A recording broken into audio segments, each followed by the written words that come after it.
Choi Hyuk stood firmly on the ground in the middle of the park. He effectively knocked out his opponent to the ground, with his fist still clenched.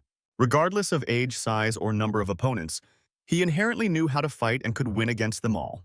Worried about Hyuk getting hurt while fighting older people, Hyuk's mother asked about the scars on his face. One day, Hyuk was dragged away by 5 teenagers who were trying to steal his money. Despite Hyuk's warning to let him go, the teenagers refused, and an evil grin spread across their faces, revealing malicious intent. One of them rushed towards Hyuk to make him fight with him. Hyuk stopped holding back. Hyuk's mother heard about it and rushed to see him, but she was shocked. His mother broke down after hearing news about his opponents as one went blind and the other died on the spot from a concussion. Hyuk was taken to the police station for murder, but wasn't subjected to criminal prosecution since he's a minor. The broken mother pleaded with her son, not letting him go away. The mother cried and asked Hyuk not to hit anyone again, ever. Realizing he's a weapon, his mother asked him to bear embarrassment, as it was a punishment for killing a person. Years passed, Hyuk grew up, and he entered his classroom.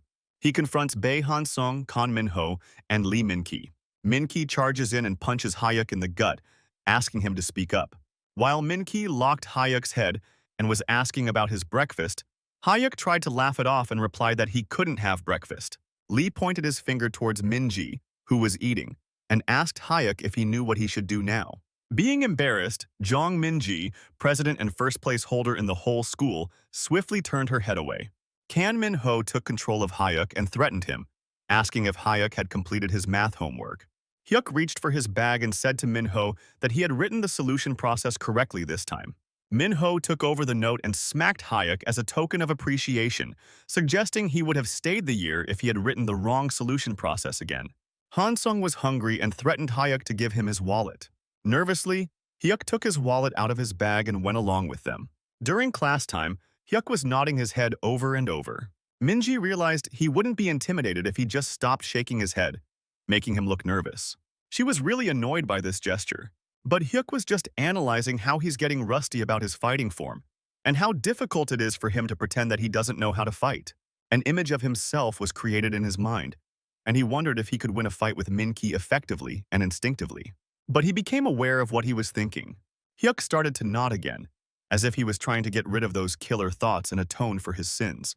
He was clear that he would not fight again, and started to wonder why everyone looked so weak. Suddenly, something caught Hyuk's attention behind him.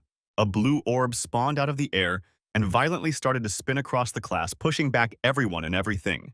The orb quickly became a bubble, and everyone was perplexed about the situation. Quickly, all the students checked their phones to communicate, but the screen turned off for everyone. Min-ki tried opening the door, but it didn't move an inch. Someone yelled, "Min-ki, move away from the door." Min-ho charged towards the door and kicked it hard. He injured his leg as Hyuk is visibly confused as to why Min-ho is kicking a sliding door.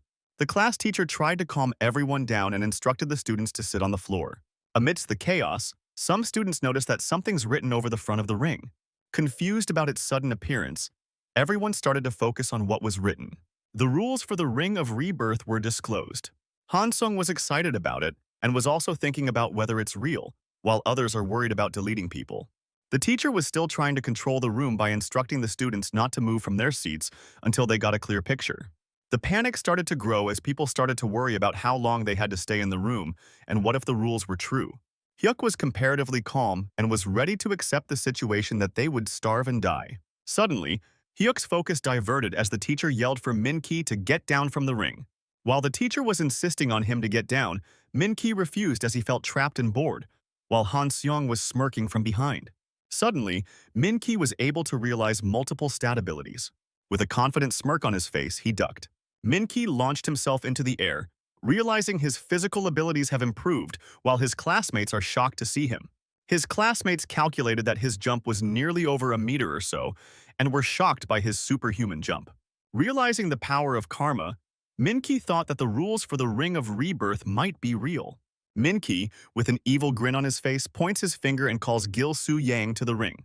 Gil-soo froze for a moment and others were shocked. Suddenly, something pushed Gil-soo from behind. Everyone, and Gil-soo himself, was confused about who pushed him. An unknown force started to pull Gil-soo towards the ring. Suddenly, Min-ji rushed towards the ring with concern. She held Gil-soo from behind and asked everyone to come help him. Everyone, including Hyuk, rushed in. They all held a part of Gil-soo's body to prevent him from being dragged. But despite their efforts, the force was too heavy for them, and it pulled Gil-soo out of everyone's grip. Suddenly, a bubble appeared and prevented other classmates from entering near the ring. Since most of them were trying to hold Gil-soo back, the barrier held them outside. Being envious about the fact that Min-ji hugged Gil-soo, Min-ki was standing menacingly in front of Gil-soo. Min-ki started to question Min-ji's friendship because of his envy, while Hyuk and Min-ji are both confused about what's happening. Min-ki was surprised and slightly startled by the fact that the rules are actually real. Gil-soo started to panic and shiver out of fear. Even though Min-ki had an advantage, fear was instilled in him. He understood the reality of this situation, but the beast that was lurking inside him fueled his malice and hunger for strength.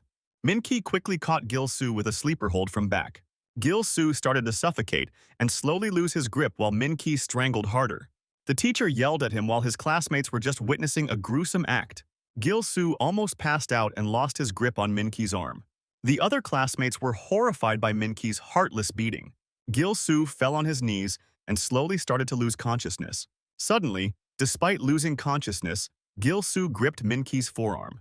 Slowly, Gil-soo planted his feet to the ground and stood up, even though he was held by a sleeper hold.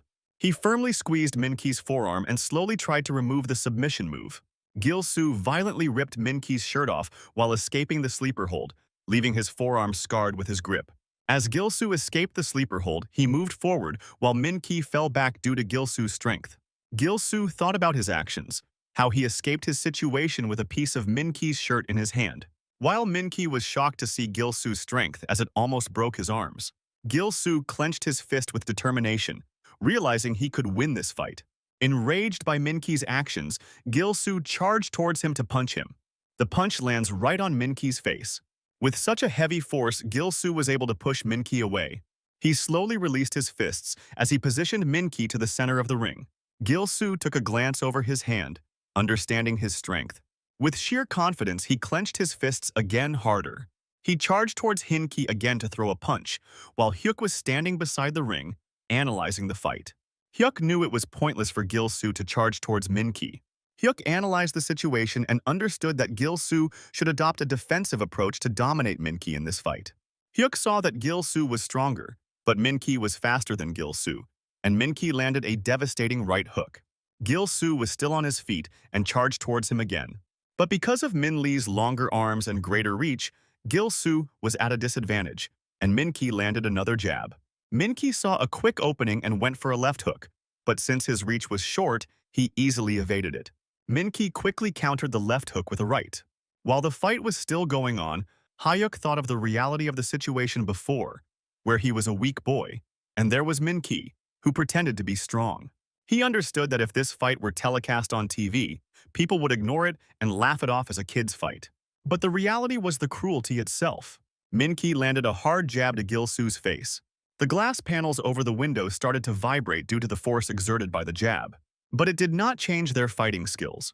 It was the ring that powered Gil-soo to endure and strike heavy like a bull, and Min-ki to be quick and agile like a deer.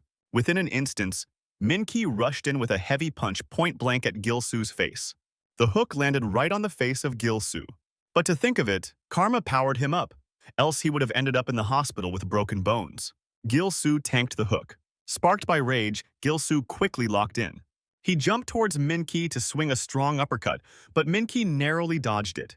The classmates were just sad and shocked to see the phenomenal athletic abilities of these two individuals. Min-ki was surprised to see Gil-soo's endurance and stamina levels. Motivated by this, Gil-soo was determined to land one more hit. He went to his fighting stance, with his fists as strong as a rock, and was ready to charge towards Min-ki. Gil-soo slowly started to lose his stamina, while his nose and mouth started to bleed heavily. He charged towards Min-ki regardless of his stamina exhaustion, while Min-ki was aware of his jab. Min-ki slipped out and countered Gil-soo with another jab. With immense power, the jab was planted right on Gil-soo's face. Min-ki was trying to follow up the jab while Gil-soo almost lost his balance. He quickly closed the distance and covered up with an uppercut near Gil-soo's face. This devastating blow knocked Gil-soo's teeth out and made him lose consciousness. The broken teeth fell all over the ground around the ring. Consumed by evil intentions, Min-ki quickly took control over Gil-soo and held his head, and was ready to throw powerful punches. Min-ki pounded Gil-soo's face, and this caused the classmates to panic and get scared of the scene. He started to pound harder and harder on his face. Exhausted by this, Gil-soo tried to plead with Min-ki, but Min-ki did not stop punching him. Blood started to splatter all over the class while his classmates tried not to look at this scary and gruesome act. And for the finisher, he unleashed a lot of powerful strikes to his face. After this continuous beating up, Min-ki stopped and looked at Gil-soo. Gil-soo's head was almost squished, and blood was splattered everywhere. His classmates were just shocked to see the horrors Min-ki did to Gil-soo. While Gil-soo's hand slowly started to fade away into ashes, Min-ki, confused about what's happening to Gil-soo, his whole body started to fade away into dust. While he was thinking, some dust particles entered his nose. Gil-soo completely faded away into dust particles. While the other classmates were panicking, Hayek was shocked to see Gil-soo fading away into dust. He saw some spilled blood and witnessed the last breath of a person. This reminded him of his past incident when he was in the 6th grade. Hyuk realized how easily he killed that high school student. But it was his mother who really mourned the death of the student. It was his first and last time he committed a murder, but this time it was committed by others. However, Min-ki's attitude was different from his attitude when he committed it. Min-ki suddenly felt an overflowing energy surging through his body. Min-ki realized he had become far stronger than before. Understanding that he got this power surge after killing Gil-soo, Min-ki was consumed by greed for power and was determined to kill everyone to become stronger. Min-ki turned around creepily and was looking for the next opponent. He set his eyes towards a weaker classmate. He chose Yoon Ki-rim as his next opponent. Scared by Min-ki's ruthlessness, Ki-rim started to panic out of fear, thinking the same would happen to her. But not only Ki-rim, but also most of the classmates got scared after witnessing Min-ki's fight. They all realized the Ring of Rebirth actually made Lee Min-ki be reborn as a demon without mercy. Just like Gil-soo, Ki-rim was dragged to the ring by an unknown force while the other classmates were just confused. Not wanting to die, Ki-rim screamed for help while she was dragged by her leg by this unknown force. Min-ji quickly grabbed her hand, tried to prevent her from entering the ring. The other classmates were just standing still as they thought she would still suffer the same fate as Gil-soo, even if they helped. Min-ji helped Ki-rim to get up while Ki-rim was still traumatized. Without hesitation, Min-ji yelled that she would like to fight Min-ki, and this shocked Ki-rim, but Min-ji just took advantage of Rule 2 of the Ring of Rebirth.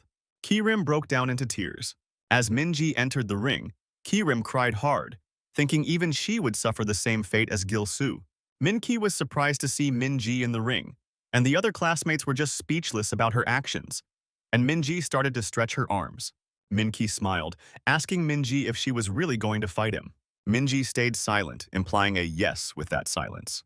He quickly locked in and accepted her request. While Min-ji was warming up, Min-ki offered another chance. Min-ji was confident and smirked.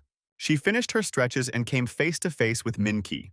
With a soft smile, she cussed at Min-ki and was ready to fight him. Min-ki chuckles it off, thinking Min-ji was crazy.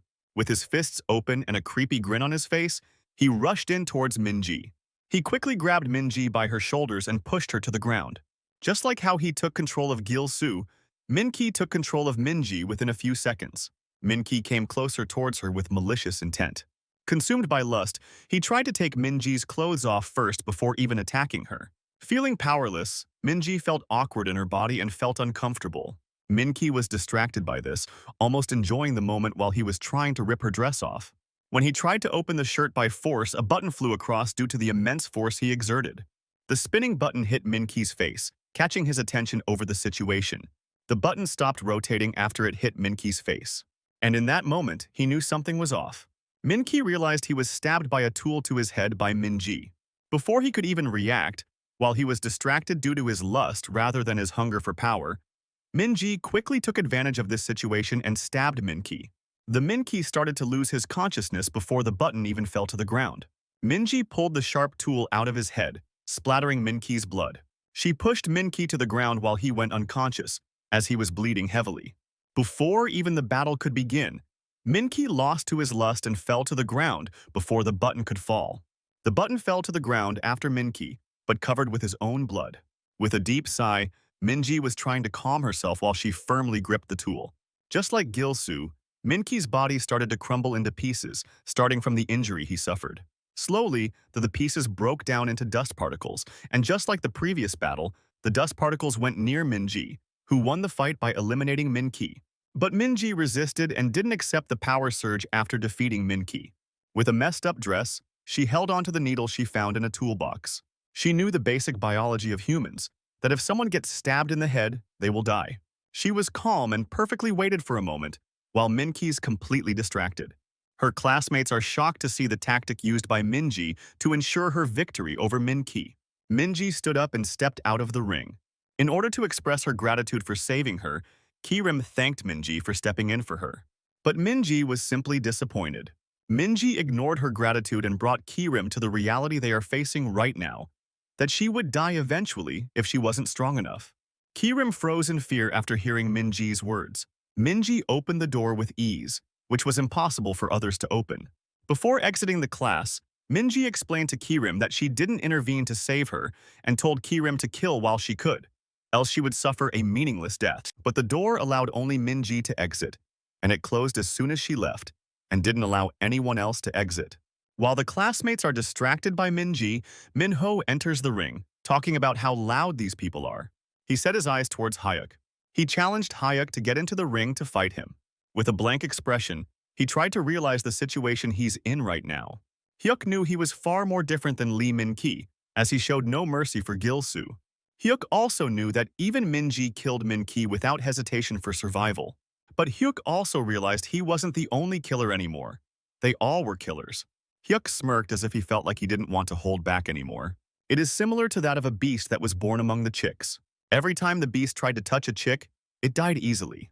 But the beast's mother said that the problem was not the chicks being weak, but it was the beast itself. Ever since, the beast lived low like a dog among the chicks, and ignored the chicks even when they pecked it.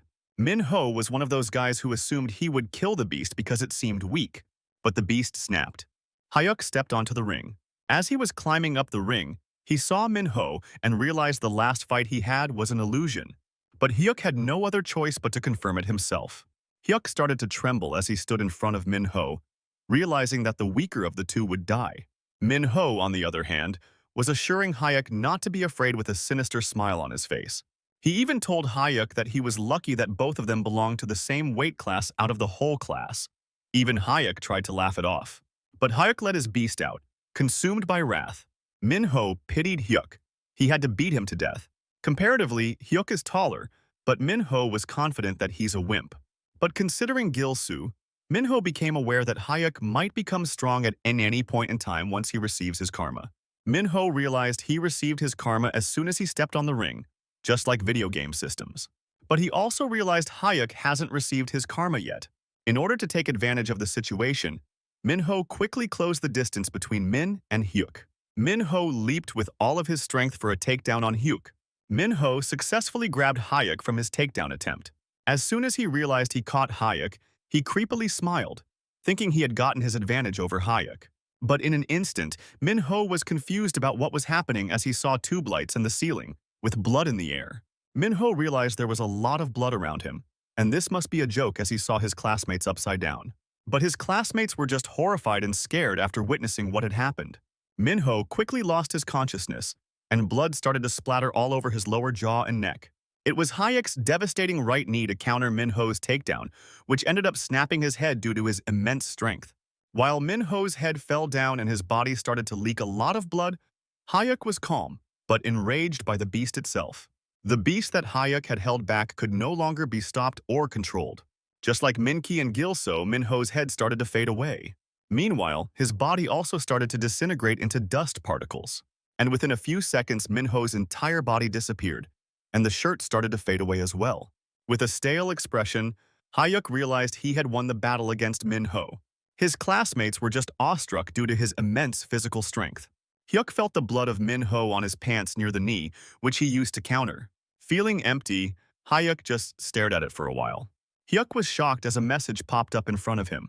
The ring gave Hyuk 10 points as a bonus, as he defeated his opponent before even karma was distributed to him, and it increased his karmic points.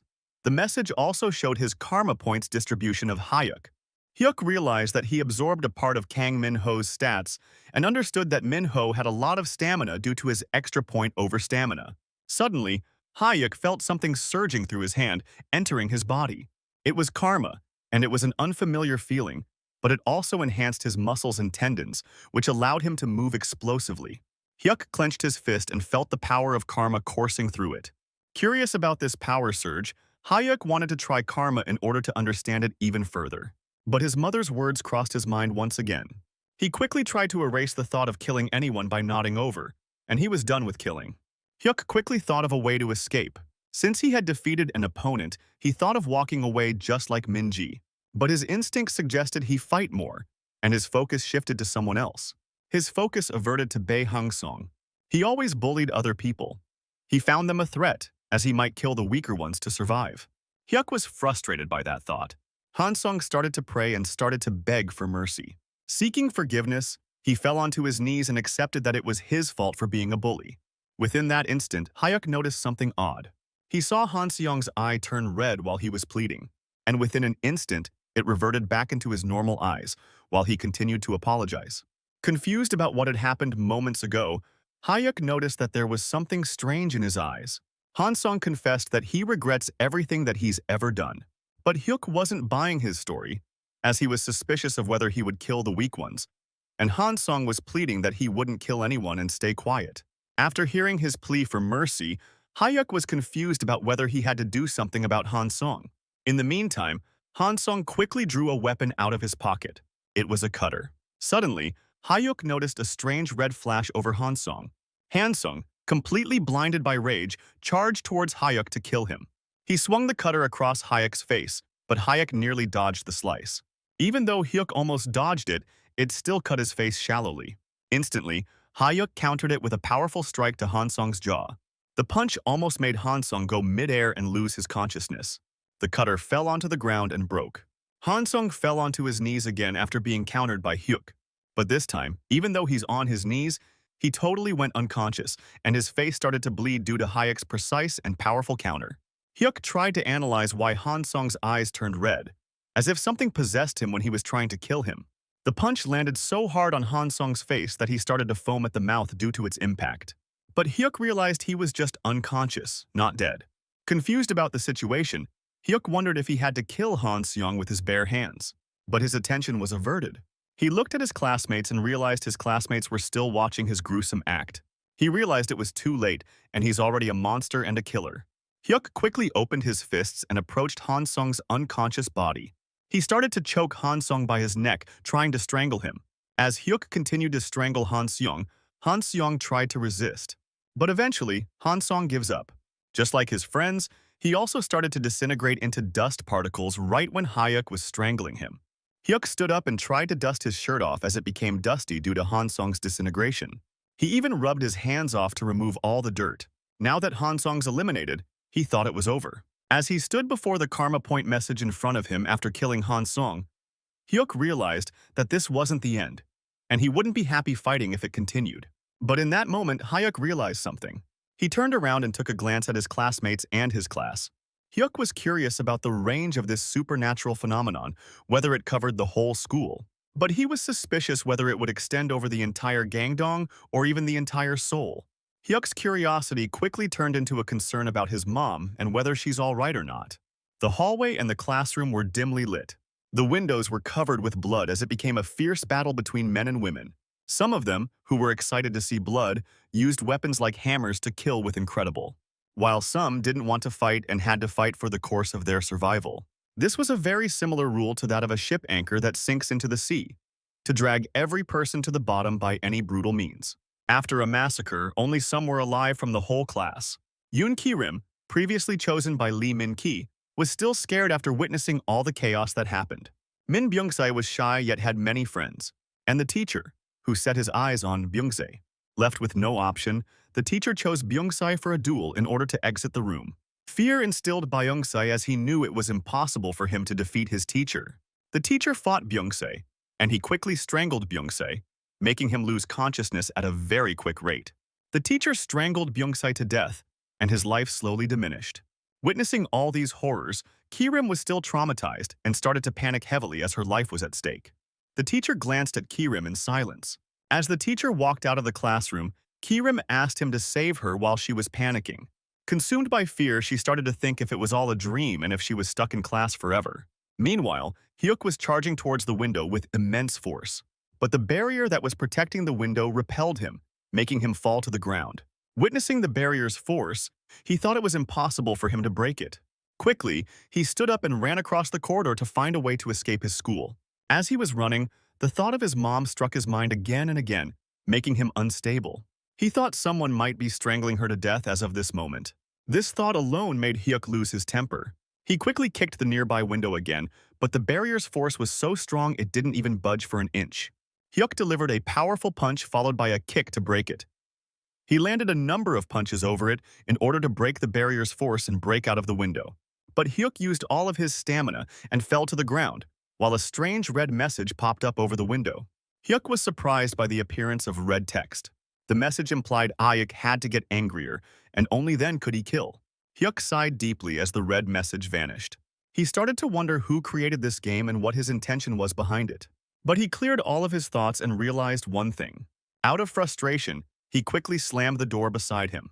He continued to walk along the corridor, and he realized that he would become a killing machine or a slave in order to survive until the end.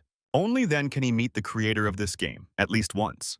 And only that time he wanted to meet his faces and beat each and every one of them to death. The gym was the only place students could go once they left the classroom. There were a few people in the gym, but everyone had killed someone and had their guard up against each other as they maintained their distance. Hyuk entered the gym while Minji was sitting near the door. She took a glance at Hyuk and was surprised, but she kept her silence. While some started to enter the gym, another yellow message popped up displaying that a bonus game was on, and it was their break time to prepare for the future. Confused about this message, Hyuk analyzed that there are about 30 students in the gym with him as of this moment. But since it was written that the previous game hadn't been completed yet, he understood that more and more would enter the gym as time went on. A red-screened room over the balcony quickly caught Hyuk's attention. He entered the room as he realized that he needed to be a step up from the rest in order to win the bonus game. But it was just a locker room with a bunch of lockers and chairs. Hyuk quickly started to search if he could find anything useful.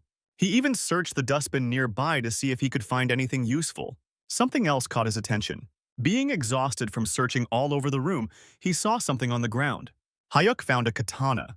He grabbed and unsheathed it to see if it was real and sharp enough to kill. The others saw Hyuk wield a weapon and were shocked. Within an instant, everyone scattered and ran around. Everyone started to search every corner of the gym in hopes of finding a weapon.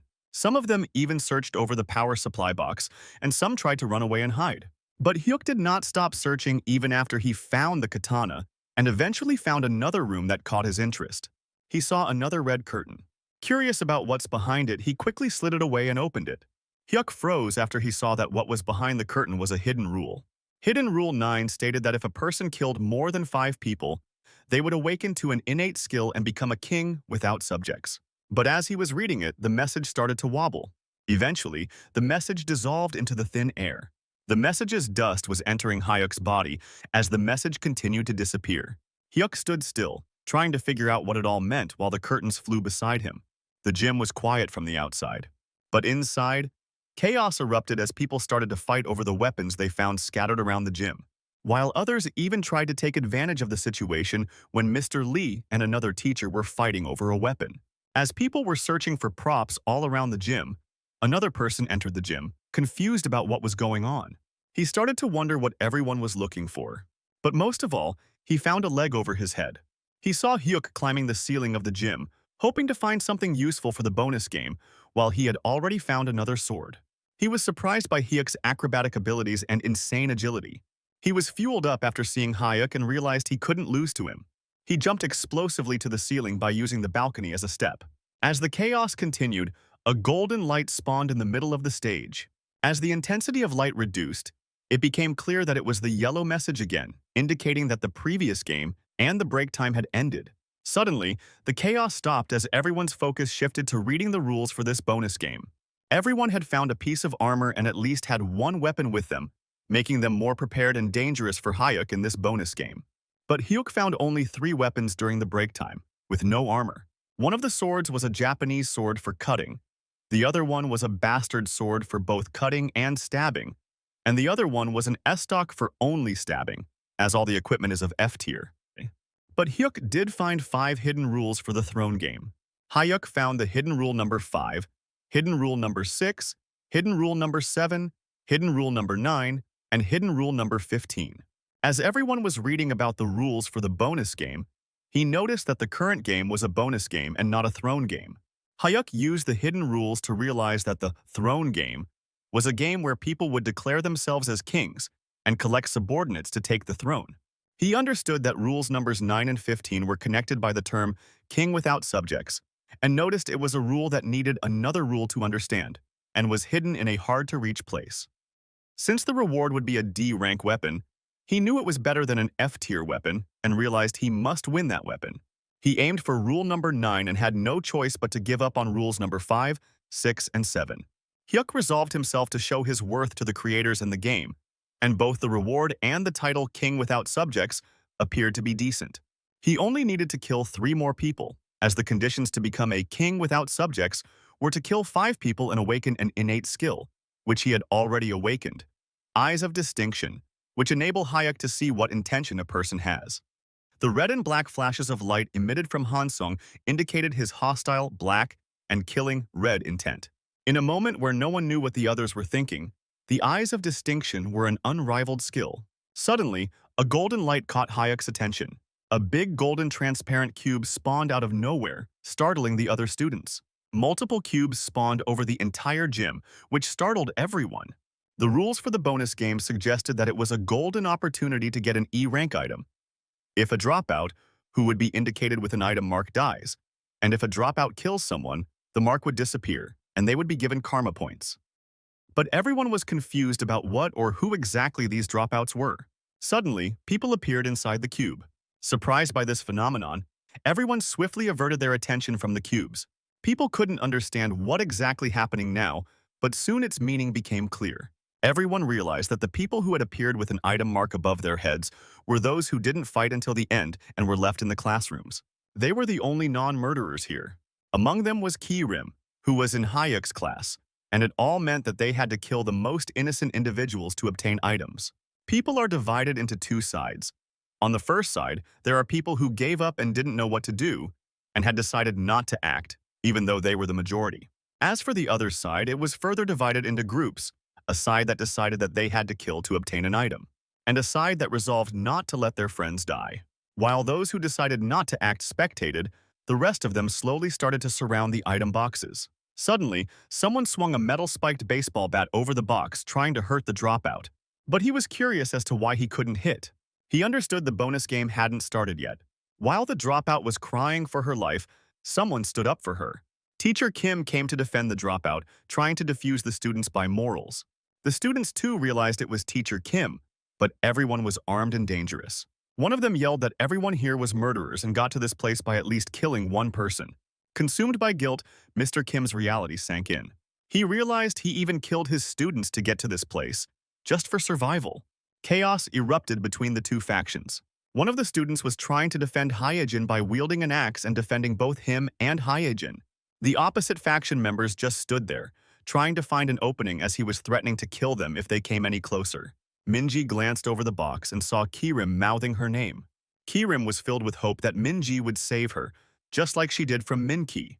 But Minji wanted her to get out with her own strength, as she hated the weak and loathed those who didn't resist. Because whenever Minji saw someone who was getting bullied or beaten in front of her, she imagined herself as if she were the one getting beaten up. She hated that pain, and she hated the weak who caused her to suffer. No matter how many times she stretched her hand to help, they didn't stand up for themselves and wished all the weaklings would die. Even though it was her honest feeling, she could never turn her back on someone who was suffering. She always hated that part of her, but there was nothing she could do to overcome this. Minji counted 6 people who surrounded Ki-rim and noticed that these people had a sword or wore chainmail. But Minji was better equipped with a shield, longsword, and body armor. But understanding she was outnumbered, she quickly scanned her surroundings to increase her winning odds, all amidst this confusion. But just then, the transparent golden walls started to fade away. Within a few moments, the only source of protection for the items vanished. Hayuk was determined to kill 3 people in order to achieve his goal. But out of all the people, he was confused as to whom he should choose. Choosing the weak people would be very efficient, but Hayuk refused. He decided to kill the first one who received an item and take it from them. Suddenly, a scream was heard throughout the gym. One of the students got impaled in the throat by a sharp spear, and blood started to splatter as he tried to push it away from his throat. He was pushed to the ground, and the man slowly pulled the spear out from his throat. When he pulled the spear out, blood started to erupt from his injury, as it was a deep one, and it cut the veins. Due to severe blood loss from the throat, he tried to breathe through the blood, resulting in severe coughs as blood started to ooze through his mouth as well. The man who stabbed stood there and watched as his victim struggled to breathe and was bleeding. But he sensed something behind him. A huge hammer, completely made out of light, just like the material that was used to hold the dropouts, spawned right behind him. The hammer swung across the face of the man with immense strength and speed, but it was targeting someone else. The hammer instantly smashed the dropout, killing him within a moment, with blood splattered everywhere. Everyone was shocked to see this scene and looked completely confused. And within a few seconds, the hammer started to fade away and disintegrate into smaller dust particles. As it faded, there was a pendant floating inside the hammer. The man noticed this pendant, and it now belonged to him, as he killed an item and earned it. He became aware and happy for a moment. He realized that he had an E-rank relic with him, which came in handy. Suddenly, there was a disturbance in the air. Hyuk quickly rushed towards him and quickly covered the distance between him and his opponent from the blind spot. Suddenly, he leaped into the air. While he was examining the pendant with his spear, Hyuk was in midair, focused on his first opponent, and prepared for his first hunt. He chose his Japanese katana, and as he got closer and closer towards his prey, he quickly unsheathed his katana for a powerful slash.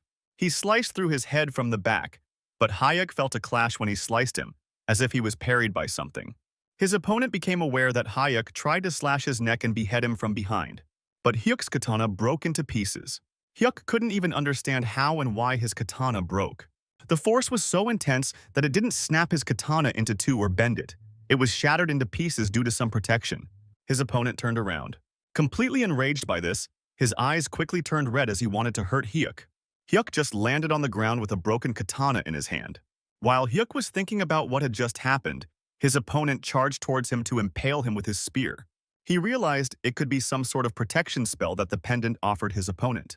He tried to impale and stab Hyuk in his gut, but Hyuk threw his broken katana as it couldn't be used anymore and quickly evaded the spear. The broken katana was high up in midair. Hyuk's quick reflex enabled him to punch his opponent's face in an efficient way. But as he punched through his face, he felt the same sensation again, as if something was protecting his opponent and parrying his punch.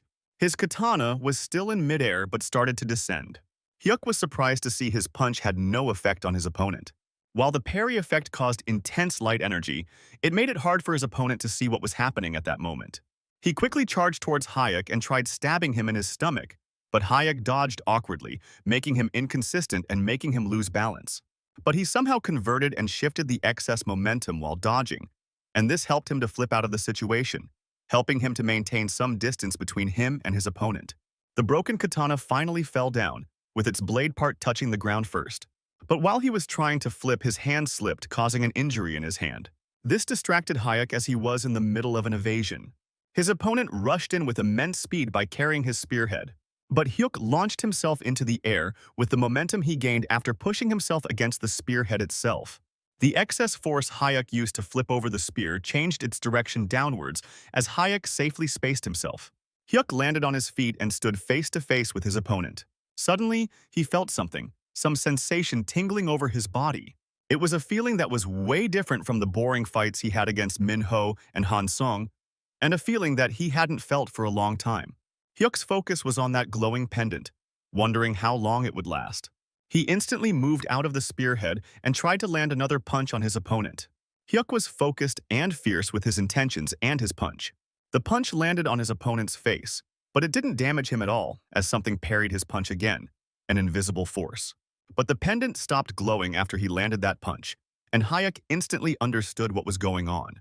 He checkmated his opponent as he read the situation and quickly sidestepped. He quickly took advantage of his blind spot and unsheathed his estoc sword. Before even his opponent could realize what was going on, he noticed something was odd. He realized he had been stabbed in the neck from behind as blood started to ooze out of his wound. Hyuk held his estoc firmly as his opponent struggled to breathe. He quickly pulled his sword from his neck, which made him spill more blood than usual, and he even started to bleed from his mouth. His opponent slowly started to lose consciousness and felt his life fade away. He finally fell on the ground and passed away due to heavy blood loss. Just like the previous victims, he started to fade away and disintegrate into ash. While his body faded away, he noticed the pendant was still intact. Hyuk took the pendant. As he killed the first one, he realized he still had 2 more to go.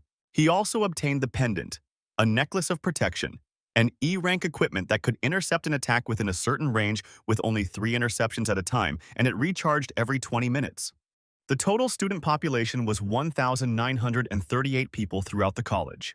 But including teachers, the number exceeded 2,000, and out of them, only 812 had survived past the Ring of Rebirth. While only 150 of them participated in the bonus game, the dropouts were running throughout the gym for their lives. 2 of them surrounded and trapped a dropout while he was running for his life. Suddenly, one of them used a spear to tackle one of the dropouts, making him trip across the floor. He fell chin first on the floor. One of the participants held his head by the hair and pulled him back. He pulled up his knife and came closer to finish him off while he was scared for his life. The blade touched his neck. The same scenario happened throughout the gym. Many chased after individual targets, and the lucky ones who killed them would receive compensation. One of them drew his sword and stood in front of Kirim to finish her off while she was trembling out of fear. But within an instant, Kirim disappeared from his sight. Minji stepped into action and quickly leaped out of action with Kirim over her shoulders, escaping the situation with ease as they all stood confused. Minji grabbed Kirim and ran off towards the other end of the gym, where another fight was going on. She was heading towards Chu Young-jin, who was trying to protect his girlfriend with an axe while she hid behind him. While they were fighting with Young-jin, someone yelled his name, catching everyone off guard and surprised. It was Minji, carrying Kirim over her back. She jumped in to save him. She instantly kicked him out of the scene, and he fell onto the ground, dropping his sword. Minji landed on the floor as Young-jin was just shocked and confused. The moment she slammed her fist into the throat of a student who was approaching Lee Haijin, his girlfriend, an alliance was formed. But Minji had other plans apart from saving Young-jin and Haejin. She called Baek Sae-rom, who was also a friend of Haejin. Like that, she continued to call out specific people's names. But there were some who looked away because of their fear. However, there were also some who slowly entered the fray. As she started to aggressively form an alliance, the hunters felt overwhelmed facing Jong Min-ji's group. Even though this was a bonus game and even though an E-rank item was enticing, there were many individuals who didn't want to risk their lives for it. But some were still willing to kill even though they didn't have to put their lives on the line. While the chaos continued, some of them were struck with arrows from above and were caught unexpectedly, as none of them could block the arrows as if they were released by someone who was very skilled in archery. The third-year student representative, Kim Pil-jung, along with his friend Sun Duk-pil, was willing to kill even though they didn't have to put their lives on the line by differentiating between people he knew and didn't know with a sword. On the other hand, one of the dropouts tried exiting the gym by running to the door. But as he was running, he noticed something behind. Fear instilled in him as if he were at the door of hell. He was beheaded within an instant by a player who ran around swiftly, cutting dropouts' necks. It was none other than the queen bee of third years, Lee Hyuna. She was cruel in her own ways, as she saved people with pretty faces and mercilessly killed those she deemed ugly. And she gave swords to those she saved and ordered them to kill others. On the other hand, there was a man standing over the dead body of a teacher, wielding an iron mace. 5 teachers died, and among them, 3 weren't dropouts, but those who hunted the dropouts. It was the gym teacher, Hwang Mangi, who didn't hesitate for a moment to kill his competitors. But there was also another human in the room, who instilled fear in his enemies, who were intimidated by his presence. Choi Jun-sung challenged his opponents if they wanted to move, as they were just trying to find an opening. One of them fell to the ground, and he walked up to them with a long sword in his hand. As Jun-sung was walking towards him, the other guy sneaked behind him. He took out his knife and was ready to stab Jun-sung from the back, as he was desperate for survival and to win the game. He found an opening. Within an instant, he rushed towards Jun-sung with immense rage and speed. He sensed something in that moment. The moment he tried to stab him, he entered a particular range. Jun-sung smiled as he already sensed his presence and was ready to counter it. With immense strength, Jun-sung swung his sword from below with a creepy grin, slicing him in 2 halves as he dropped his weapon. But even in this whole simple game, there were a few options, and players who shown each had their own style and techniques instead of a typical conventional fight. A sword clashed with a saber, creating sparks from this interaction between the tools. Since Hyuk's rule was more eye-catching, he was trying to kill the one who obtained an item. But instantly, Hyuk noticed something was wrong with the clash. His opponent's saber started to slice his sword, indicating the difference in sharpness between these two tools. Hyuk quickly stepped back and spaced himself in a safe position. Realizing that his opponent's saber was an E-rank weapon, which is far superior to his F-rank bastard sword, Hyuk understood that if his sword received a direct hit, it would mostly break into two. His opponent quickly swung across his gut to injure him, but Hyuk evades it with ease. He tried to assert dominance over Hyuk by continuously going offensive against him, but he was able to dodge it all and parry the strikes that he couldn't parry. Hyuk waited for the right time to counter his swing, and in that moment when his opponent tried to charge his swing, Hyuk quickly stabbed him over his chest. As it was a fatal injury, he instantly started to fade away into ashes. Just like he received his pendant, he received the E-rank saber, which was far superior. But Hyuk was confused. He noticed that there was something very different from his other swords. Hyuk's attention was averted to someone who was nearby. He saw a guy trying to fix his shoes. Suddenly, something caught his attention, and he was shocked. Hyuk rushed in quickly as he tried to test his new saber sword. He charged up his swing and was trying to slice him in half, but the shoes, which he just wore, provided a jump boost, which enabled him to exert more force for the jump. When Hyuk almost sliced him in half, he quickly jumped over his strike. Hyuk noticed his opponent was mid-air for an extended period of time. This caught him off guard as he wasn't prepared for that evasion and that ability. He lost his momentum and fell to the ground. He landed perfectly, and he was able to jump again like a spring. He used his boots to escape from Hyuk as he jumped around the gym and evaded everyone. Confused about the situation, Hyuk wondered if it was the effect of the shoes and if it would be challenging to kill him. Hyuk stood among the crowd, but within an instant he disappeared, making use of the crowd as his cover to cut his opponent's line of sight. Mid-air, he searched everywhere for a while and turned back to see where he was.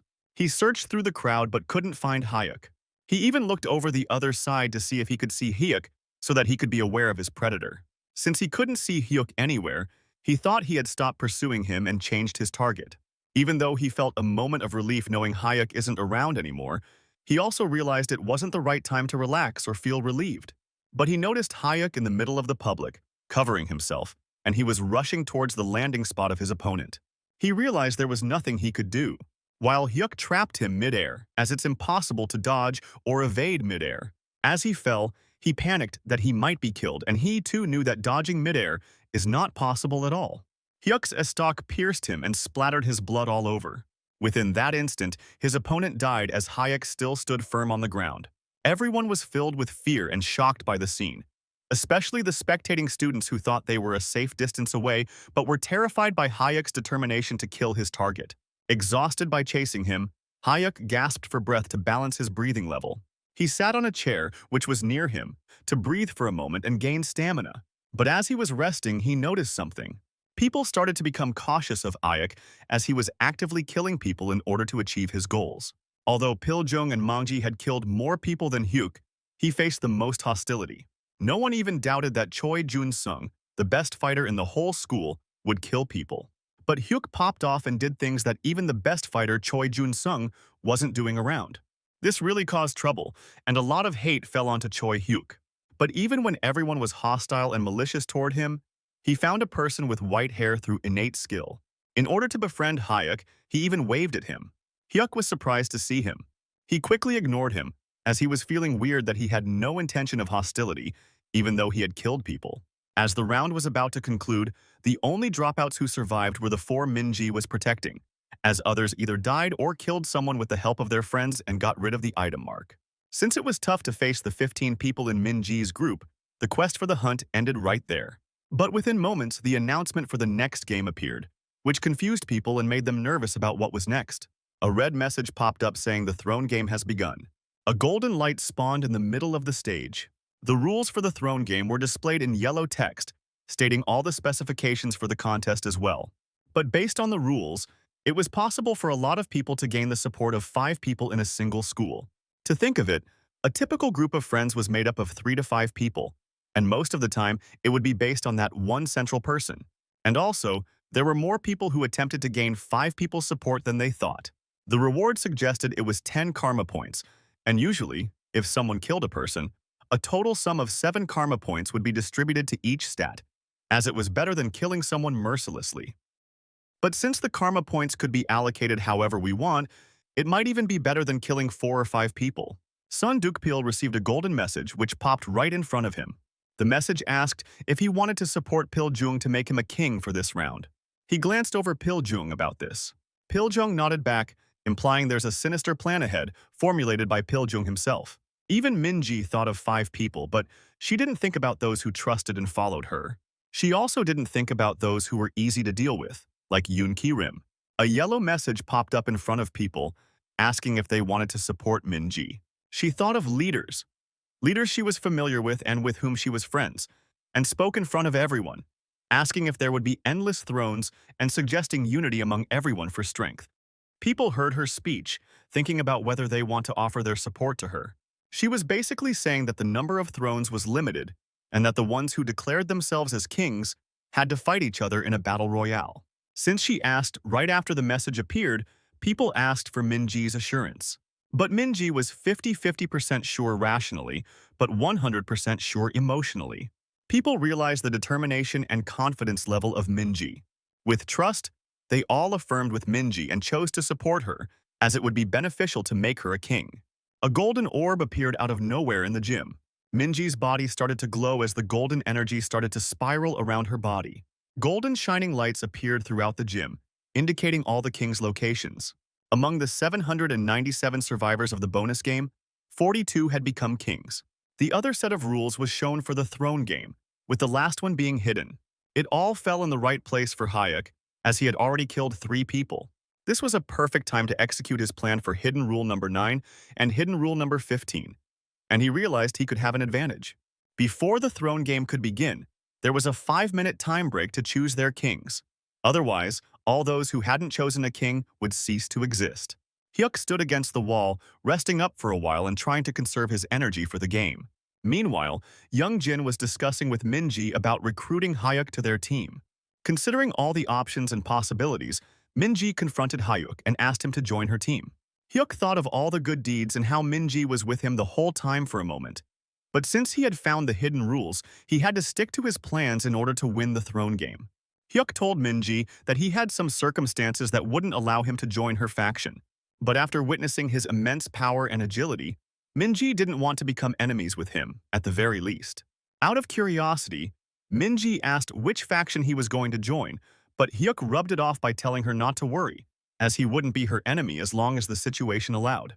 Minji stayed silent, trying to process the situation. She immediately gave her hand for a handshake. Hyuk saw goodwill through the handshake. He sensed no hostility or malice in Minji's eyes, as she just wanted him on her team for an easier victory. Hyuk realized Minji didn't have any bad intentions. Hyuk shook hands with Minji, implying a peaceful relationship between the two. As Hyuk was standing, a black silhouette appeared in front of him, catching his attention. Choi Jun-sung introduced himself to Hyuk with a simple hi gesture. But Hyuk noticed something was off about Jun-sung.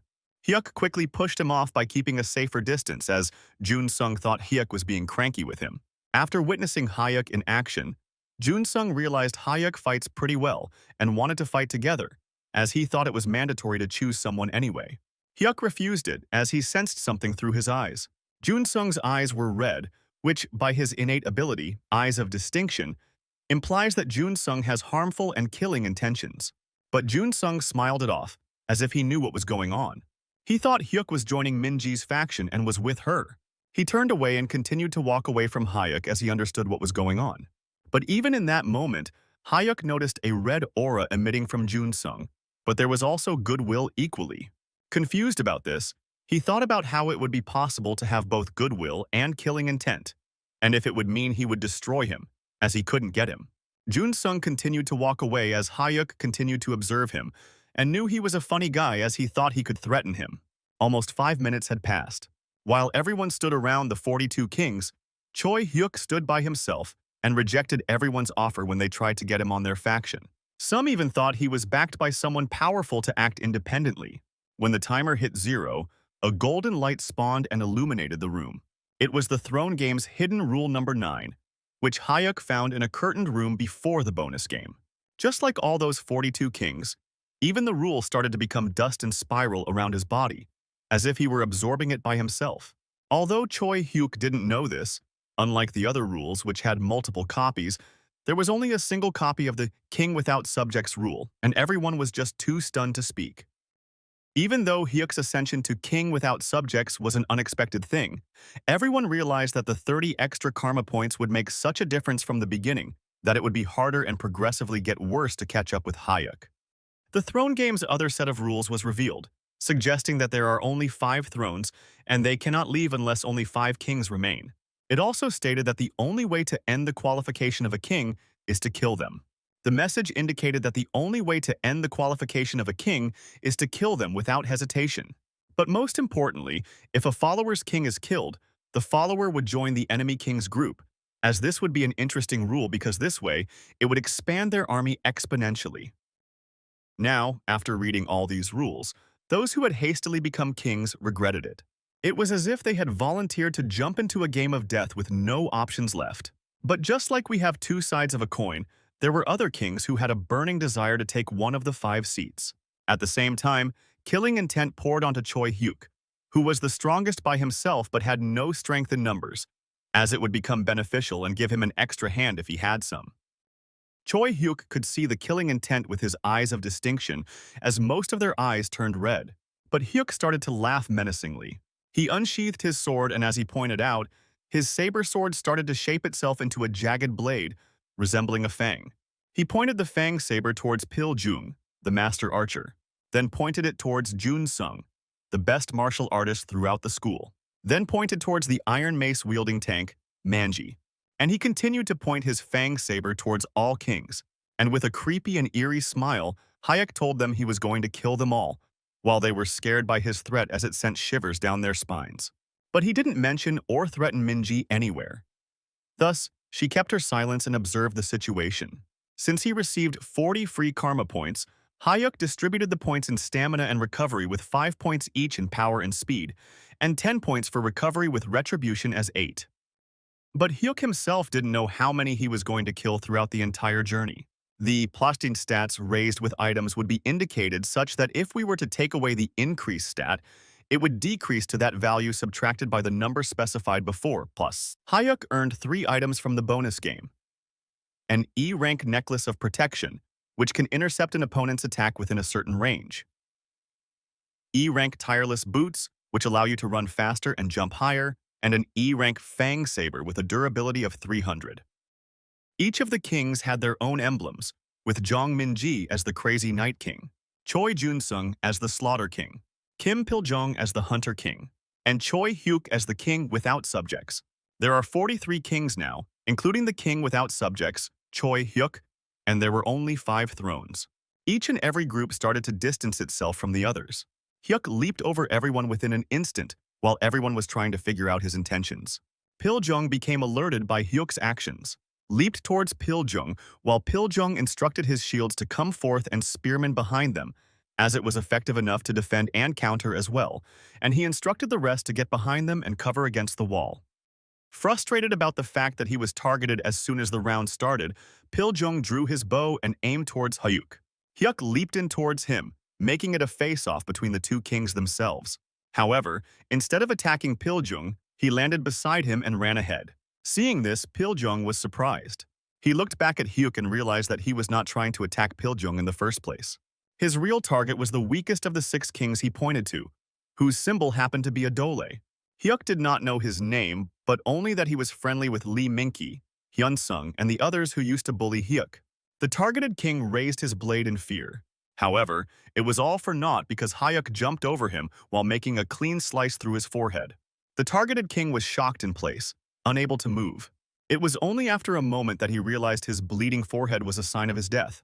The system prompted him that he was the first to kill a king and was thus given an additional 3 free karma points, while his retribution points also increased by 3. As he landed on the ground after his first kill, the system also informed him that he got 2 points for killing a king in general. As the prompt disappeared, he realized he had taken 1 down and only 5 more targets were left. Originally, the subjects who had lost their king should normally get affiliated with the enemy king. However, Hyuk happened to be the king without subjects. The subjects who lost their kings and their affiliations were approached by other kings. These subjects ended up joining the first king who made contact with them. And so, whenever Hyuk killed a king, The place overflew with new subjects. This led to a chaotic state with all the kings hurrying to recruit more subjects. After all, when such a chance appeared in a game where you could die without enough power, the real competition between kings was bound to begin. The psychological battles quickly switched to a full-blown war. Heads were simply being slashed left and right in the devious brawl. Meanwhile, Hyuk leisurely slashed another guy's wrist off. With his wrist chopped off, he became a sitting duck for Hyuk to stab in the neck. Seeing the death of their comrade, others under the same king rushed towards Hyuk. However, he swiftly dodged an attack while simultaneously blocking an incoming swing of a blade. With a single slice of his blade, he killed both his attackers, beheading one brutally. Looking off into the distance, he saw the blood splattering everywhere as things had turned into a battle royale. The king whom Hyuk had been targeting yelled at him to stop. In a frightful tone, he screamed out a plea for the same. However, he had forgotten that his subjects could not disobey his orders, and by mistake, he had forced them to freeze in their tracks. This made it a very easy task for Hyuk to slip past their defenses as their king tried to run away. But to the king's horror, an enemy king's soldier attacked him from the front when he was not looking. A single stab was all it took for the king to stop in his tracks. The guy had started to grin, thinking he had come up victorious. However, Minji, who had been watching all this, swiftly slashed her blade from behind him. As blood spurted from his wound, Minji looked ahead with resolute eyes. Minji looked at her shivering friend and told her to kill the person Minji had just wounded. However, her friend was hesitating. Minji told her to shut up and just kill, calling her a piece of trash. With tears in her eyes, she resolved herself. Pushing the blade into the wounded guy's neck, she finally killed him. After a kill, the title of item that was floating above her head gradually disappeared. Minji was satisfied with this, but wished she could have done the same to Lee Hyejin as well. However, she cautiously decided to wait for now. Even the number of kings that survived, there was now more space than before, which made it easier to control their movements. Due to the brawl started because of Choi Hyuk, everyone's stamina was also at rock bottom. After using powers surpassing their stamina, the people were not able to move as they wanted because it was something similar to muscle pain. If Yoon Karim died in this situation, she was nothing more than an idiot. However, just then, something caught the corner of Minji's eyes. She looked back and horrifyingly noticed that Piljung's upper body had been cut off from his waist. Piljung had a shocked look on his face as if he did not understand what had just happened. And not just Piljung, but everyone was looking at his in shock. Piljung, the school president, had finally died, and it was Choi Hyuk who killed him. Minji was absolutely speechless, as she could not understand how Hyuk could have done that alone. At the same time, Choi Jun-sung looked ahead and regretted not surrounding and attacking another group earlier. As he looked at Hyuk, he fearfully asked if Hyuk really killed Piljung alone by himself. Hyuk gave him murderous eyes as he looked back. Through the crowd of Choi Jun-sung's subjects, he looked at him with bloodlust. With a deathly smile, he suddenly leaped forward with an attempt to slice Jun-sung's head off. However, Jun-sung was able to react in time and block the strike at the last moment. This did not prevent his hands from trembling as they received the impact. He realized that this was just Hyuk's pure strength, without any skill. Jun-sung had searched all over the gym and had found a skill he could use to hit with incredible speed regardless of what weapon it was. But Hyuk's simple knife was seemingly already on par with Jun-sung's skill. With another slash, Hyuk's sword clashed against Jun-sung's. Unable to block it fully, Jun-sung used his skill but was still pushed back as he rapidly lost stamina. If he used the skill even one more time, he would not even have enough energy left to run off. Realizing this, he ordered his subjects to all block Hyuk's path. While Hyuk tried to cut through Jun-sung's subjects, Jun-sung was running away with all his might. After getting rid of a lot of Jun-sung's followers, Hyuk decided to pause for a while as he took a sigh. He thought to himself how he had been so close to killing another king. It had been great when he killed Piljung when he was caught off guard. Piljung could not block his attack because he ignored the defense item on Hyuk. It would have been best if he would have been able to take Jun-sung along with him too. However, he had not really been fighting with the intent to kill. He had been training and experimenting how far his body could move and how he could stretch his arms and legs. In response to Choi Hyuk's ability and talent, the S-Talk blade evolved into a predator's sword, which was an E rank. Now, there were only 17 kings left alive, and out of his 6 specific targets, only 2 remained. Hyuk looked at his next target with a smile and said that they should continue. He took a deep breath and readied himself. With a swift push off the ground, he sprung himself forward. Seeing him still in the mood to fight, the others were shocked and wondered just how much stamina he had. The truth was that Hyuk's stamina was now sitting at a staggering 83 points. Hyuk's next target, Hwan Mangji, swung his mace as it crashed into the floor. However, Hyuk swiftly dodged the strike. He circled behind Hwang and made a slash that tore through Hwang's shirt. Both of them took a step back to steady themselves. However, Hyuk was smiling while Hwang shuddered in fear. Hwang immediately ordered his subjects to block Hyuk. Despite having frowns on their faces, they had practically no choice but to follow his orders. Hyuk looked at the incoming subjects with an axe. But without even blinking or batting an eyelid, Hyuk sliced the person's head in two. With a flurry of attacks, he swiftly did away with the rest of the enemies around him. While Hyuk was dealing with the subjects, their king Hwang was trying to kill others and get more and more points. He had decided that he had to end his game quickly if he wanted to live. With a swing of his mace, he struck 3 people at once and sent them flying. Clutching his weapon, he reminded himself that he had to be one of the last 5 kings.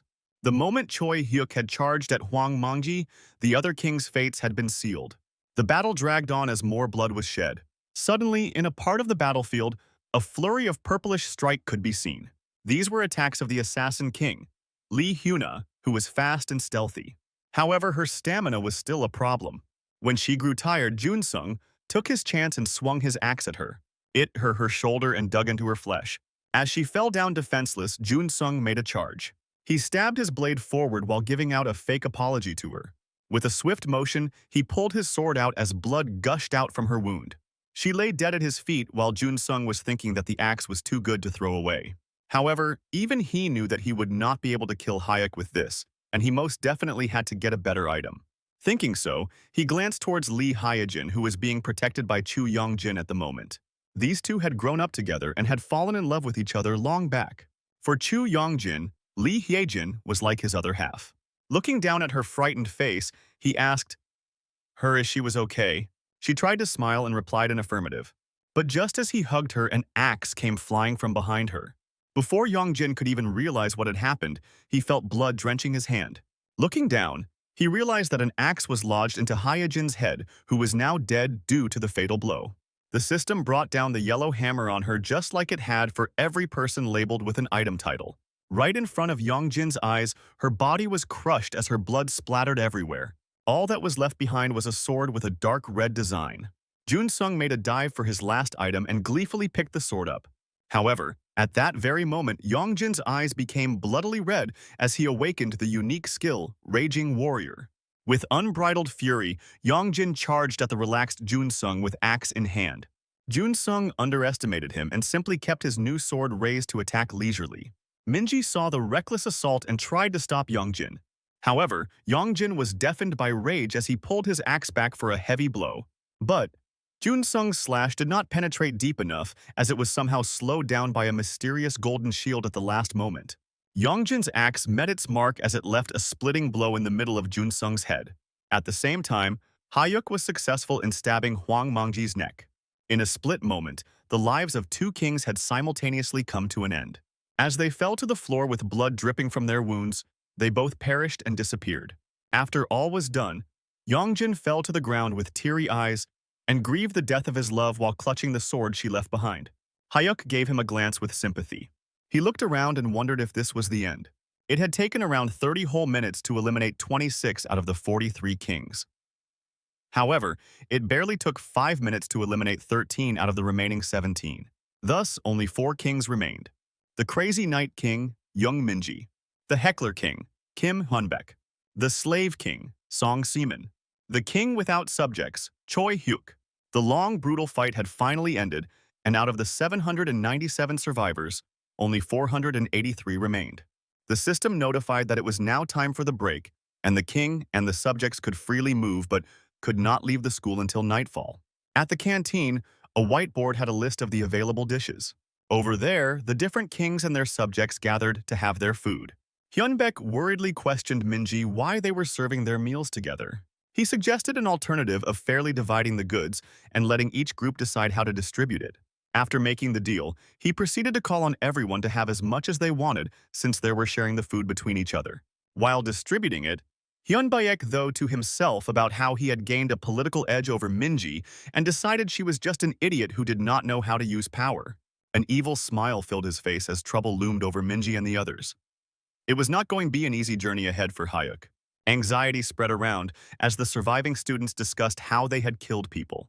They wondered if it would be the same the next day too. While some students searched for their friends, wondering if they were alive, others sat on the ground shivering in fear, and some cried over their losses. Meanwhile, a student was sitting quietly in a class alone. He looked outside as something caught his attention. The barrier around the school seemed to be disappearing. His eyes widened in surprise. He hurried to his feet and shouted that the wall was gone. As soon as the other students heard the shout, they started rushing towards the school exit. However, there was a message that only the kings received which said that all troops were to stand by until the next morning. Hyuk felt a headache as he wondered just what the system was planning now. Minji tried to stand in the way and stop everyone. She told them that a message was sent to only the kings to stand by until the morning. She also mentioned that those who leave would perish. Hyuk was a bit confused that she had mentioned perish, but there was no such mention in the message. The others started chatting amongst themselves in confusion. Two girls questioned Minji and asked why only the kings received it, and questioned its legitimacy. Just then, Song Simin spoke up and said he got the message too. Hyunbaek came forward and said he got the message as well. However, he said that the message only said to stay in their positions till the morning.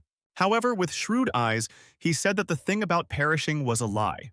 Minji narrowed her eyes as she was put in a tight spot. Everyone looks at each other confused, unsure whom to trust. They ask if there really wasn't anything about perishing. Young Minji affirms that it definitely said perish and asks Kim Hyunbaek why he is lying.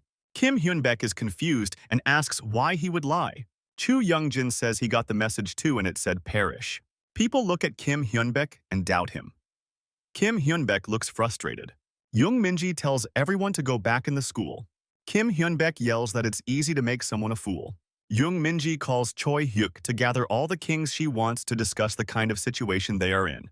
They gather at the classroom. Young Minji mentions that two things caught her attention. First being the words written in the Ring of Rebirth. She asks why it is not, "Will you live, but will you kill?" Today's message called them troops. Young Minji says whoever they are trying to make them into an army. The Ring of Rebirth is for individuals where they tested their talents for killing.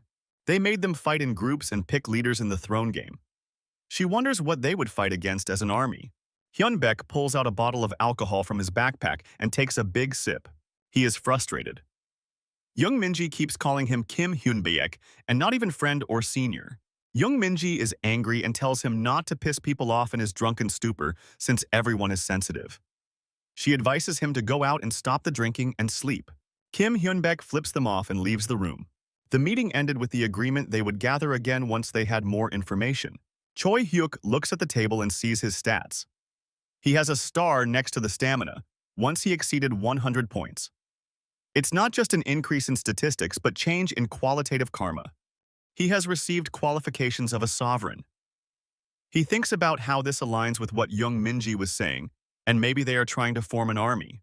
He thinks the Predator's blade has no special abilities or karma, and it's just ugly. But it's good as a sword since it is sharp and sturdy. He suddenly remembers a woman's crying face as she's being choked to death. It's a nightmare and he tries to clear it, but he can't change the past and he's angry about it. Does this mean he needs to become a killer? Or does he become an indiscriminate killing machine after discarding his previous ones? He thinks that he should lay out some rules on who to kill and who to save. He first evaluates Young Minji. He calms down and decides to take things slowly. The bottle of alcohol drops and spills over the floor. Jung Minji runs through it. She is seen murdering the drunk people. Kim Hyunbaek is frightened and backed up against the blackboard of the classroom. He asks Jung Minji to spare him and tells her he's sorry. Young Minji draws her sword covered in blood as Kim Hyunbaek looks terrified and kills him. Next morning, Young Minji calls a meeting to tell that Kim Hyunbaek and the sex executives of the heckler troupe dies last night. She told them in their drunken state they molested a female student and committed devious acts. She goes to mention they ignored their restraining order and launched a preemptive strike, leading to the death of all 7 members. She tells the other members present in the meeting that she's sorry it could not be resolved peacefully. The other members look at each other in confusion and worry. One of them raises his hand and asks if it was necessary to kill them. She tells them that there was no other choice. A system message popped up saying the 24 people who didn't return in the morning had perished. Choi Hyuk thinks to himself that, as expected, Young Minji's guess was right. Another message popped up saying that all of Gangdong district had become a war zone. The next announcement said that on the 30th day, locations of escape codes will be announced and that only the troops with escape codes may escape. This was followed up by another announcement mentioning the location of places with living supplies will be announced. The ones who saw the message looked at each other confused about what's going on. Why did they mention survival? The wonder if they have to fight with other people for supplies. Choi Hyuk is shocked on hearing this absurd but harsh rule. Young Minji and Song Seaman allied together to go to D-Mart, a place with supplies. Choi Hyuk asked if he could go home first, which surprised Young Minji and Song Seaman. The city outside is in chaos and they do not know what it's like outside. Minji mentions it would be like suicide going through the city alone and asks Choi Hyuk if he's going to be fine by himself.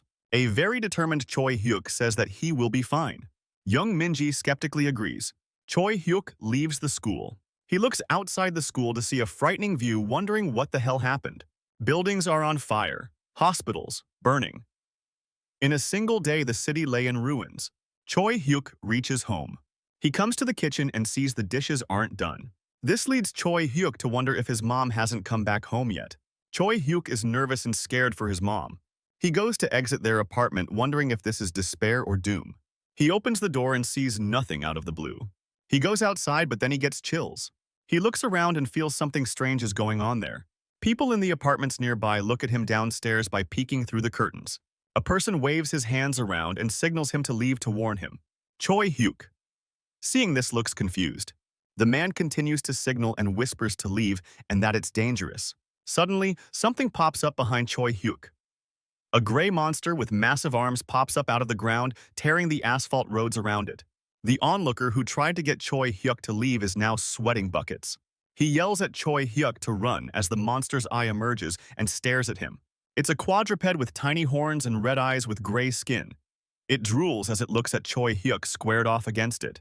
The nervous Choi Hyuk draws his weapon against it, determined to fight it. He dashes at the monster with his sword drawn back for momentum. The monster lifts its forelimb in the air and spreads its fingers into a claw shape, ready to smack down and attack Choi Hyuk. Choi Hyuk stops, changes his direction, dodges the claw attack, and retaliates by attacking the monster's hind limb. He manages to wound the monster, and purple blood starts spilling from the wound. Some of this blood falls on Choi Hyuk, whose uniform starts dissolving, and the ground where the blood spilt is also melting. He realizes that the blood is acidic, but fortunately for him, his endurance is high enough to where it doesn't melt his skin. The monster opens its jaw and lets out a loud screech, making an unnerving noise. This causes Choi Hyuk to be visibly disturbed and irritated. The monster uses this opportunity to throw a car at Choi Hyuk, who is now caught off guard. Choi Hyuk barely manages to dodge that, but then immediately the monster takes a plunge at him. Unable to dodge, Choi Hyuk ends up taking a hit and being knocked back. He ricochets off a car and crashes into a nearby building. The building wall is broken due to the impact of the throw from the monster. It continues to approach Choi Hyuk, who is currently laying on the ground. It lets out another screech. The glass panes from the windows on the buildings shatter and Choi Hyuk appears to be in pain. He draws his serrated blade and leaps at the monster, who lifts its forelimb ready to counter. Choi Hyuk manages to dodge and get under the monster. He lands a successful hit near the torso of the monster, causing it to cry out in pain and bleed once more. The monster is now enraged and fights back. It attacks with its forelimbs again and manages to hit Choi Hyuk's legs and making him unable to dodge the monster's attack. Choi Hyuk is on the ground with the asphalt under his feet turned to rubble. He looks up. The monster leaps at him with both claws ready to attack while Choi Hyuk is on the ground. The monster sinks both its paws into the ground where Choi Hyuk was. He's nowhere to be seen. The man who warned Choi Hyuk to run looks up from the balcony stunned. He recalls last night seeing weird messages but brushed it off as being tired. He wonders why his TV isn't turning on. He read a book and went to sleep. He regrets that because if he had left, then it wouldn't have been too late. He wakes up due to an earthquake. But this earthquake was caused by the rampaging monster that Choi Hyuk is currently fighting. Squishing humans under its claws, flipping cars, all he could do was watch from the balcony in fear. He sees Choi Hyuk evaded the attack and thinks there is still a survivor, and that he is incredibly strong. He wonders if Choi Hyuk is human or not, but that doesn't matter for now. What truly matters is whose side is he fighting for. He thinks to himself while watching Choi Hyuk fight the monster, that obviously Choi Hyuk is on their side. The onlooker is terrified, fearing for Choi Hyuk's life. The monster sinks its claws into the ground, smacking down on it. Choi Hyuk's blade emerges through its palm, slicing its arm apart, causing the monster to cry out in pain. Choi Hyuk looks determined and leaps in the air. He slices through the monster's neck in one slice, severing its head. The head crashes to the ground, making a huge thud. Choi Hyuk calls upon the onlooker, tells him to come down. The man still staring from his balcony is shocked to see Choi Hyuk survived. The monster's head lies on the ground lifeless. Choi Hyuk tells the onlooker it's dead. So do not worry, and tells him to come down. People gather in the parking lot alongside Choi Hyuk. They talk about a ring. The old man mentions he doesn't know anything about a ring, and some weird words appeared, but nothing happened. The onlooker mentioned that once it became night, monstered attacks like one Choi Hyuk just fought. The lady tells them that there was another that appeared for just a second that was the size of an apartment. She goes on to say she couldn't see it well because it was dark, but it was like a dinosaur. The other two argue they didn't see anything of the sort, but the lady swears she saw it. Choi Hyuk wonders if there is truly a monster the size of an apartment. He looks at the apartment and wonders how many slashes it would take to kill that monster if it were the size of an apartment. He tells the three residents of the apartment that he's going to Hinmyung Middle School. The old man tells him he's going to stay here since he doesn't want to be a burden to Choi Hyuk. The other two follow him to the middle school. They were imagining the middle school as a refugee shelter, but the truth is that place was a war zone. At the school, there were many things necessary, including food, weapons, and barrier of the weak. While the barrier was in effect, monsters who entered the school premises had their abilities cut in half, that of its original potency, if not for the barrier. With the states of people who just received karma, they wouldn't be able to avoid annihilation on the very first monster attack. Two of those same monsters that Choi Hyuk fought earlier approach the school main doors. The people are in a rush to get to safety and lock the doors. One of the monsters leaps at the school's windows and tears into the glass. This sight left the people taking shelter in the classes afraid and screaming. Men, women, and children were being attacked by the monsters, unable to do anything. The students who have armor and weapons rush to the front lines to fight. Until now, the monsters have never directly come to the front lines to attack them. Dong-soo Hyung in armor comes to the classroom just to see it covered in blood.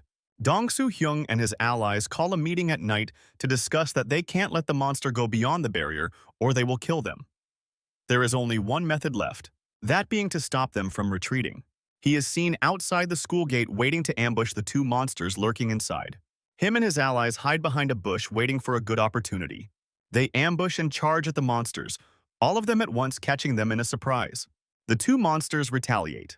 Some of them get caught in the jaws of the monsters. Dong-soo Hyung leaps at one of the monsters, directly yelling, "Stop," saying he won't let them pass. He manages to thrust his sword into the top of the head of one of the monsters. Suddenly, his ally calls out to him and tells him to watch out.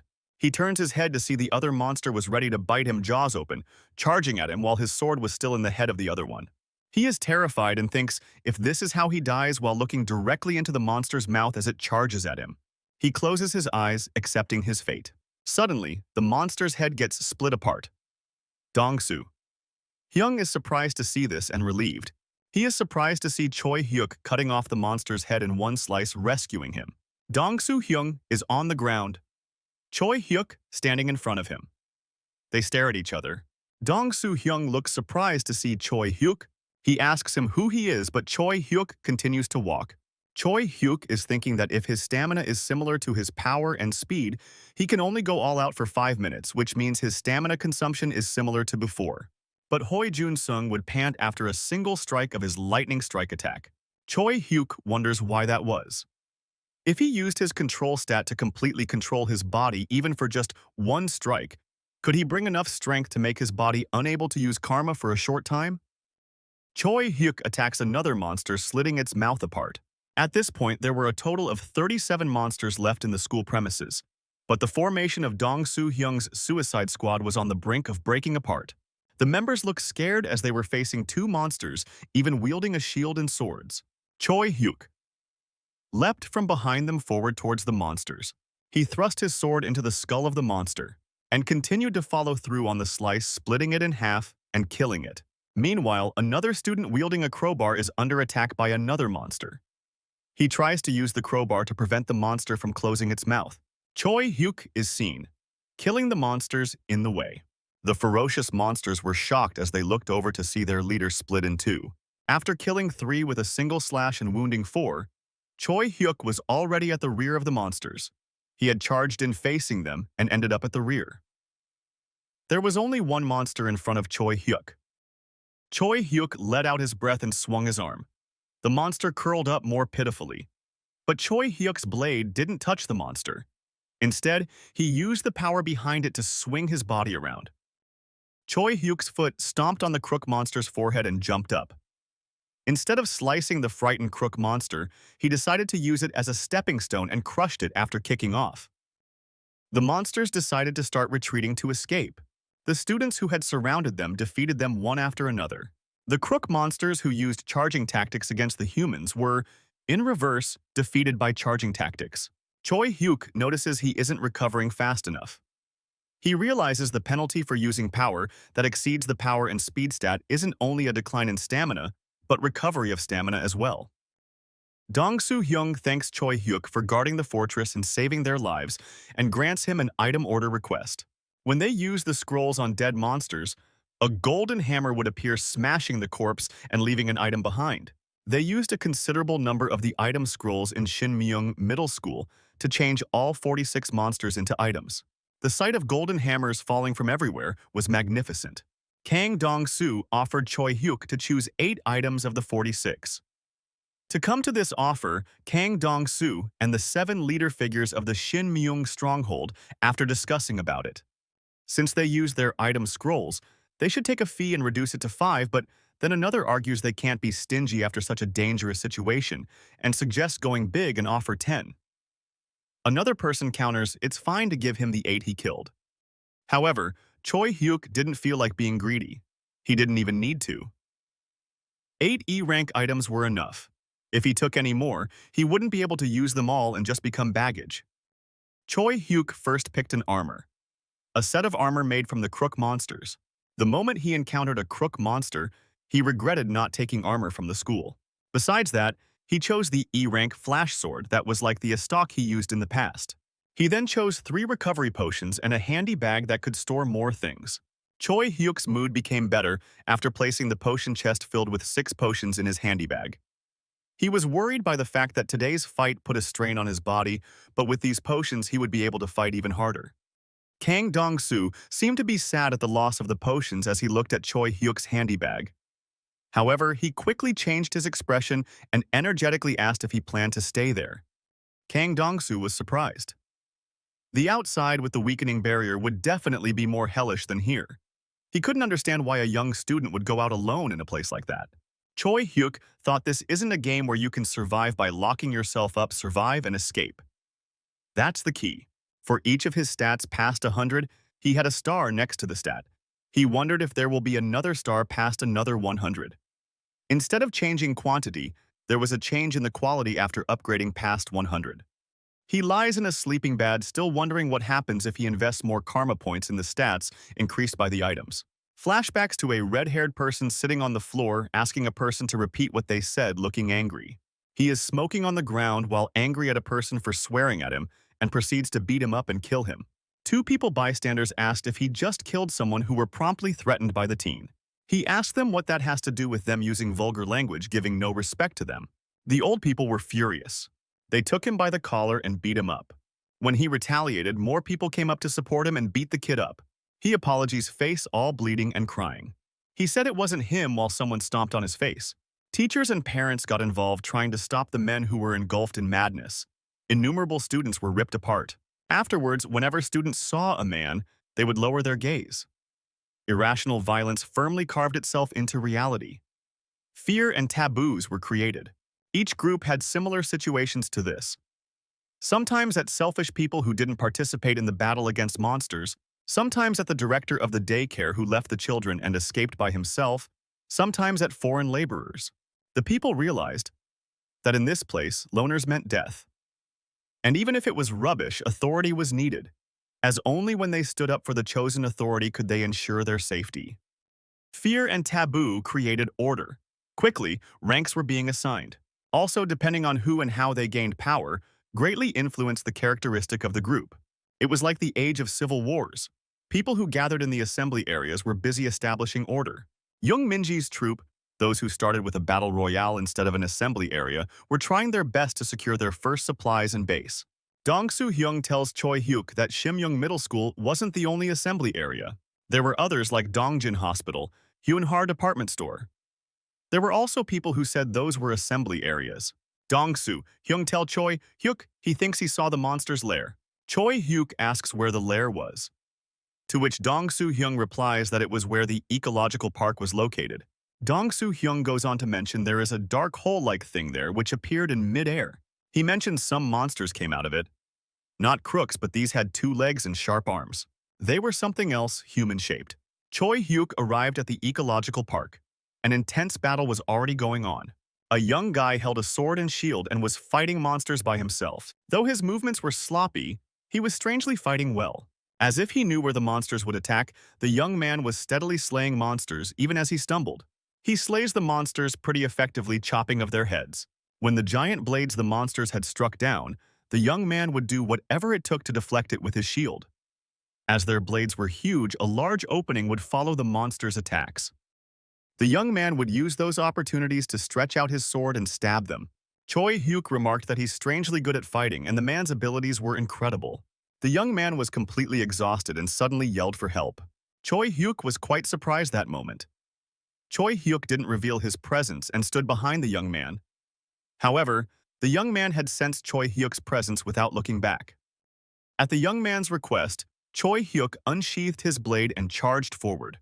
Choi Hyuk rushed in a step quicker than the bladed monster's blades, when he instantly killed 5. The bladed monster, who was sitting at the back, stood up face to face with Choi Hyuk.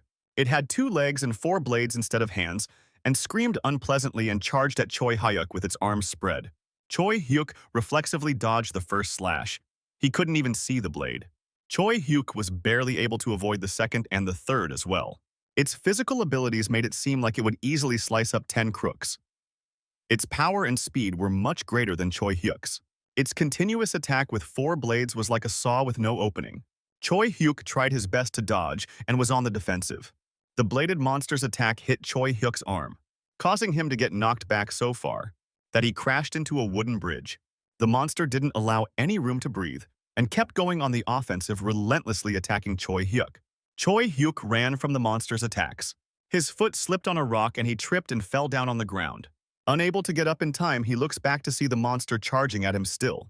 He remarks that it's fun and puts out a grin. Steam expelled from the monster as it attacked more ferociously. Choi Hyuk became more absorbed into the fight and was able to see its moves and narrowly avoided or blocked them. The monster had increased its pace. However, after it let out all its steam, its vigor died down. On the other hand, Choi Hyuk had already read his opponent's attack pattern. The exhausted bladed ghost kept wielding its 4 blades. That moment, its first and second blades struck down, and when it was about to raise its third, due to exhaustion, its speed had slowed down a little. Choi Hyuk's eyes flashed. He squeezed out the karma in his body and slashed out with his fang saber with the shortest distance and quickest speed. Choi Hyuk instantly added all his strength into his slash. The fang saber ripped apart the bladed ghost's neck and 2 of its arms. A system message popped up saying he has exceeded 100 retribution. First to succeed in upgrading your retribution, he received another qualification to be a sovereign. He was allowed to have 5 subjects, whose karma will increase by 20% if they followed him. He finally upgraded his retribution. Choi Hyuk poured his remaining free karma points into stamina. This time, his free points were applied without penalty. The Predator's blade absorbed the blood of a worthy opponent. The Predator's blade quickly absorbed the bladed ghost's blood, and the mummified bladed ghost turned to dust. The dust passed through the portal it was protecting and scattered. The young man, who was there first, pointed at the portal and told Choi Hyuk he had to destroy that. Choi Hyuk didn't reply as he examined the portal. Choi Hyuk wielded his Predator's blade and split the altar. With a vibration, the portal turned into smoke and disappeared. A system message popped up. First, to destroy a target. Granted 2 additional free karma points and an additional rule revealed that every night the number of monsters that cross over the portal increased by 20%. While Choi Hyuk was still processing the meaning of the 20% increase, the young man screamed. It seemed like he saw the same thing. The young man started to mumble something. He calculated that by the 30th day over 1 million monsters will have crossed over. Choi Hyuk thought as he looked at the despairing man that he was fast at calculating. Then he turned around. But the young man, who was despairing by himself, called out to Choi Hyuk, saying he knew Hyuk would come. He told him Choi Hyuk had to go with him. He was Baek Seoin with the intuition skill. Baek Seoin was at the Veterans Hospital when it happened. He was drinking a can of soda at the rooftop. The sudden assembly announcement caused crowds of people to gather in the hospital parking lot. There were even some who wanted to enter the hospital by passing through the security guards. There were even people who were speaking nonsense, something about seeing monsters. Just when he had taken a sip of his drink, Baek Seoin suddenly had an ominous feeling. Cold sweat ran down his back and his heart raced. It was as if he heard a scream coming from within him. He felt like he would suffocate. Baek Seoin was in a panic as he hurriedly left the hospital. His heart was pounding and his vision narrowed. He heard a scream, someone yelling to help them. An air conditioner unit fell on the floor due to the shaking of the ground. Just then, he heard the sound of loud screams and shouts and saw people running in fear from something that was following them. A monster the size of an apartment that spewed flames from its eyes and mouth suddenly appeared as if it had dropped down from the sky. The Tyrannosaurus-like monster kicked the building right next to the one Baek Seoin was hiding in. The monster blew flames, and those flames spread out in a circle, completely burning people in its path. The advancing monster swung its tail and bashed its head on the hospital and meticulously buried the people under the wreckage. Behind it was a swarm of monsters that hunted and killed the escapees. People were chased and hunted by these smaller dinosaur-shaped monsters. Unable to do anything, he stifled his cries and could only let tears drop from his eyes. The monster that smashed the hospital suddenly disappeared. Just then, Baek Seoin received another message. The Wyvern of Destruction will appear again on the final day. The Wyvern of Destruction will protect the escape code. He tells Choi Hyuk his intuition only cared about his safety. It didn't matter whoever else died as long as he was alive. Choi Hyuk listens to him deep in thought as he mentions that they need to form a suicide squad that will destroy the monster spawning portals ahead of time and kill the Wyvern of Destruction. He tells Choi Hyuk that he needs his help to do that. That moment, Choi Hyuk was deep in thought. The Wyvern of Destruction. How can he kill it? Was it possible to kill an apartment-sized monster with a sword? Perhaps it was not meant to be a monster to kill. Maybe they were supposed to lure it away and escape. Choi Hyuk resolved himself to kill the monster. It was fine if he looked for the method starting now. He asks Baek Seoin to lead him to the portal to test if his intuition was right. Baek Seoin revealed a slightly hopeless expression. His intuition tells him that the monsters over there are going to be stronger than the ones here. He asks if it would be better to look for more people before then. However, Choi Hyuk just shrugged his shoulders. He said to think of it as a test. If he wanted to stay with him, it would be a bit troublesome if he would die facing monsters at that level. Baek Seoin looked as if he had no other choice. Choi Hyuk shares his potions with Baek Seoin, who drinks them to get his karma back. They were at a mountain fighting mountain orcs. Baek Seoin had almost died. Choi Hyuk decided to ask him to know more about intuition. He began by asking if his ability is only sensitive to his well-being. How does he know the locations of portals? He told him it was because he resolved to kill the Wyvern of Destruction. From that moment on, he started to fight with intuition, ignoring his heart that wanted to find and trust a safe group. After a day of looking for information and ignoring his intuition, a new intuition formed. It's probably telling Baek Seoin a way to survive even after fighting the Wyvern of Destruction. He felt that if he found a portal and fought, someone would come. And someone did come. That was Choi Hyuk. That's when he realized that the only chance to survive the Wyvern of Destruction will be him. Choi Hyuk liked Baek Seoin. He especially liked the crazy thought of needing to kill the Wyvern of Destruction. He asks him why he wants to kill the Wyvern of Destruction. He mentions he's always been an unfilial son. He is planning to be unfilial one last time and killing the lizard-like wyvern monster. Choi Hyuk was able to understand him better than anyone else. He liked his thirst for revenge. He was reminded of the brutality that had happened in his school. The moment Choi Hyuk decided, a message appeared in front of Baek Seoin saying that Choi Hyuk wanted to accept him as his follower. Once he accepted, all his karma points would increase by 20%. Baek Seoin looked at Choi Hyuk with surprised eyes. He examined Choi Hyuk's face, bit his lips once and nodded his head. Choi Hyuk asked him why he said they needed a suicide squad, to which Baek Seoin replied, "The number of monsters will grow tomorrow, and it will be even more difficult for the two of them to clear portals." Choi Hyuk lifted his nearly recovered body. Since it was obvious that if it was going to be harder tomorrow, it was best to destroy more today, and decided to fight. Lee Jin-hee resolved herself not to fall asleep. She held a knife and waited for nightfall in her bed. The monsters who were targeting this place? The Shadow Teeth. Their whole body was surrounded by a black fog. They possessed great stealth abilities, so people didn't notice when they passed by right in front of their eyes. The only time they would show their appearance was when they slashed the neck of a sleeping person and drank their blood. Every night, 3 shadow teeth would enter, and each one would take 1 life and disappear. 3 at a time, 1 person each. That was the gist of it. People who saw the shadow teeth tried to go after it and kill it, but it was faster than them and killed them and escaped. They surrounded the shadow teeth and struck its face. It started turning to dust at its mouth. The shadow teeth cried out a strange sound to call its comrades, and its comrades who were waiting outside would enter and save the shadow teeth. That day, there were 21 deaths and 7 injured. The people in the hospital were divided on whether to fight or not. Where they fought, the shadow teeth let out a screech that called forth its comrades. Where they didn't fight, there still was people who died. Day 3 had 3 deaths as well. No one saw or heard anything. Lee Jin-hee grit her teeth. She didn't know how, but somehow everyone knew in just 3 nights. The fact that 3 shadow teeth would enter and that each one would kill 1 person. People would look the other way even if the person next to them was dying. Because the moment they took notice of it, the chance that the shadow teeth would go into a frenzy and kill them as well was high. A hoarse cry for help was barely able to escape from the victim's ripped throat. She could hear him struggle with his suppressed body. A shadow teeth had passed by Lee Jin-hee without her noticing and had gotten on top of a victim and slashed his throat. Lee Jin-hee got up abruptly, and she saw it. A person who was lying next to the victim waving his hand, telling her to sit back down. She held her blade in her hands and shouted out loud to wake the surrounding people. The shadow teeth looked at Lee Jin-hee and screamed. The people who were still lying down tried not to pay any attention to the commotion. The shadow teeth grabbed her blade and stopped it, trying to dodge her attacks. She pulled her leg back, preparing to counter. She kicked the shadow teeth and sent it flying with a bang. The shadow teeth was cunning. As Lee Jin-hee's attacks were tough to deal with, it jumped up and attempted to escape while piercing the necks of the escaping people on its way. However, Lee Jin-hee was quite formidable.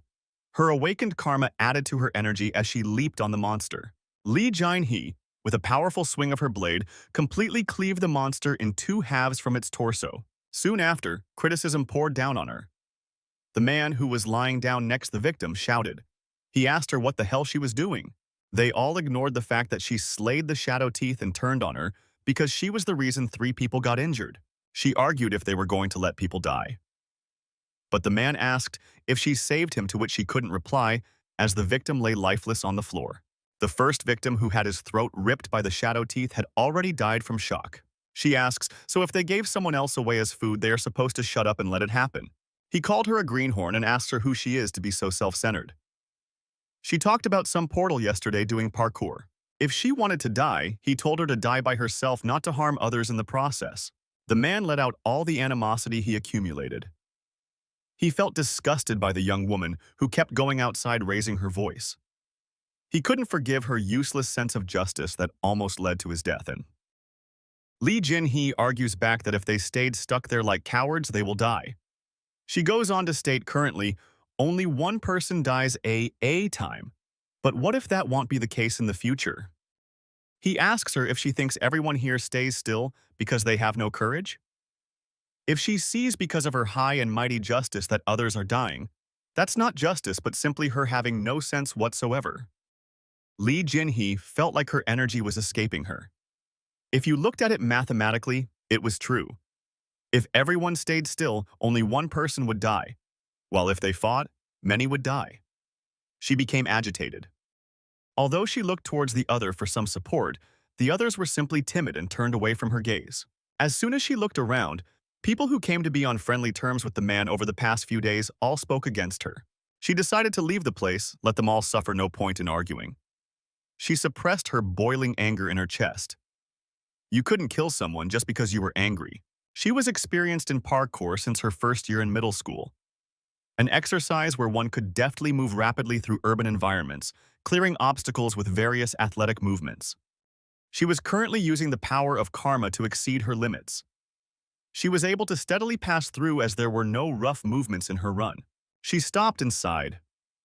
As her head cooled, she became embarrassed. She was happy she left after losing her temper, but she had no plans. She had no choice but to keep walking. It was too late to go back now, so she thought she would look for another assembly area at the next station. She suddenly heard noises and smelled the distinctive stink of monster blood. At the same time, in the darkness, sounds of fighting and shouting approached her. It was an earnest cry for help meant for someone else. Lee Jin-hee hesitantly peeked around the corner. That moment, as if he had heard her thoughts, she heard the voice shouting at her to help. Lee Jin-hee instinctively ran towards the sounds. She would come to see it was the sound of Baek Seoin calling out to Choi Hyuk while fighting a bunch of monsters. Choi Hyuk and Baek Seoin were fighting scaled monsters that looked like they had armor. Baek Seonim calls out for help while he guards with a shield and a sword. Choi Hyuk is readily slaying monsters alongside Baek Seonim in a subway.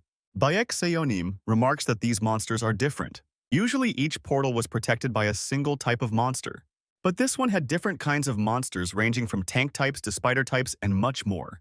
And the monsters were being commanded by a mid-boss using military-class strategy. Baek Seonim calls out to Choi Hyuk and asks him to say something. Just then, suddenly Choi Hyuk crashes into a wall due to the impact from a monster's attack. Baek Seonim instinctively calls out to Lee Jin-hee, who is hiding behind a wall trying to understand the situation that is going on. When Baek Seonim finally shouts desperately asking her to help specifically, she decides to go and see what's going on. She sees Choi Hyuk and Baek Seonim fighting, fending off the monsters with Hyuk in the lead. She leaps forwards into the crowd of monsters in order to lend her help. With a swing down, she stabs one of the monsters in the head. She looks forward in awe as she watched Choi Hyuk. He has leapt up in the air and is now slaughtering the mid-boss, which looks like a bat with 4 eyes. As his blade penetrates the monster's skull, he follows through in a swift motion to slice its head, splitting it apart in half. The two of them quickly slaughter the rest of the monsters. Suddenly, a monster head hits the wall behind Lee Jin-hee after getting thrown by Hyuk as she watches with her jaws dropped. An additional rule is revealed, stating after 15 days monsters become organized. Choi Hyuk has destroyed more than 5 portals and revealed more than 2 additional rules. This grant him a C-rank skill, Soaring Slash. Lee Minji is awestruck and calls Choi Hyuk as Appa. She tells him that the way he jumped and killed the monsters were art that she's never seen anything like before. Choi Hyuk is confused as to why she called him Appa. She goes on to say that any person who is good at parkour deserves to be her Appa. She begs him to teach her. Baek Seonim and Choi Hyuk tell her they plan to kill the Wyvern of Destruction, a monster the size of an apartment. Upon hearing this, she is initially shocked they would dare challenge a creature the size of an apartment. But even when there was no karma, they were climbing walls of buildings with their bare hands, and now that they have karma, anything is possible. Choi Hyuk and Baek Seonim look at each other equally confused and concerned. At Duncheon High School, Young Minji and Lee Jin-hee were sitting down across from each other. Chu Young-jin was silently standing behind Young Minji. She asks if the rumor about the enormous monster wasn't just a rumor. Lee Jin-hee goes on to mention there are 2 conditions to win. One is destroying all the portals and suppressing the monsters. And the second is to either kill the Wyvern of Destruction when it appears on the final day, or at least keep it busy. If they fail to do either of the 2, it is impossible to obtain the escape code. Young Minji had almost decided. She asked her last question to confirm if the king without subjects sent her and asked her to prove it. A black flag fluttered above Lee Jin-hee's head. It was Choi Hyuk's symbol. Upon seeing this, Young Minji decides to accept her offer and smiles in relief. Young Minji declared that from now on, their troops will try their best to destroy portals, and they would be dispatching their elite troops in a week. Lee Jin-hee mentioned there was an assembly point in Hyunhae department store and mentioned they had the most power, and quite a few troops had already gathered there. Young Minji said it wasn't far, which was good. The two finally shook hands after coming to a decision and agreement. During the first week, they cleared out 12 portals. But as each day progressed, the fight became more and more difficult since there were exponentially more monsters pouring in every single day. The LED to the growth of the number of monsters they hadn't killed, they had to put a stop to this. Choi Hyuk decided to put together a suicide squad and dispatch the very agile Lee Jin-hee as a messenger. Lee Jin-hee left Duncheon High School with light steps. Young Minji stared at the Lee Jin-hee, who easily jumped over buildings. Her movements didn't waste any energy.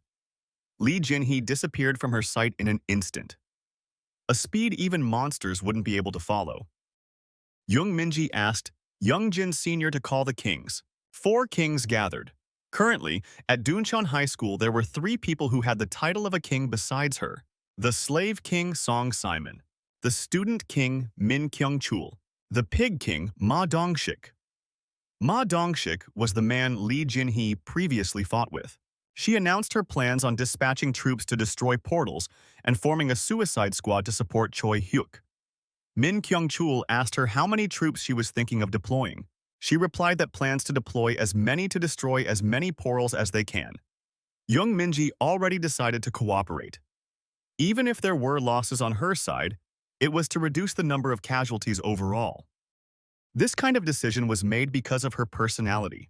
If the door to hell opened on the final day and countless people were slaughtered by monsters and the wyvern of destruction, she had no doubt that she wouldn't be able to endure her sensitivity to others' pain. The Pig King. Ma Dongshik wanted to oppose her. He suggested instead of doing it, they act like doing it since they're not the only ones who will be fighting anyway. Young Minji tells him, they are not the only ones. What if everyone had the same thought Ma Dongshik did then? If that's the case, everyone might die? The coward Pig King asked her why that someone had to be them if they want to take the lead everyone should. While he talked, Ma Dongshik read at Jung Minji's mood. Jung Minji was younger than Lee Jin-hee, who fiercely talked back at him a few days ago. His insides squirmed at the fact he had to treat her with respect. However, she wasn't someone he could handle. Ma Dongshik argued they couldn't fight the portal monsters or the wyvern of destruction. They already suffered enough losses. They were people with a family to protect and couldn't take that risk. Young Minji, enraged, drew her sword. She threatened Ma Dongshik that if they didn't want to fight the monsters, would they prefer to instead fight with Minji's troops? She mentions she did not call them all for a meeting. With her words, the atmosphere grew cold. She had gathered the kings not to discuss these matters but to announce it. At least it was different from her original demeanor of listening to their opinions after their groups merged. Ma Dongshik froze momentarily before finally opening his mouth. He said he understood but asked her to reconsider the number of dispatched people. He reasoned they had families they wanted to reunite with and couldn't have them all go into mourning suddenly. He asked one person from each family be dispatched. But Lee Minji denied, saying that there were students who couldn't find their families too, and they won't treat those with families any differently. With strong karma, even the elderly can run around. Ma Dongshik's face distorted at her words. Young Minji went on to continue that if they are weak, they die. This is that kind of game. Ma Dongshik wanted to let out his anger and slam the table, but he desperately endured it. He was barely able to suppress his anger and force a smile, saying finally that he understood. The scene shifts to Baek Seoin and Hyuk as they are rummaging through a box to find supplies. 3 gangsters come up and ask just who they are to be crawling here like that. Baek Seoin notices them as Hyuk looks to the side too. He sees them and suggests they should split evenly since they are both there now. The gangsters look at the extended hand speechlessly. The middle one finally gives an evil smile and glares at them. Soon a bunch of gangsters come up to them and surround them. Baek Seoin is surprised as he looks around at the assembly. He tells Hyuk that they seem to be in a dangerous situation, but his intuition did not seem to be activating. Hyuk lets out a chuckle as he smiles. The gangsters had an axe symbol on their head, as was natural for them. He was debating in his head about which of those 20 gathered gangsters to keep alive and get information from. Just then someone yells from behind the gangsters to stop. A person in an army outfit wearing glasses comes up and tells the gangsters punks to put their hands away. The said person has 3 other people standing behind him wearing similar outfits. One of the gangsters looks at them and murmurs that it is the Association of Comrade in Arms. The army man suddenly claps his hands. He looks at Hyuk and Seoin and tells them that they should think of themselves as lucky civilians. The army man then looks at the gangsters and says that they knew that their assembly area was nearby the area. However, since they came from a long way, he wanted to split it evenly between them. The gangster cursed out as he heard that and started shedding cold sweat. He reached into his pocket in a hurry. Out came a handgun as he fired a shot into the ceiling. Looking at the army men intimidatingly, he told them that it had nothing to do with them. He then pointed the gun at them and told them to go their way. The army man looked at the gun silently. With a wide grin, he revealed a missing tooth. Suddenly, the others who were with him started bringing out various weapons. The army man motioned to his ears and mocked them, saying that he could not hear the gangsters cause he was too old. Meanwhile, his comrades were now standing beside him with numerous guns scaring the gangsters. The gangster leader was shocked and could not utter a word. The army man now said that they will be splitting the items 2-to-1 and they will be taking the larger part. Just then, he looked at Hayek and told him that as civilians, they both should quickly run away. Hyuk heard this and chuckled mockingly. While the two group leaders stared in surprise, Hayek started laughing maniacally. With a single step, he disappeared from his spot. The others were shocked as they couldn't even see when he moved. Without even a warning, Hayek appeared in front of one of the gangsters. With a single punch, he blew the gangster's head off. The blood splattered and hit the person beside the lifeless body. With another quick blow, Hayek hit this person and broke his back. Just then, a gangster came up with a gun. He pointed it at Hayek's head. However, Hayek sharply noticed the exact moment when the gangster was about to pull the trigger. With a swift movement of his hand, he disarmed the person, leaving him screaming in pain. The other gangsters were shocked but quickly got to work, shouting at each other to shoot Hyuk. With one punch after another, their heads blew open and splattered across the floor. The blood painted the walls red as they all fell one by one. Meanwhile, the army men observed speechlessly as they noticed the literal massacre. The old army man leading the bunch even started sweating as he thought to himself just who this kid was. Baek Seoin panted as he took something out from under his shirt. He looked at the necklace that Hayek had given him. If not for the necklace of protection, he would have died in the blink of an eye from all the bullets. Meanwhile, Hyuk quietly stood between the bloody mess he had created. He looked back at an unwounded gangster who was now backed up against the wall in fear. The gangster was utterly horrified as he pleaded Hayek to stop. Hyuk grabbed him by the neck and lifted him up. While the gangster struggled to get words out, Hayek asked where their headquarters were. The gangster stammered out a response that it was at the KTT building and pleaded with Hayek to spare him. Hyuk asked if he did not think of the consequences when he came at him shooting guns. The gangster kept shouting for help, but Hayek mercilessly snapped his neck and left him on the floor. The supply boxes were now all open and in plain sight. Hyuk talked with the army man and told them they should split it evenly. While one of the soldiers were about to complain, the older leader stopped them and immediately agreed to Hayek's demand. He said that Hyuk was quite an amazing young fellow and was exactly like the army man had heard. Meanwhile, Seoin was looking at the dead bodies lying on the floor and noticed one of them had a speed enchant. He said it was quite a waste for it to end up in the hands of a gangster. Enchants were unique items presented in a jewel-like shape that got etched on the skin when used. Enchants were very valuable and were limited to stat-increasing items. They were an additional way to increase one's stats, and one could overlap up to 5 enchants of the same grade as retribution points. Choi Hyuk currently had a combination of 3 control enchants and 1 stamina enchant. He additionally had the Ring of Speed and the Ring of Vigor with him too. Seoin left the body alone as he realized there was not anything left to use this time as well. Suddenly, he looked towards the army men looking through the boxes of supplies. They seemed to be happily analyzing and calculating their rewards for the day. Senonin walked up to Hayek and called his name. He asked him if he was planning to go wipe out the gangsters at the moment. If so, he told him that they should take those army grandpas as spectators. Upon hearing Hyuk's confusion, Seoin explained that they needed to start showcasing their power. He explained that people would only fight the Wyvern of Destruction if they saw that there is a chance if they fight with Hayek. Hearing Seoin's intent to promote their team, Hayek gave it some thought. He then asked Seoin if those armed men would even want to watch them fight. Seoin told him that they should give some gifts to incentivize them. He walked up to the army men, calling them grandpas. Saying that they were going to clear up the gangsters, he asked them if they would like to watch. The army men looked at each other in confusion. The leader looked at Seoin and asked just why they should do that. He said that they might not have got the news yet, but they had already requested an alliance with their leader. Thus, Seoin was hoping that they could watch their skills and discuss it with their leader later. The army men said that they had already seen that their skills were amazing, however, Seoin dismissed that as nothing. He showed them an item card and said that they would not leave them empty-handed as a show of friendship. The army men discussed it among themselves and decided to go. Seoin smiled upon hearing their agreement. Seeing Hyuk already walking out, the army men asked in surprise if they were going right away. Seoin said that that was indeed the case. The army man was a bit surprised and wondered if they were really going like that. The two of them alone against a whole building of gangsters seemed simply absurd. Thinking thus, he convinced himself that Hayek must be having forces elsewhere. However, when they all arrived at the enemy base, the army man could not help but ask where their comrades were. Seoin just told them to not worry and simply spectate from a distance. Looking back, he once again told them to not go anywhere. The army men were now a bit concerned. They started thinking that they were young ones who did not even value their own lives. However, they were confused too because those two simply did not look like such kids. Seoin came running and called out to Hyuk. He asked if they were not going to sneak in, since Hyuk seemed to be entering from the front door. Hearing Hyuk's confusion on why they should do that, Seoin said that it will be hard to distinguish between friend and foe if they fight head-on. Seoin told him that it was simply not good to kill people who were forced to cooperate with the gangsters. However, Hyuk told him that cooperators were not any different from the gangsters either. While this shocked Seoin, Hyuk turned around. He said that he does not kill people who are not cooperators. Seoin fell into deep thought on hearing that.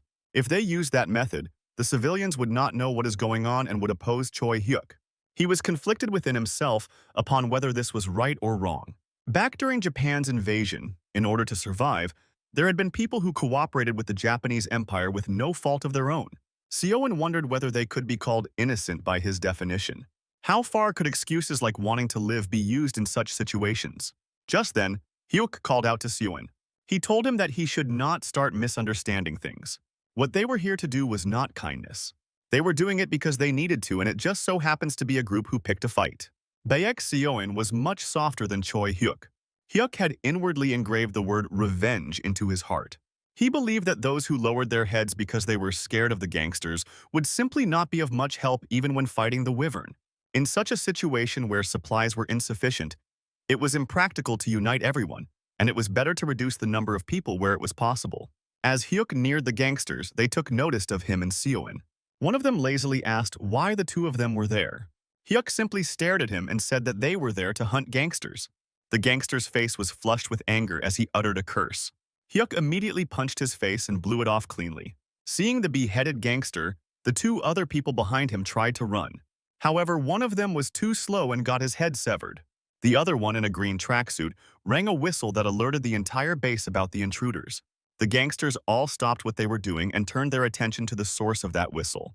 Meanwhile, Hyuk had pointed his sword at a kneeling person who asked if they were there to hunt gangsters, because if so, he wished to join them. Thus, the three of them entered the KTT building area where around 1,300 people had assembled. Among them, 500 were gangsters while 800 were normal people. Although gangsters had many problems with the law and morals, as they were experienced fighters, they were quite courageous even when fighting monsters. Thanks to them, this place was the safest of all even against the monsters. But this big place was in no way free for the normal people. Gangsters excluded normal people. They monopolized information and items that were only advantageous to them. Not too many days had passed when the gangsters became the king of this place.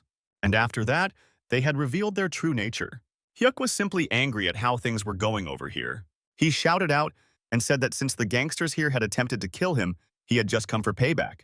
Looking at the surprised people, he told them that if they were not a part of this, then they should just leave. The gangsters and people alike looked at Hyuk, wondering just who he was. The person who was standing behind Hyuk fearfully thought that it was a shame that it was only two people who came. He shook his head and said that he could not really do anything about this and he preferred fighting those gangsters than getting killed by these people. Looking down at Hyuk, the gangsters starting talking, calling him a crazy guy. Hyuk sensed their bloodlust with his eyes. He simply gave off a smile at the thick smell of blood in the air. Unsheathing his sword faster than anyone could react, he dashed forward. Heads rolled left and right wherever Hyuk passed through. The other gangsters simply looked at this horrifying sight and shivered. They started running away in fear. However, it was already too late as Hyuk was at their position and cleaved through them neatly without any issues. One of them, who had run a bit farther, tried to plead with Hyuk and asked him for help. However, Hyuk ignored his request and sliced through his torso with a clean cut. He looked back and though that this guy had been quiet when Hyuk looked weak, but he had immediately changed his attitude and started begging for his life when Hyuk turned out to be strong. Just then, someone creeped up behind Hyuk with a gun in hand. However, just when he put it against Hyuk's head, Hyuk heard it clearly. The man was utterly surprised as he could not believe what he was seeing. Before he had even noticed, someone had come up behind him and impaled his back. This person slashed through while shouting curses at the gangster. He looked at Hayek briefly in silence. Hyuk did not say anything and walked past the person. The person had a bit of hostility towards Hayek, but it was not excessive. He knew how to fight, but he was not an enemy, and so Hayek had decided to spare him. However, right in front of Hayek, all of a sudden, another person stabbed a gangster in the back. With the knife in hand, this guy also looked at Hayek silently. However, Hyuk glared at him with cold eyes. The person was petrified and shocked as he asked what kind of criteria it was that Hayek followed if he even killed those who killed gangsters. At this point, Hyuk had slashed through the person's neck and was walking ahead already. The person who was now falling to the ground was wondering why it had been him. Hyuk simply stared at the building filled with malicious bloodlust. Soon the clean walls were splattered with blood and damage. Hyuk's face was not an exception either. Bodies lay strewn across the floor as Hayek approached the final room. He opened the door slowly. The moment Hyuk stepped foot inside, he was greeted with a bunch of people holding blades against his neck. The leader of the gangsters sat at the back with bulging muscles and a domineering presence. He cursed Hayek as his body shivered in rage. Looking up, he asked Hayek why he was still alive till this point. Hyuk simply looked at his sword and noticed its durability was quite low. He tossed it away without much care. The blade landed on the floor and shattered to pieces on contact. The leader of the gangsters looked at this and told he had better give up. However, before he could say any more, Hayek had already dashed across the room and delivered a swift kick to the leader's head, smashing it against the wall. The others were shocked at how fast this had happened. As they shouted in worry for their leader, the leader himself was lying down with his bloody head smashed against the wall. Hyuk's face darkened as he looked down at the boss's lifeless body. He looked up coldly and exclaimed that the leader was pathetic. At the KTT mall, the fight had finally died down. Seoin grabbed a bag of items and called the army men over. He handed the bag to them saying that this was a gift for them. While the army man said okay with a straight face, behind his glasses he was actually sweating hard. This event had reminded him of that time when he had seen a one-sided battle, a massacre. He thought he had seen it all. But what he saw at the KTT mall was simply way too brutal. It was on a whole other level. After the battle had ended and the loot had been collected, the army men greeted Hayek and Seoin and said goodbye. Before they left, Seoin stopped them for a bit. He requested them to kindly discuss the events they had seen clearly with their leader when they returned. The army men turned back with sweaty faces as they said they'll make sure it is done. On the 10th day, Hayek and Seoin were killing monsters as usual. The number of monsters Hayek was killing every day was absurd, but still not enough to reverse the flow. If Hyuk tried his best, he was able to hunt around 400 monsters a day. On the 10th day, 20,000 monsters poured in from the 30 portals. However, that was not all, as the amount of supplies would be reducing by a third every 10 days. Instantly, supplies that were originally able to feed 500,000 people could only sustain about 170,000. But there were still 300,000 people alive on the 10th day. During this time, due to the amount of supplies, although they did not starve to death, the temptation and tension was intensified. The key reason for their temptation happened to be the portals. Destroying the portals was necessary, but at the same time, it was risky too. Because of this, the number of deaths and victims continued to increase in groups allied with Choi Hyuk, and those assembly areas which only sought after supplies were becoming more secure. While some fought for others, there were those who wanted a free pass which forced Minji to raise her sword. Thus, she dispatched an envoy to a neighboring assembly area. The envoy arrived at the headquarters of the said assembly areas and told them Minji's kondaiton. The assembly area was to spearhead the fight to destroy a portal the next day. Otherwise, they will have to give up their right to the supplies they owned. Hearing this, the face of the assembly area's leader darkened. He let out a mocking laugh. The leader mockingly said that this person sent by the crazy Night King must be crazy himself. The envoy did not react harshly and simply looked forward with silence. Thereafter, he returned to the base to report to Minji. Another envoy who had just returned asked Minji if they should kill them all. Minji coldly replied that they should kill all except for those who are less than 14 years old. The subordinate was confused and asked how they should determine their age. Minji was silent for a while before she started her sentence. She hesitantly replied to let them live if they looked young. However, the subordinate once again asked if they should kill their parents as well. Minji was firm in her reply as she instructed them to mercilessly kill their parents. Although Minji empathized with the weak, she was not confident in being able to kill those who surrendered, so she left Chu Young-jin in command. Even when she had hardened her heart, she was unable to bear the death of children. Despite being respected, This ambiguous attitude of hers naturally brought sarcasm. Still, her decisive actions displayed a surprising amount of power. To set an example, the heads of the assembly leaders who defied her were cut and skewered on blades to be displayed in front of the burning building. The neighboring assembly areas, who were shocked at her merciless slaughter, decided to take part in fighting monsters. With Choi Hyuk's massacre and Minji's power play, the Allied forces were able to take advantage of this fear to win over the other forces more easily. Not long after this, everyone had started to destroy the portals. By day 15, the number of portals was reduced to 20, but more than 30,000 monsters appeared in a single day. And the number of monsters continues growing. There were now 250,000 survivors and around 130,000 monsters. It was already an established fact that at some point the number of monsters would easily exceed the number of people. Choi Hyuk looked at the C-rank skill called Soaring Slash. He was unable to use it as he needed at least one stat and retribution points to reach rank C. As his stats and retribution points passed 200, they evolved into 2 stars, and his stats no longer increased when killing normal 1-star monsters. Even when he killed mid-bosses whom he called 2-star monsters, his stats did not increase automatically. To achieve 1 star, 100 points were needed. For 2 starts, around 200 points, so 300 points would be needed for 3 stars. It would be impossible to use Soaring Slash at this rate, but then he would not have a blade made of karma, which means he would not have an area attack. It is practically impossible to get a stat, and his retribution points to 300 by the 30th day, so his last resort was enhancing his control. Up until now, it was best to increase his stats harmoniously, but now things had changed because a new rule stated that the number of monsters that arrived through the portal would increase by 20%. It did not matter if he had more power and speed, he would simply not be able to go against all the monsters. He needed an overwhelming breakthrough. If a person saw it as a game, then the tutorial had just finished and now it was time to choose a class. The more he increased his control stat, the more easily Hyuk could manipulate karma. At present, he was not only able to control his power and speed, but he was also able to control his karma. Hyuk lets out a deep breath as he pulls his fist back. His fist hits a truck and sends it flying while breaking it in 2 pieces. He pushed upwards with his palm. It ended up sending a blast of air that completely tore off the wall of a building in the far distance.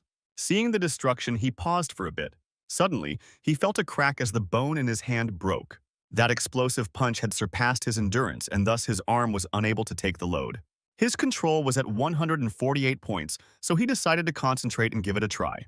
He held his blade up high as he steadied himself. With a shout, he tried to use Soaring Slash. The karma in his body started flowing towards his arm and gathered at his palm. It then proceeded to flow into his sword. For a second there, Hyuk was able to see the pathways and the direction in which the karma moved, so he expected some positive results. With a deep breath, he pointed the sword ahead. His foot, firmly planted on the ground, left a huge crack on the tiling as the pressure coming from him increased. Bits of rock started floating around him. Closing his eyes, he forced himself to focus, as he felt a pull at the sword's handle and decided it was time. With a heavy lift of the sword, he forced all the karma into it. As the sword glowed blue in color, Hyuk was almost blinded by its shine. However, after a blink, he clearly saw it. It was only for a split second, but a blue blade had formed from the karma that filled the sword up. The exhaustion from using the karma is extremely taxing and causes him to fall to his knees. He pants from exhaustion as he looks ahead. However, there is now a smile on his face as he realizes that he can finally make it. He can finally make a blade out of karma without the assistance of a skill. There were 7 groups that were allied with Choi Hyuk. Young Minji's troops, the Alliance of Comrades in Arms, the Knights of the Korean National Sport University, Shinmyung Stronghold, Kangul River Park Stronghold, Seonsa Hyundai Park Stronghold, Cheonhu Hyunhai Department Store Stronghold. All allied forces assembled at the Hyunhai Department Store. They had initially discussed the formation of a suicide squad, but a new rule made it so they had to unite together. The new rule was that the monsters would start to act in groups, so they had to unite. Further, supplies were going to reduce significantly every 10 days, so it would be in their administrative interest to get together. However, if the barrier of the weak collapsed, there would be no way to fight against the horde of monsters. Because of this, the more groups there were, the faster the consumption of these barriers of the weak. So all the forces, a total of 130,000 people, started to gather towards Hyunhae Store. The reason they chose the Hyunhae Store was because there was actually a healer there. Back when all this began, The hospital was going through its normal routines. However, the system told them that those in the hospital would be unable to leave unless they killed 3 patients. At first, everyone was surprised at the nonsense they heard the doctors saying since the patients could not see the message. However, in the end, the incident unfolded in a similar way to the Ring of Rebirth. After they confirmed that they really could not leave, chaos erupted. And the scarier part was that there was no way to know what the hell was going on outside the hospital. Finally, on day 4, the meals and rations inside the hospital were almost exhausted. As the doctors looked at the sleeping patients, they raised their knives with a guilty heart. In a single night, they lost all the dignity they had kept up the past few days and attacked the weak patients. The stronger, healthier patients were not much different. Finally, someone died. Someone was explicitly murdered. Seeing this, the chief doctor was utterly infuriated. He said that the others did not have the qualifications to call themselves doctors, as he swung a baseball bat to keep them away from the patients. The others tried to reason with the chief doctor, but he would not hear any of it. Keeping his guard up, he backed into the room where the patients were present. Once inside, he bolted it shut to make sure that the other doctors would not be able to enter. He even pushed an empty bed against the door to give it support. Seeing this, the patients were extremely alarmed. However, the chief doctor turned around with kind eyes. He told them all not to worry and assured that they would be safe. On day 5, he came out of the room. He saw one of his fellow doctors sitting outside in the hallway with a guilty face, but ignored them as he pushed a medical cart that he needed. On the 7th day, even the intravenous saline fluid was running out. Just then, a system notification showed up in front of him saying it was calculating his retribution points. It said that he was now a healer type since he had not killed any patients and continued to look after them. The doctor was shocked on seeing such a message in front of him. However, at that moment, the patients who were lying down started disintegrating into light particles. The golden particles filled the room as the chief doctor screamed in sadness at the deaths of the patients one after another. Every time a light was absorbed into his body, his retribution points and karma increased, especially his control and recovery stats. However, the chief doctor, named Judgement, was not happy at all, because in his eyes, he only saw the figures of the patients who had disappeared. Tears streamed down his eyes as he realized that they all ended up dying in the end. With a mortifying shout, he fell to the floor on his knees as this marked the birth of the only healer in the Gangdong district. Atop the Hyunhae store, Judgement stood at the roof with his hands stretched outwards. He opened his eyes with a firm flare and shouted at everyone to get up. His shout was imbued with power as it echoed down and reached every soldier looking up at him. His hands held a blob of holy light that sprayed particles of light down. These particles of light landed on the soldiers and invigorated and buffed them. All of them started to sing in unison as Jinman continued to bless them. The skill called Get Up was a support skill that would increase one's courage and awareness along with their sense of camaraderie. All these people experiencing the same scene at the same time felt a sense of security and kinship with one another. To these people who continuously lived in a cruel environment, the comfort from this skill was greater than expected. After casting the skill, Jinmin retracted his hands and the glow faded. As he backed down, the leader of the Hyunhae store assembly came forward to give a motivational speech for the army. He said that they only had 13 days left. There were currently 19 portals left and around 40,000 monsters coming through them every night. However, he asked them if their strength only amounted to so little, and if this was the strength of them humans who rose to the top without fangs and hides. He demanded them to show the monsters just how strong they were. It was time to show the unknown creators of the game their worth and their strength. With this, he assigned instructions once again saying that shielders will be blocking the front. The spearmen will be stabbing. The swordsmen will be ending it all. Ranged attackers will stay behind the lines and will follow the commander's orders. Meanwhile, the detachment will support the crumbling front lines. With all troops in place, he finally shouted that it was time to go. With a finally war cry, the entire army readied itself as it awaited the monster horde. A large shadow loomed over the frontline shield bearers as they looked up. A bull rammed through their defense with utter speed, throwing away anything in its path. And right behind it, jumped up the nightmarish creatures with swords attached to their hands. The commander told everyone not to be afraid. He told them to advance, but the creatures were way too fast for them to be able to do much. The battle was off to an extremely messy and chaotic start already. However, the humans were not entirely helpless as one of the soldiers shouted at his fellow brethren to endure. He pointed at the suicide squad and told the others not to fall behind. If they fell behind, then the suicide squad would surely die. A soldier killed multiple enemies by throwing spears like a javelin. Meanwhile, the fencer poked and thrusted their rapiers at the enemies at insane speeds. At another corner of the battlefield, a bald-headed man in heavy armor grabbed the enemy's head and threw them against each other. The battle was going well, but the silhouette of the dark creatures lurked eerily in the shadows. But just as the dark creature emerged, something else caught its attention from behind. A woman with two swords rushed in behind the creature, almost speed blitzing it before it could even realize. The woman was none other than Lee Jin-hee. As she leaped, she swiftly sliced the creature into multiple slices, almost like a diagonal finisher. The battle-hardened veterans continued to march towards the enemy over the sliced and diced body parts of the creatures, as Hayek took the lead. With sheer determination in his eyes, he did not stop, not even once. Just as the creatures watched this massacre, with his upgraded broadsword, Choi Hyuk quickly jumped over the creatures with the intention of slamming his sword down. He stabbed the head of the reptile that he fought a few days back, almost quickly putting it out of its misery. However, Choi Hyuk showed no mercy. He stood atop the creature's body as other creatures started to surround him. Hyuk defeated the reptile, which he struggled to kill without breaking a sweat. Just as he was staring at the lifeless body of the reptile creature, his focus, filled with bloodlust, quickly averted to the other creatures. In order to defeat and hunt the Wyvern of Destruction, Choi Hyuk realized there were three conditions that needed to be fulfilled. The first one was a blade of karma. Another reptilian monster stepped in to face Choi Hyuk. But Hyuk did not step back, and he held his sword firmly. But this time, it was not the reptilian monster itself, but an orc riding it. Along with the orc, there was another mid-boss whom Hayek faced earlier. But the force did not stop there, as there was another dark monster that could traverse through the shadows. Except it was not like other shadow creatures. All these beasts lined up against Choi Hyuk, but Hyuk did not back down. Enraged by this, the orc leader roared fiercely, initiating the attack. Everyone charged towards Hyuk. But Hyuk did not bother to dodge as they charged towards him. He closed his eyes and started to focus on his blade. But the monsters were quick enough to close the distance within a fraction of a second. Suddenly, Hayek's sword started to emanate karma. Just as the aura sparked, it almost startled the monsters in the vicinity.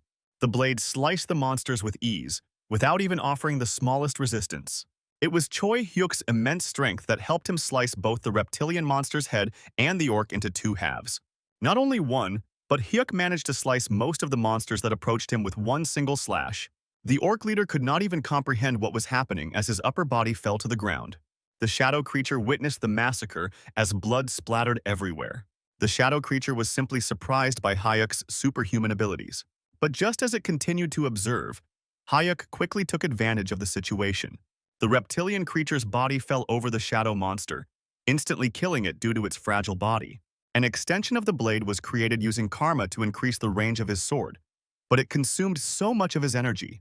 Hyuk was completely drained and was sweating heavily. But he already knew that none of the efforts that he made were enough to take an upper hand over the Wyvern of Destruction. Just as he was looking at his predator blade, the sword was extended for a bit to increase the range of his sword. His sword started to glow golden as Hayek continued to focus on it. Hyuk rushed towards the creatures, even though this method consumed a lot of his stamina and pushed his endurance to its limits. The mid-boss, which he faced earlier, stood and braced for impact as Hayek rushed towards it. Meanwhile, in order to crush Hayek, another mid-boss joined to create a powerful barrier for Hayek. What was initially a red blade turned into a pinkish red blade as Hayek lined them up perfectly in his range. Hyuk found a path where he could sever both of them efficiently. But due to his enormous karma release onto his blade, the blade continued to shift colors from pink to blue now. The blade extended its reach by creating a blue spectral sword over the main predator blade. Hayek slashed down the mid-boss with ease. He swiftly went beside the first mid-boss as Hayek took down the bladed mid-boss as well as the shadow mid-boss. But just as the creature was witnessing absolute domination from Choi Hyuk, his claws fell onto the ground.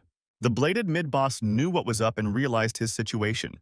Hyuk speed blitzed the first mid-boss creature so fast it almost sliced it before it could even comprehend it. He went for the other two after vacuum slicing the first one as he observed how clean his cut was. But this move took a serious toll on Hayek's stamina, as it was a key element for him to continue to fight in that battle. It was as if his body could not compete with his karmic skills. Choi Hyuk realized that the second condition for hunting down the Wyvern of Destruction was evolving his rank D Predator Blade to level 100. The creatures disintegrated into dust as Choi Hyuk slew 7 of the bosses to evolve his Predator Blade. Hyuk rested for a bit and wiped his sweat off, as he realized that at that rate, it would be possible for him to evolve it completely to defeat the Wyvern of Destruction. But just as he was readying up, Choi Hyuk noticed a small red tablet and a mythical orb in front of him on the ground. The red tablet was a one-person escape code, where the owner of the code would be able to escape on the final day. The mythical orb was a dragon hunting weapon called a vine cannonball, which could be used to falter a dragon momentarily, as it would react to dragon blood and would bind the dragon blood. Hyuk stood and continued to remember what the 3 conditions were that needed to be met in order to hunt the Wyvern of Destruction. The first one was the complete Blade of Karma, which could be useful to pierce the Wyvern of Destruction. The second one was to evolve the Predator Blade to level 100, as it would improve Choi Hyuk's efficiency. Baek Seonin mentioned that the most important condition out of all was the last one.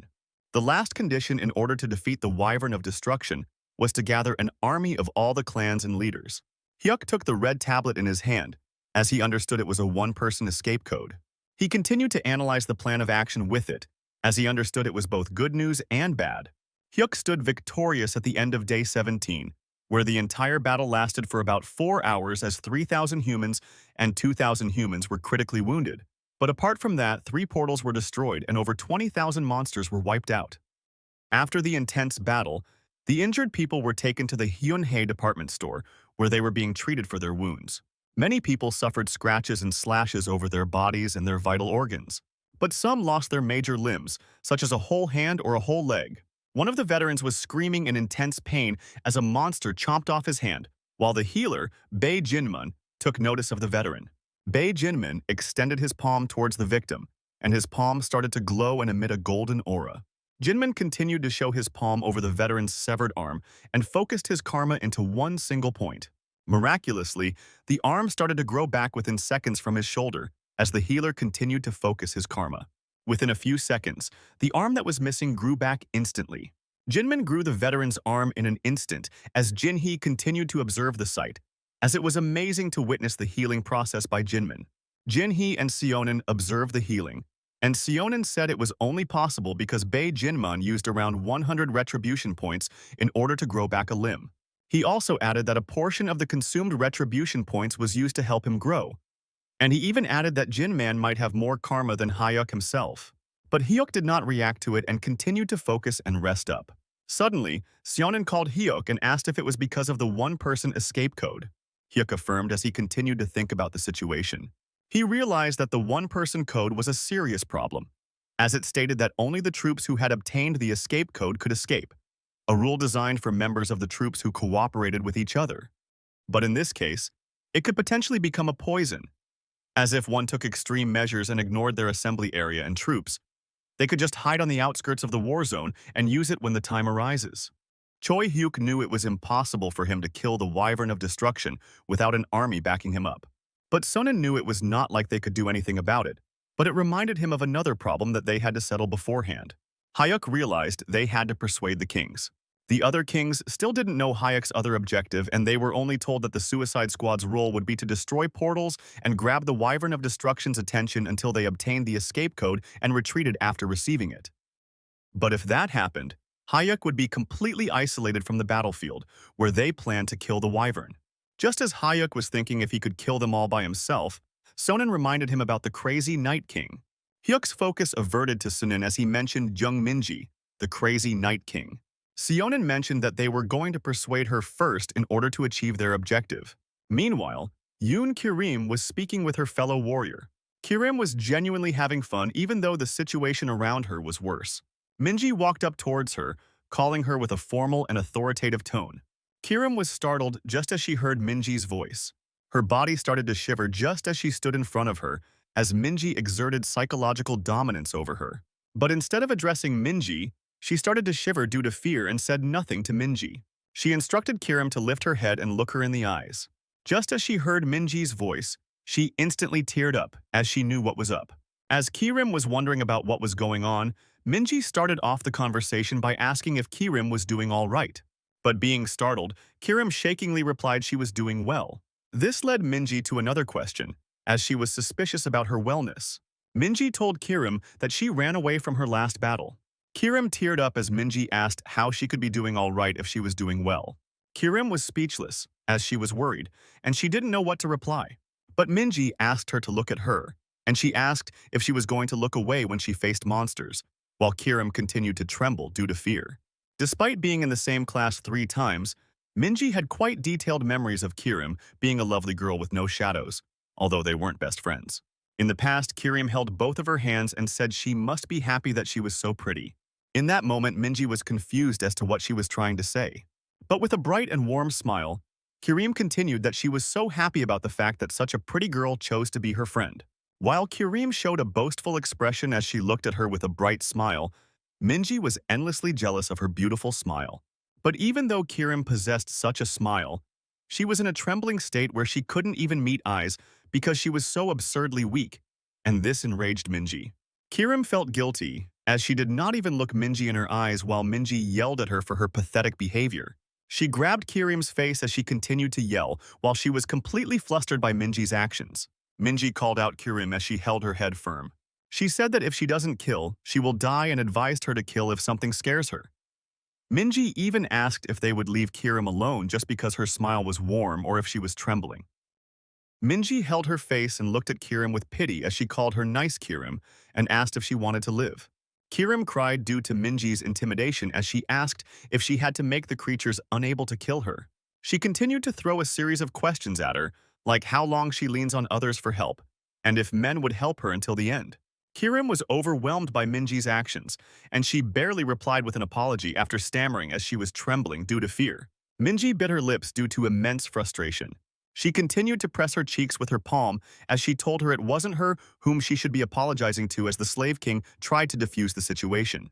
He held Minji's arm and tried to defuse her by saying that he would protect Kirim at any cost. But Minji completely froze as soon as the Slave King held her arm. The bodyguard quickly noticed this.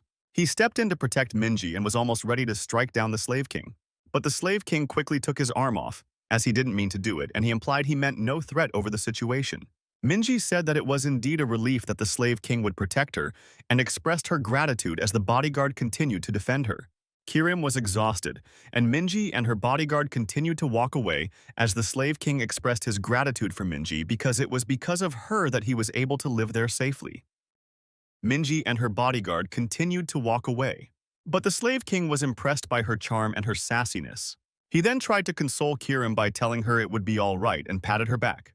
He also said that Minji was so harsh because she was actually worried about her despite her scary nature. It has been 20 days since the outbreak occurred. Seonin was going through a meeting with Minji at the Hyunhae department store as he was explaining his part of the story and treasoned it would help save more people. But Minji had other opinions about saving people. Seonin, on the other hand, knew that the number of people who had not joined the Hyunhae department store must not be small, and it would be significant for Hayek to carry out their mission. He alerted Minji about the whereabouts of all the preschoolers and the elementary schoolers.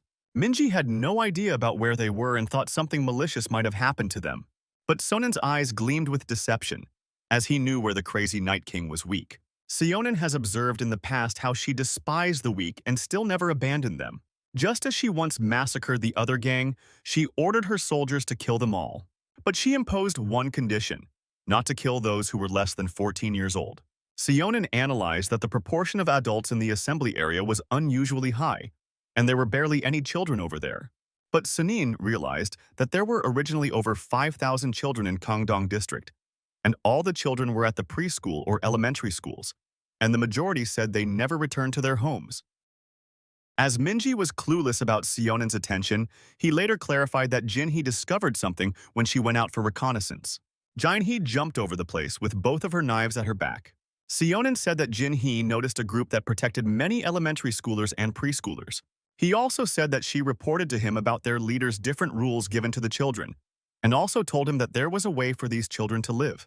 Though the rules were different, he told Minji that the majority of the children hid in the sewers before the monsters started their attack, and these children would probably hide in the sewers until the end of the game. Seonin asked if the children who were living in the sewers and eating rats would be able to obtain the escape code on the last day. But Sunian reminded them about the new rule that on the final day, anyone could transmit a rescue signal, and the monsters would start a large-scale invasion.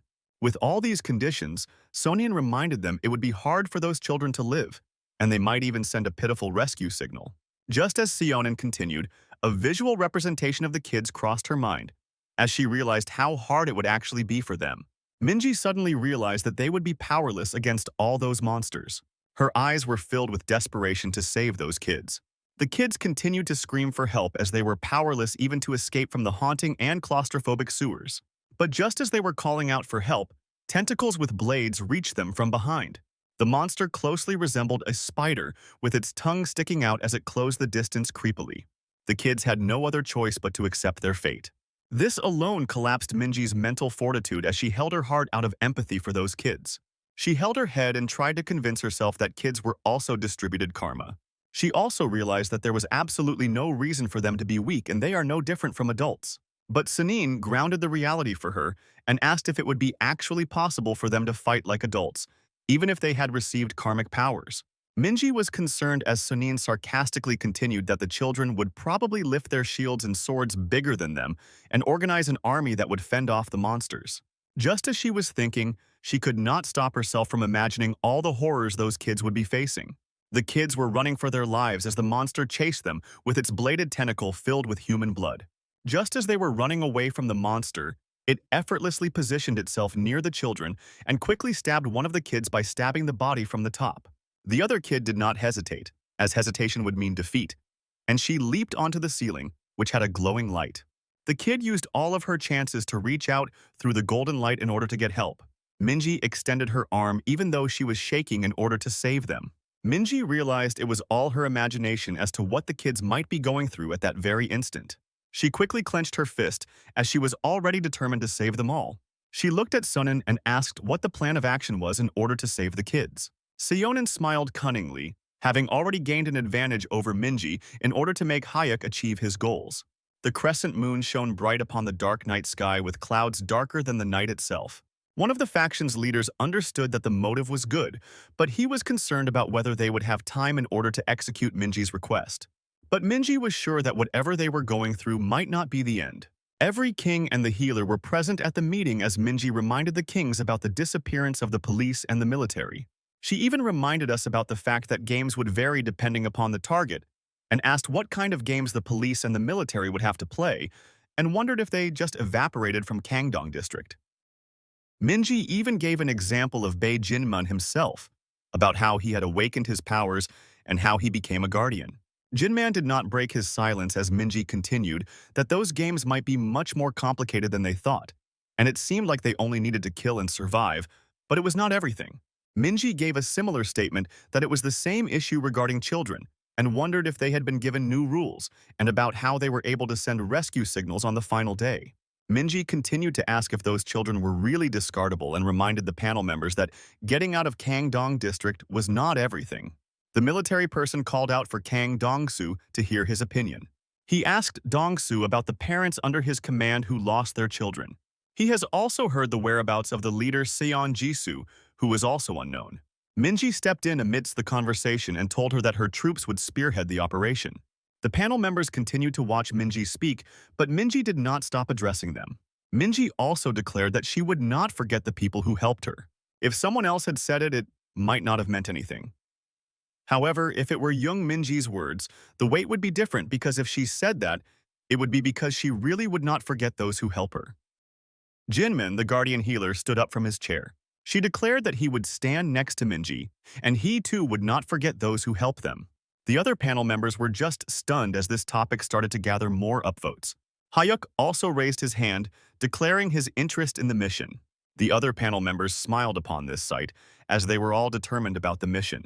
The other panel members also decided to take part in the mission, as it displayed true honor and patriotism. Chaos erupted at the Yunhai departmental store as the other kings were causing commotion. Ma Dongshik was furious about Minji's actions and was mad that they were not even informed about it prior. But Minji was polite and apologized that she was not able to tell Ma Dongshik in advance, and also insisted that this was something she must do. Ma Dongshik's ego was fragile, as he was not concerned about the mission to rescue children, but Minji's decision to make the crazy Night King's troops the spearhead for the mission. But Minji replied that it was not only her force, but also Ma Dongshik's forces that were included to be the spearhead for the mission. Ma Dongshik was serious, as Minji stated that it included all 6 forces that were with her for this mission. But Ma Dongshik felt oppressed by Minji's authoritativeness, as if she was mocking a dictatorial rule, and he slammed his fist over the table as he yelled, "Why would she decide their lives all by herself?" But Minji had enough. She gave a death stare as she told Ma Dongshik that everyone over there owes her a life debt. Her aura and her death stare shook the Pig King, Ma Dongshik's confidence, and instilled fear in his headspace. Minji even mentioned the 400 shadow teeth that were hiding near Ma Dongshik's assembly area while he sacrificed 3 people every night. Minji was furious about his shameless actions. But Ma Dongshik was stumped as Minji continued to ask if he would have been able to block the invasion of shadow teeth without her intervention. Minji did not back out of the meeting and stood by her points as she continued to tell Ma Dongshik that all her followers have always fought the front lines, and there was no one there who hadn't benefited from that. Minji's words had so much impact that they left all the Pig King's generals as well as the Pig King himself silent. Her eyes were filled with rage as she asked why they wanted to back out of this at this crucial moment. Ma Dongshik broke a sweat as Minji's intimidation was superior to the Pig King's ego. His body started to tremble because of Minji's dominance over the meeting as he realized he had gone too far after becoming agitated. The Slave King, who stood beside the Pig King, said that he supported them even though it was suffocating for him. He even mentioned that, despite being the spearhead, with the proper support of the weakening barrier and the support of the other troops at the back, they should not have many casualties. Minji's face was filled with gratitude as he understood that it was an honorable deed after all. She bowed her head to him in order to express her gratitude. The Slave King bowed back in order to acknowledge her feelings and her mission to retrieve the kids. Minji apologized once again and even told everyone that this would not repeat after the mission. She was told that they would dissolve their alliance, and with an indebted heart, she promised that she would wholeheartedly cooperate with him at least once. But the Pig King, Ma Dongshik, continued to keep his silence at bay. She stood up from his chair as he finally acknowledged his affirmation to Minji's rescue plan. The kings stood up and exited the meeting room with stiff and stale faces, but it wasn't acceptance, but submission due to Minji's intimidation and her adamant will to carry out the mission. But she was fine with it, as it would be the last time she would be working with them. Minji closed her eyes with relief as she finally felt relieved about the mission. She thought about the same kid who extended her arm to save her. But instead of shaking this time, she had a plan to reach out to them with safety, and this sense of relief gave her enough confidence that she would be able to sleep properly that night. It was already day 29 as there were 4 more portals remaining. The warriors lit up a wood fire over the iron can to warm themselves, but the warriors were well equipped and well prepared for the dawn of day 30. Choi Hyuk stood atop a building. He continued to observe the surroundings and the battle arena with his predator blade in his hand. It was almost like he was trying to plan and strategize his actions in order to defeat and survive the Wyvern of Destruction. The entire Kangdong district was dead silent, as the silence was too deafening with all the tall buildings in the vicinity. The crescent moon shone bright, as if it lit up the entire night sky. Choi Hyuk channeled his karma over his phantom blade, to which the blade resonated by glowing in blue. Hyuk tried to extend his blade through his karma to check if he was prepared to face off against the Wyvern of Destruction. But Hyuk managed to extend his blade far beyond his reach, which looked like it would actually help him defeat the Wyvern. Choi Hyuk analyzed the blade's structure, the shape, and its sharpness. He smirked, as he knew he had everything in order to crush the Wyvern of Destruction. Finally, day 30 arose at 6 in the morning, as it was instructed that within 2 hours, all the weakening barriers would be nullified, and kings would be able to send rescue signals. The location of the escape code was disclosed to be the Myeonggil Neighborhood Park. Only the kings or individuals who were not able to affiliate with any forces were able to obtain the escape code. Choi Hyuk stood firm as he held his predator blade, as he knew over 500,000 monsters had infested the entirety of Kangdong district. The ground started to shake vigorously as if an earthquake was happening, but Hyuk stood calm and composed. The quake was so violent that it even tripped the can which was next to him. A huge monster crushed the ground as it walked towards the civilization. Its foot was so huge it almost crushed the entire road. The creature had long arms, as if it were an enhanced dragon. Its eyes glowed red as it was the manifestation of the entire world's Judgment Day. The Wyvern of Destruction has been summoned. The Wyvern screamed and roared throughout the Kangdong district as sparks of fire surrounded it. The quake shook every one of the soldiers who were guarding the base camp. Some even tripped because of the immense trembling due to the Wyvern of Destruction. The warriors panicked, as they witnessed the Wyvern of Destruction, and they started to wake everyone up in order to fight the monsters and the Wyvern of Destruction. Minji and Choi Hyuk stood atop a building and witnessed the Wyvern's destruction capabilities as it crushed a building with ease. Minji even questioned Hyuk's strength and whether he could even really defeat the Wyvern of Destruction. Though the Wyvern was strong and would give him a hassle, Hyuk was confident that he would be able to defeat the Wyvern at any cost. Choi Hyuk's face brimmed with determination as he told Minji that he was going to save as many as he could, no matter how bad the situation would become. But Minji told him he had no other options, and he must do it. Hyuk reassured that the Wyvern of Destruction would face its destruction by his own hands. Minji smiled it off as she admired his determination and strength. She was happy to have Choi Hyuk by her side, as he was the strongest in the entire crowd. She gently smiled as she said it was cool. This caught Choi Hyuk off guard, as her admiration and her smile impressed him the most.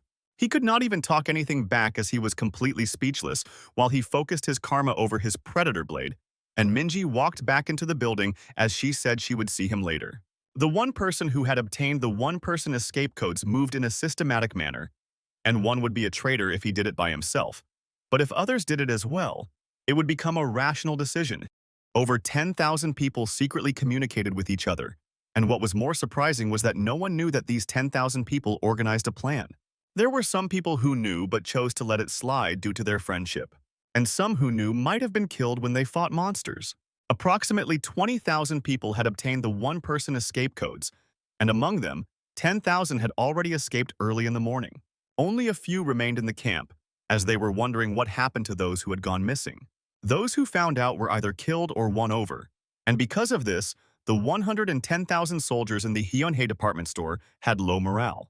The throne game and survive and escape began as the creatures were far stronger than usual and bloodlusted.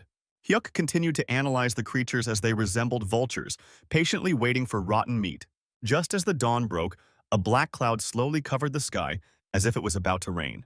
Just as the rain poured, a blue barrier erupted from the building, preventing the rain from entering the vicinity. Choi Hyuk was confused and looked up to figure out what was happening. The barrier spanned over the Hyundai department store, covering all the alleys within a single range. The barrier's strength was strong. It acted as a cover from rain to protect the veterans, and over time, the barrier grew in size, as if it were extending its vicinity. The healer guardian Jinman created this barrier as he held his hand and focused his karma at one single point to create a golden orb. But even the guardian healer bade Jinman's get-up was not very effective that day.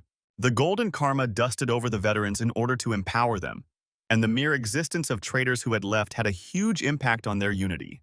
It was already going to be a difficult fight, but in that moment they felt like they were fools for remaining and were struggling with a sense of defeat. Jimin was exhausted by his get-up command as he covered a huge area to cover a lot of veterans. Thus, he had to drink a karma recovery potion in order to restore his karmic abilities. He then extended his palm towards Choi Hyuk, who was fully prepared to engage in the battle, but his palm glowed with golden light as if he were about to grant him a blessing. A huge golden light shone over the Hyunhae department store as Choi Hyuk received his karma grant. Choi Hyuk received all of the golden light that emanated from Jinman. Jinman also focused all of his karma towards Choi Hyuk. With that karma grant, all his power, speed, stamina, endurance, and recovery have been increased by 100 each for 12 hours. Choi Hyuk felt an immense amount of karmic flow within his body as he felt his physical prowess spike. But because of this immense karmic release, Jinman was too tired. Jinman fell onto his knees as it consumed the last bit of his stamina and stated that he could not do anything for the next 12 hours. The guardian healer gave his all to Hyuk and wished him the best of luck for the fight. Choi Hyuk stood firm, with a stiff and confident face. He bowed down to the guardian healer and expressed his gratitude for empowering him. With the blessings from the healer and with his predator blade, he turned around. He stepped over the edge of the building to analyze and to engage in the battle. He raised his predator sword and channeled his karma through his blade. Choi Hyuk effortlessly managed to pull off something for which he had struggled a few days back, remarking on his immense strength and will to defeat the Wyvern of Destruction. He held his sword firmly as the karmic grant enhanced his sword skills as well. The karmic release over his sword extended his blade to a farther reach as Seonin, Junhee, Minji, and her general, and all other kings, witnessed his immense power. He stood atop the building with his karmic extended blade over his hands, pointing towards the monsters. Choi Hyuk took charge and initiated the war. A small mouse appeared as it was searching and sniffing for its food. The rat made sure not to alert anyone in the vicinity in order to have its food. It ran around the storage room sniffing for good food. A door near the garage was open. The rat noticed it and came over to the door in hopes of finding some good food. It ran towards the window as it smelled something fresh nearby it. It was a pale white room with only a single window pane. But within a few moments, a silhouette was visible as it approached the window from outside. Suddenly, the silhouette belonged to a creature that slammed through the window, breaking the glass and the wood frame. As the rat was running towards the window, the upper torso of the creature was sent flying through the door with blood splattered everywhere. The creature's upper body almost fell on the rat, along with multiple shattered glass panes. But because of the rat's quick reflexes, it quickly evaded it by an inch as the body slammed over the floor. The body fell, bouncing over the floor, as if it were thrown with such heavy momentum that the rat was confused as to what was happening. The body finally came to rest after slamming its upper body against the door, which actually closed the door as the floor was filled with blood. The upper body of the creature slowly lost its life as it started to lose consciousness due to severe blood loss. It was the bald general who wielded a huge hammer and struck the Hellwalker with an immense force, which sent its upper body flying towards the empty house. His hammer was huge, as if it could crush anything and everything. The general slammed his hammer over the nearby monsters with immense strength, which almost grouped multiple people with one single strike. The general swung his hammer so hard that it sent both of the creatures flying towards the other building in the air, exhibiting his superhuman physical prowess. The creature already lost most of its life force because of the huge impact which it shared with the creature. The creature slammed into the building and smashed through the glass pane, just like the other enemy. But there were two people running on the terrace of the same building on which the creature crashed. It was Seonin and Jin Hee, running towards something as Jin Hee was prepared to engage in combat with her dual swords, as Seonin acted as her shield. Jin Hee ran towards the corner of the building as she planned something in her head. Despite running at such high heights in the building, she displayed no signs of fear of heights on her face. Without hesitation, she jumped from the building's terrace with huge momentum, which resulted in her leaping farther from the terrace. He jumped to the next building, which was pretty low when compared to the building in which the creature crashed. She landed safely, exhibiting her agility just like a feline hunter. Following her, Seonin and the fencer knight jumped towards the same building in order to keep up with Jin Hee. But something else caught her attention above her. It was Choi Hyuk, with his predator blade in one hand, who leaped even further than Jin Hee herself, who was the most acrobatic amongst the group. Choi Hyuk did not avert his attention, as he was only focused on killing the wyvern of destruction in order to save everyone.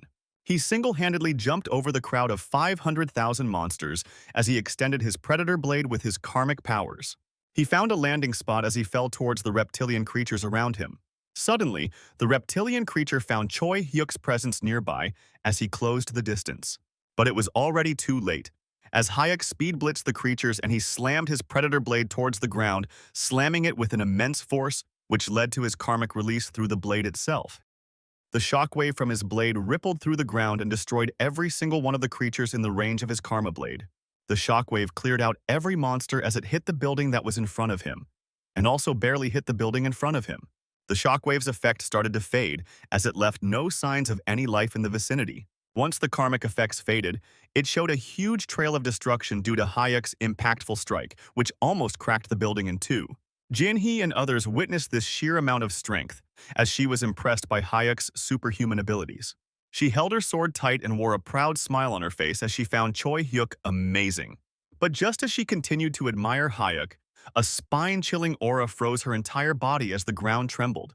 Even the generals who were fighting on the ground froze because of this immense pressure due to the wyvern of destruction. The entire houses in the district trembled, remarking on the wyvern's true potential and strength. Even the house where the corpse landed shook violently. All the items in the garage fell over onto the ground because of this artificial quake. Choi Hyuk was completely overwhelmed by this. As the quake continued, he continued to observe the crack that he carved because of his karmic blade strike over the foes. The small crack made a few noises which felt like stones falling over, but the crack grew within an instant. The whole building started to crumble as it collapsed. The building literally burst into rocks due to some high tensile force as it fell over everywhere in the vicinity.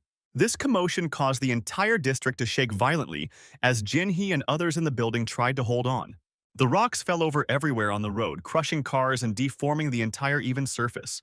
The rocks even crushed the remaining creatures that survived Choi Hyuk's karma slash. Seonin even blocked the incoming rock, which fell towards him with his enchanted shield. Within moments, the entire battlefield arena changed into dust and a pile of rocks. But Choi Hyuk did not avert his attention, as he knew something was up. As Hyuk stared over the collapsed building, a huge shadow was cast upon the entire arena. The Wyvern of Destruction stood before him, which ripped the building as it charged fire over its mouth. Even amidst everything, a flower appeared gloomy in a building as the chaos continued. The flower was withering away due to its poor maintenance since no one had taken care of it for over 30 days. The office was alive with all the chairs and desks, and dead without any people or any sort of office commotion. But within a few moments, the entire liminal serenity flipped as the ground started to tremble violently due to a huge earthquake. With its fierce eyes, the Wyvern of Destruction stared over the place with flames fuming over its mouth as the pot fell over due to its humongous presence. The withering flower pot fell and crashed all over the place. The Wyvern of Destruction stood on the ground firmly as the flames continued to burn over its mouth. The Wyvern let out a roar filled with sparks of fire, and Hayek charged towards it with his extended karmic blade over his predator sword. She showed no signs of hesitation, as he knew hesitation would, in fact, mean defeat over this battle. Just as the battle began, chunks of huge rocks and concrete rained all over the place. Each chunk was so large that it was almost twice or even thrice the size of a sedan automobile. A huge chunk fell into the pond, and the water splashed everywhere due to its huge size. Just like that, a lot of chunks fell over the pond as buildings crumbled easily at every single moment when the Wyvern took a step. The Wyvern's eyes were filled with malice, and it stood firm, as if it were the manifestation of doom itself. Meanwhile, the foot soldiers just stood still and witnessed the Wyvern's immense physical strength as it demolished the buildings with ease. Everyone was too stunned to speak, and some even froze due to fear. The Wyvern opened its mouth and exposed its teeth, with each the size of a tree or even bigger than that, and steam expelled from its mouth, indicating how much heat it would produce. The foot soldiers trembled in fear due to the Wyvern's appearance, marking a mental defeat before they even engaged in battle with it. In the meantime, a blue reptilian monster charged towards the battlefield. Along with that, other monsters also marched towards the battlefield along with it. The numbers increased as the Wyvern came closer to destroying everyone and everything. The soldiers were too stunned to speak or react to it, as they were only regretting their decision to fight the monsters. They all stood in silence as they realized they should have taken the one-person code and escaped from that hellhole. But Hyuk had no regrets, and he was clear with his motives, and he continued to walk forward with his predator blade, empowered with karma.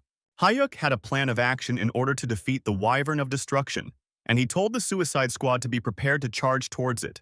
He also told the support troop to deploy the extraordinary dragon cannon, as there were people all over the terrace of those huge buildings, waiting to strike it down at the right time. But all the task forces were simply stunned by the Wyvern's presence as it instilled fear inside their minds. But Choi Hyuk was able to notice it even though he was far apart from them. He was frustrated by this fact and yelled at everyone to get a hold of themselves, as it was necessary for them to win against it. They were reluctant, but still they were responsive as they loaded. They responded affirmatively to Hayek's command, and they deployed the dragon hunting weapon, the extraordinary dragon cannon. They instantly loaded the vine cannonball, which Hayek found after defeating the mid-bosses. But the Wyvern stood still, as if it was prepared for any type of attack the survivors would initiate. The cannons fired the vine cannonballs towards the Wyvern of Destruction. The enchanted vine cannonballs rained all over the Wyvern of Destruction. It was a successful hit, as every single one of them hit the Wyvern all over its body. The vines started to grow from where the cannonballs hit the Wyvern, as if they were growing within its own skin. Vines continued to grow all over the Wyvern's body as the Wyvern charged its flame breath. It grew all over the Wyvern's body, and the vines latched themselves onto the ground. But the Wyvern did not bother about this and continued to march. In that moment, the Wyvern noticed something. It could not move its leg as the vines were strong enough to hold the dragon on the ground, and since it was latched onto the ground, it immobilized the Wyvern. Thus, every single vine cannonball, which exploded over the tough skin of the Wyvern, continued to grow and grew towards the ground and tried to completely restrict the Wyvern's movement. But the Wyvern was completely enraged by this and roared out of frustration. The task force captain knew it was working, and he ordered his comrades to continue to shoot at the Wyvern. The comrades obeyed his orders and continued to shoot towards the Wyvern without hesitation. Within moments, Tens of vine cannonballs hit the wyvern from everywhere, and vines instantly grew upon the impact. Hyuk exhaled and tried to calm his breath as he was preparing to unleash his karmic strike. Choi Hyuk continued to focus on his blade as he extended his karma over his predator blade. But within moments, multiple streams of golden karma entered Hyuk's body and started to flow within his body. He held his sword firmly, with the sole intention of stopping the wyvern of destruction. Just as he was holding his predator blade, the metal started to crack and started to evolve mid-battle as it glowed bright blue. The blade shone bright as Choi Hyuk's karma surged through the predator blade. He targeted his blade against the wyvern, whose mobility was compromised due to the vines that grew from the vine cannonballs. His eyes brimmed with confidence and fearlessness as he prepared himself to strike the wyvern down, and he had to stop it at any cost. Choi Hyuk's stats distribution was vastly over the past 30 days, as all of his stats were 2-starred, and his control ability was at the top with 3 stars, with no free karma points. His Predator Blade evolved into the Greedy Predator Blade, a rank C growth-type weapon with a special ability infused into it, Drain, which absorbs the blood of enemies to replenish its owner's karma and heal their wounds, with a limitation of 5 liters of blood. Hyuk glared at the Wyvern of Destruction with his Greedy Predator Blade over his hands, with the sole intention of destroying it. The vine immobilized the wyvern completely, as it could not move from its place. Hyuk was able to see through the anatomy of the wyvern, and he was able to precisely locate the tendons and the muscles of the wyvern. Just as he understood the anatomy of it, he showed no hesitation and rushed towards it. He speed blitzed the wyvern within an instant, and he headed towards its leg to quickly take advantage of the vine cannonball's stun lock. He dual-wielded his Greedy Predator Blade and swung from behind. He took advantage of the momentum he gained after leaping towards the Wyvern of Destruction, and he slashed through the leg of the wyvern, penetrating its tough skin and injuring it. Blood splattered from the injury that Hyuk caused with his newly evolved Predator Blade as the vines snapped. This injury spiked the wyvern's anger, as it was quite a severe injury. Blood did not stop from the injury since the attack was infused with karma, and it was also a pretty deep one. This caused an imbalance in its posture, almost knocking the wyvern off its feet, as the injury was meant to sever the leg completely in one single slash. But Hyuk expected the same would happen, that he would not be able to slash through the wyvern's tough skin to sever its leg completely. Choi Hyuk also noticed that the injury was pretty deep, causing continuous bleeding and restricting its mobility as he cut one of the major tendons. Just as he observed the severity of the injury, Choi Hyuk yelled for the Suicide Squad. Hyuk instructed the Suicide Squad that the target location to focus on was the injured left leg of the Wyvern of Destruction. He signaled the Suicide Squad to spread out and attack to maximize their impact and cause more damage to the Wyvern. Minji took charge of the foot soldiers who were designated as the Suicide Squad and advanced towards the Wyvern. The soldiers carried all the weapons and were completely equipped with armor and gear, as they were ready to strike the Wyvern. The military general also took the lead, as he continued to advance along with Minji. The foot soldiers started to engage in the battle as they went face-to-face with the creatures that accompanied the Wyvern of Destruction.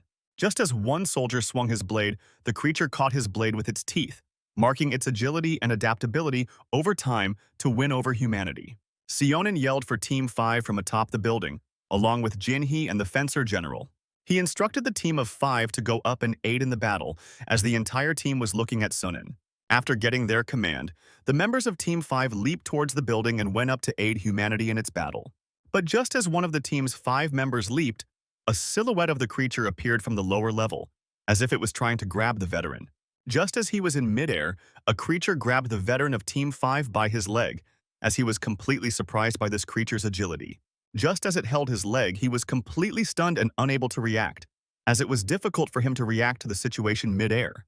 But instinctively, he quickly stabbed the creature with his double-edged sword midair as it let him go. Just as the veteran stabbed through the flying creature, a huge tail appeared and approached them from behind. The wyvern quickly swatted both of them like flies, sending both of them flying. The wyvern noticed something with the vines that were attached to itself. Seonin found an opening over the position where the wyvern was located. He instructed Team 1 and Team 3 to head to the left to create an opening below. He then instructed Team 7 to jump onto the left foot of the wyvern and start to slash through the opening that Hyuk created. The team of 7 troop members climbed over the wyvern, and they drew their weapons in order to maximize their damage. Their maces slammed through the open flesh wound of the Wyvern of Destruction, and blood splattered everywhere. Even when the troop members struck the wyvern with their mace, they realized it did not damage or slow down the wyvern at any point. They knew their situation and understood they needed to find another way to slow down the wyvern. But a silhouette of a man appeared from a distance as he charged towards the wyvern. He charged towards the 7-member troop, who were holding up near the leg of the wyvern with his sword overhead. His eyes were filled with bloodlust as he continued to scream with rage. He slashed through the open wound that Hayek created with his newly evolved predator blade. This cut was pretty deep, and this caused even more pain for the wyvern as it roared out of pain and frustration, which both Hayek and the general caused. The bleeding was intense, as it was cut even deeper than what Hayek dealt with initially. The blood of the wyvern splattered all over the troop members as they were completely shocked to witness their general's physical prowess. But just as he cut the wyvern's legs, the wyvern jumped into the air with both of its legs in the air, making it airborne for a few seconds despite its huge appearance. Seonin witnessed this from atop the building, from where he gave orders to all the troops and squads. He froze to witness the incredible agility of the wyvern as it leaped in the air, and he instructed all of the soldiers to fall back and run away from the impact zone. But the soldiers were busy fending off the monsters away from the main battle zone and clearing out as many monsters as they could. Amidst their battle, the soldiers noticed that there was a shadow creeping upon them over the entire battlefield on which they were fighting. The wyvern was about to fall feet first on the ground, trying to mimic an impact equivalent to an asteroid. All the cars in the vicinity went flying, all the buildings cracked, and the ground crumbled into pieces because of the meteor's impact. Literally, buildings collapsed and exploded due to the immense force strain they experienced due to the wyvern's destructive nature. Almost every single house in Kangdong district exploded because of the intense impact the wyvern caused. The wyvern broke free from the vines induced by vine cannonballs and stood firm amidst all the chaos it caused. Seonin was completely overwhelmed as entire buildings crumbled, and he was trying to analyze the situation based on what was left after the impact. He noticed a few surviving veterans, while some were crushed because of the debris caused by the meteor impact by the wyvern of destruction. He quickly analyzed what must be done and initiated Plan B, to charge the ice cannons. Everyone quickly drew their ice cannons and started to charge them in order to quickly restrain the wyvern. Cannons instantly fired the ice grenades, which were totally targeted at the wyvern. The ice cannonballs successfully hit the wyvern all over its body as they exploded into huge ice chunks. But slowly, a deadly and chilling mist of ice started to grow from beneath the wyvern of destruction and restricted its mobility. Just like the vines, ice proved to be more effective in order to immobilize the wyvern in order to land another clean hit over its body to quickly defeat it. While the wyvern was frozen, Seonin then instructed Team 9 to quickly load and assemble the extraordinary dragon battering ram. But the wyvern was already able to crack through the ice, making it hard time for humanity to land another killing blow. But just as it was frozen, Choi Hyuk quickly rushed in towards the wyvern as it was very close to him, and it was at point-blank range. Hyuk went face-to-face with the frozen wyvern in order to end it once and for all. Wyvern was already able to crack through the ice, making it hard time for humanity to land another killing blow. But just as it was frozen, Choi Hyuk quickly rushed in towards the wyvern as it was very close to him, and it was at point-blank range. Hyuk went face-to-face with the frozen wyvern in order to end it once and for all. His greedy predator blade slashed through the wound in the neck of the wyvern of destruction as the ice covering that part cracked instantly. Hyuk knew his position and was aware the whole time about how he was able to execute a plan in order to save humanity. This completely enraged the wyvern of destruction, and it was able to feel the immense pain caused by Hyuk himself. The wyvern of destruction broke out of the ice as it was feeling severe pain in its neck, as it was closer to its head. In the meantime, the foot soldiers had another plan. The foot soldiers started to rush in towards the wyvern of destruction, as they wanted to end it once and for all. They held a huge spear over their hand as they all charged towards the wyvern of destruction. They engaged the spear right near the leg slice, which was opened up by Choi Hyuk himself as a golden light emerged from the injury the wyvern suffered. The golden light was so bright it could even be mistaken for a sunrise or even the dawn of a miracle. Because of this blinding light, the foot soldiers who carried the heavy war spear fell onto the ground and lost sight of the target for a brief amount of time. One of the veterans noticed something about the other veteran. He saw that the wyvern was starting to lose consciousness because of the continuous chain finishers over the head-on wyvern of destruction. Just as the wyvern took a step back, all the humans were enthusiastic and realized that they actually had a chance against the wyvern of destruction. After seeing the wyvern for a moment, they were all filled with confidence and happiness as they thought they found a way to defeat the wyvern. But just as they were excited, the wyvern of destruction's tail slammed onto the ground, killing the veterans who took the lead to charge their spears towards the wyvern of destruction.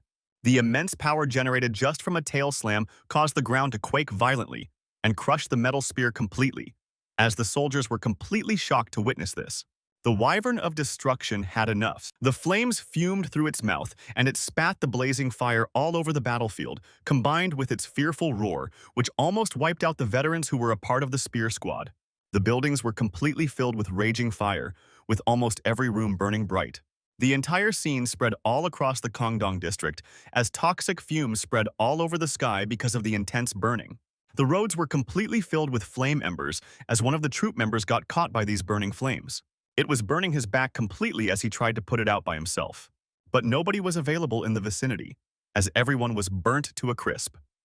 Thus, he rolled onto the floor and cried in agony and pain until the flames burned through his skin. The wyvern noticed all the chaos it caused with one single fire breath, which almost marked the defeat of humanity. But the injury caused by Hayek and the general lasted, as the wyvern of destruction was continuously bleeding from the open wounds caused by them. But despite the severe tendon cut, the wyvern continued to march towards the populated field in order to destroy everyone. But near the wyvern's injury, Lee Jin-hee and Choi Hyuk held onto the wyvern's leg as they had another plan of action on their mind.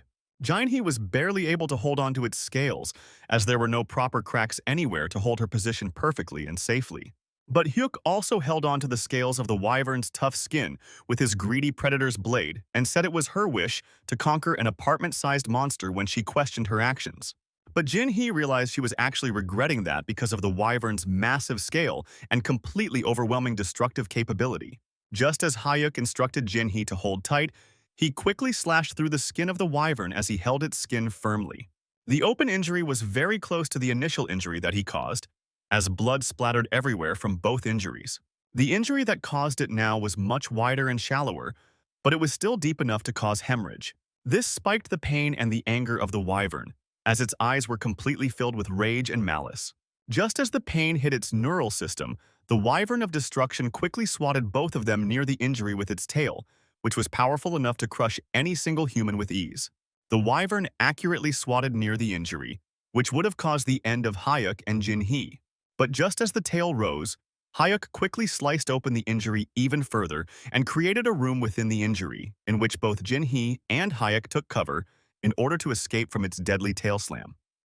Although Hyuk was able to stay calm and gave clear instructions to Jin-hee to hold tight and to continue to slice, Jin-hee was trembling in fear as she realized she almost become a flattened bean.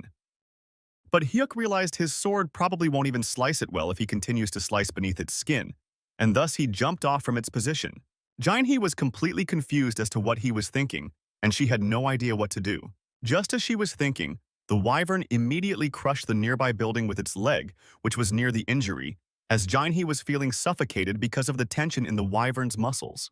Meanwhile, a battle axe was swung with full force, which caused an open hemorrhage as blood splattered everywhere.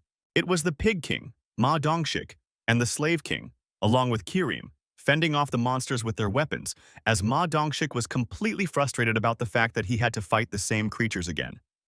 Even amidst all the chaos, the Slave King held onto his pitchfork and made fun of Hyungnim for being a tsundere, as Kirim held a broadsword firmly.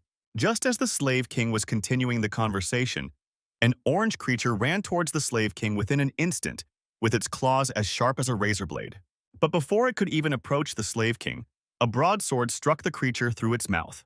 It was Kirim who killed her first monster as she held her broadsword up in the air, making use of the momentum that the monster had, and pierced it through its head, while Minji observed it from a distance. Unlike her usual behavior, she was not scared. And despite all fear, she remained calm and acted with the intention to slay the beast that threatened the Slave King. Minji was completely shocked to see such a change in Kirim within a few days. But the Slave King winked with confidence, as he knew Kirim would never put him down in any situation. Along with the Slave King, Minji was also happy as she smirked, knowing she would be able to defend herself now without any need to watch her back all the time. The entire backline was calmer after witnessing Kirim's actions against the monster, but the blue barrier was still intact, protecting against any external interference, as it was still raining heavily. But over time, the number of beasts reduced as the troop members were able to kill most of them, and the barrier thinned and slowly started to fade away. Minji and the slave king walked towards a pothole, which was glowing with golden light. She did not hesitate, and she took her step over the golden veil in order to reap the benefits after killing the monsters in the vicinity. Just as she stood over the golden veil, a light came down from the sky along with the message as Minji obtained the escape code. A small wing was added onto the king's unique symbols, and in young Minji's case, a blazing wing appeared on the right side of the bloody knight. Minji's body was completely covered with golden light as she was receiving her escape code. The wing consisted of multiple escape codes over the feathers of the wing, which appeared over Jung Minji's bloody knight symbol. All of her troop members started to celebrate their victory because, for the past month, everyone only had the escape code on their minds.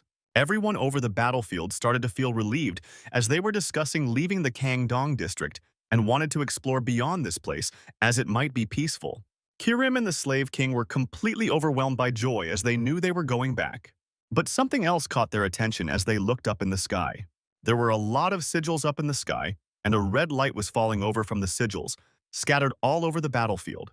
A red sigil appeared in the sky, emitting a red beam of light from it. There were a lot of sigils up in the sky, and a red light was falling over from the sigils, scattered all over the battlefield. Since the barrier fell, rain poured upon the battlefield as Minji stood firm on the ground. She looked up at the sky knowing exactly what they were. Young Minji realized it was the rescue signals from the kidnapped children who were held hostage below the sewers as she held her heart with her fists closed out of empathy for the kids. She did not hesitate for a moment and instructed the troop to follow her without wasting any time. But the Pig King, Ma Dongshik, was reluctant to follow her orders, as he wanted to escape the battlefield as soon as possible. But left with no other options, he also instructed the veterans to follow Minji and rush in to save everyone. All the kings assembled as they continued to march towards the rescue signals, which were displayed over the battlefield.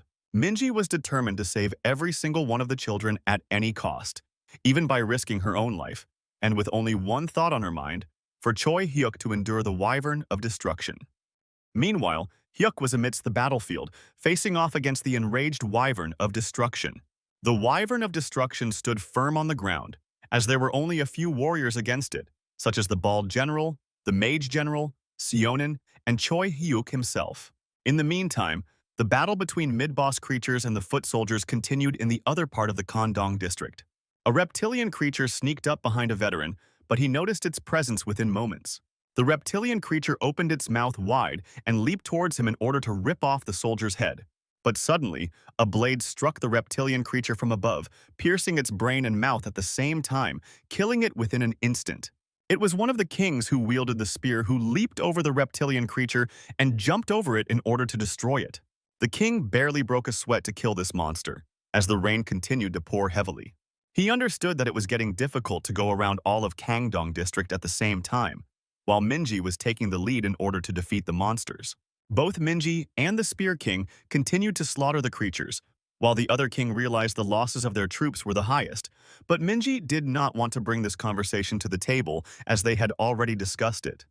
A figment of a memory flashed before her eyes, as there were a lot of knights who were defending the civilians and the children over the rescue signals. But the king in the robe did not bother to show mercy to the children or to the civilians, as he did not know why they would spill so much blood for those pathetic people. But Minji continued to be calm and faced off against the monsters while she knew there were children nearby.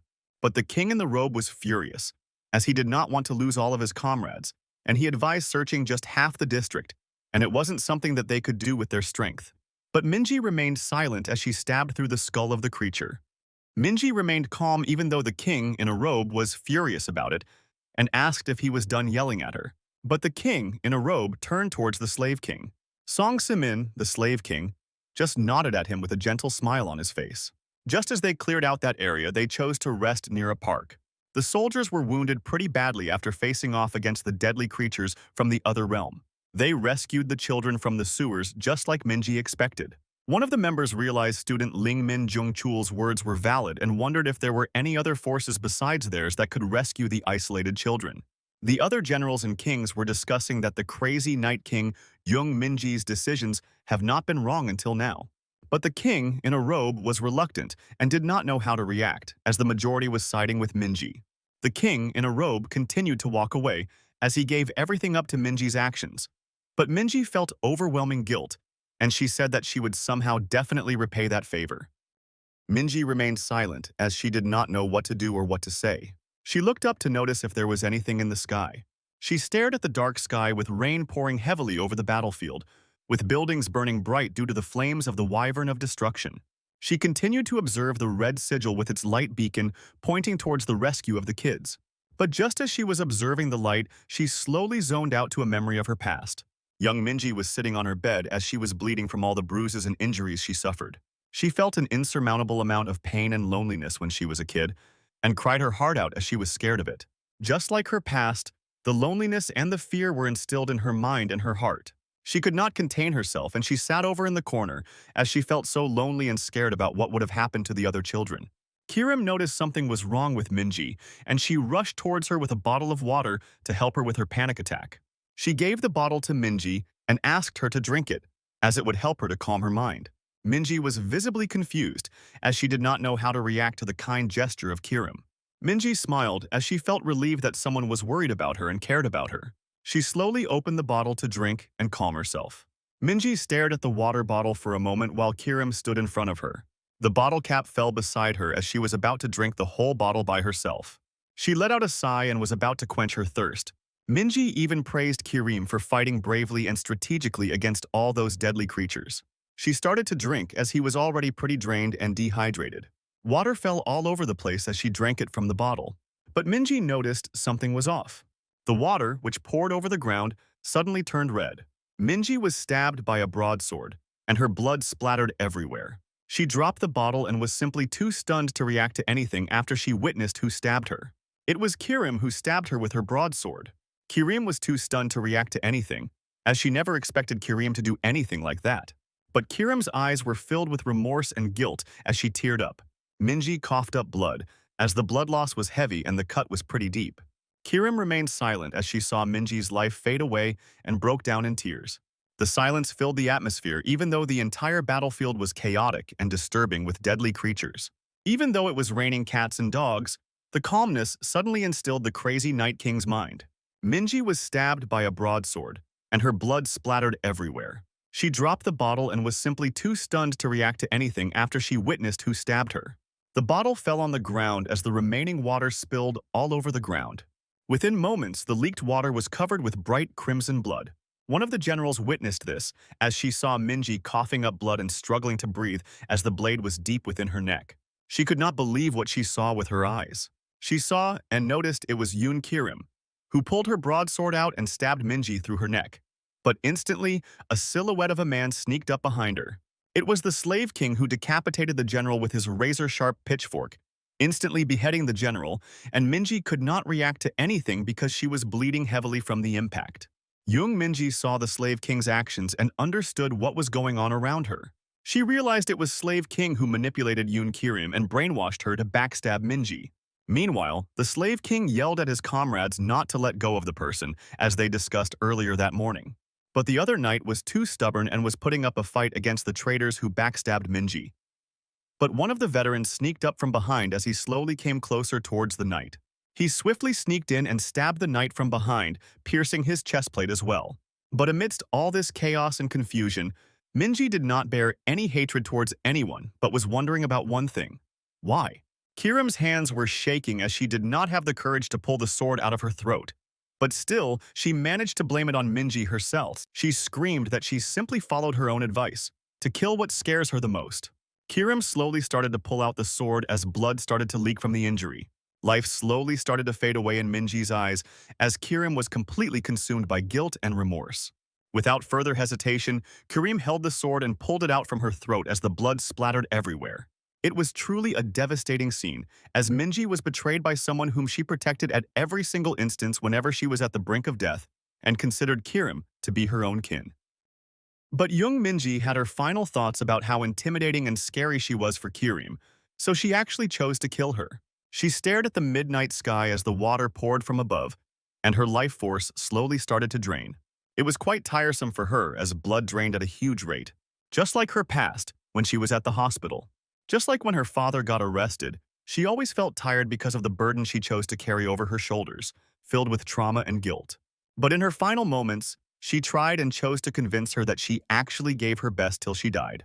Her life, despite being filled with remorse, was a beautiful one that she lived along with the memories she forged with strangers. Just as she closed her eyes, the crazy Night King, Young Minji, peacefully passed away in the middle of the road while it was raining heavily. The news spread all over the troop members, as many were confused about what exactly happened. It was Minji's own followers who were discussing what happened and why young Minji passed away.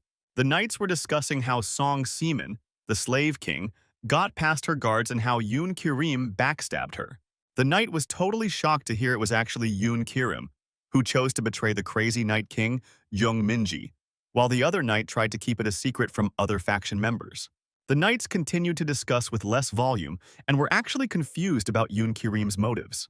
They also discussed how cautious young Minji was, always keeping her guards around her, as she knew it was not like a video game where if the vitals were pierced, they would actually die without respawning. The knights also figured out that Chu Young-jin going to the Suicide Squad probably had a lot to do with it, as if Chu Young-jin was there, he wouldn't have averted his attention to anyone else and would always have had his guard up, even if it was Yoon Kirim. The knights were actually feeling sad for young Minji as it all happened so quickly, while the other knight tried to get his mind straight and to make him think rationally. They also knew that they didn't have the escape code anymore. That was granted to those with the symbols of the kings. The knights read the situation clearly and quickly tried to form and join an alliance with Song Seaman, the slave king, who ordered Yoon Kirim to kill Minji. But one of the knights was actually reluctant to join with the slave king. But realistically, they had no other choice, as the other troops are full, and joining his troop would be the best choice. Song Seaman was warning the king in the robe, as he told him that he had already given him his chance. The slave king had already predicted that she would not listen to the whole idea of searching only half of the Kangdong district, as it would consume a lot of resources and the lives of their comrades. Even the king in a robe felt bad, as he was also left with no choice, and he actually tried to commit treason with Minji verbally. The crazy Night King's troops dispersed, and many groups followed the Sane King, Song Simon's lead, and broke away from the war, and this scenario made other forces fall into a state of confusion. The military forces observed that the chaos spiraled out and erupted all over the Kangdong district. Just as the military general watched over the end of the street, a tsunami of deadly creatures arose and rushed towards them, as they were completely confused as to what happened to the forces in front. The military forces have understood that the northern troops have fallen to those creatures as they were overwhelmed by their numbers. Fear was instilled in the military force troop members, and it was only the beginning of the chaos outbreak.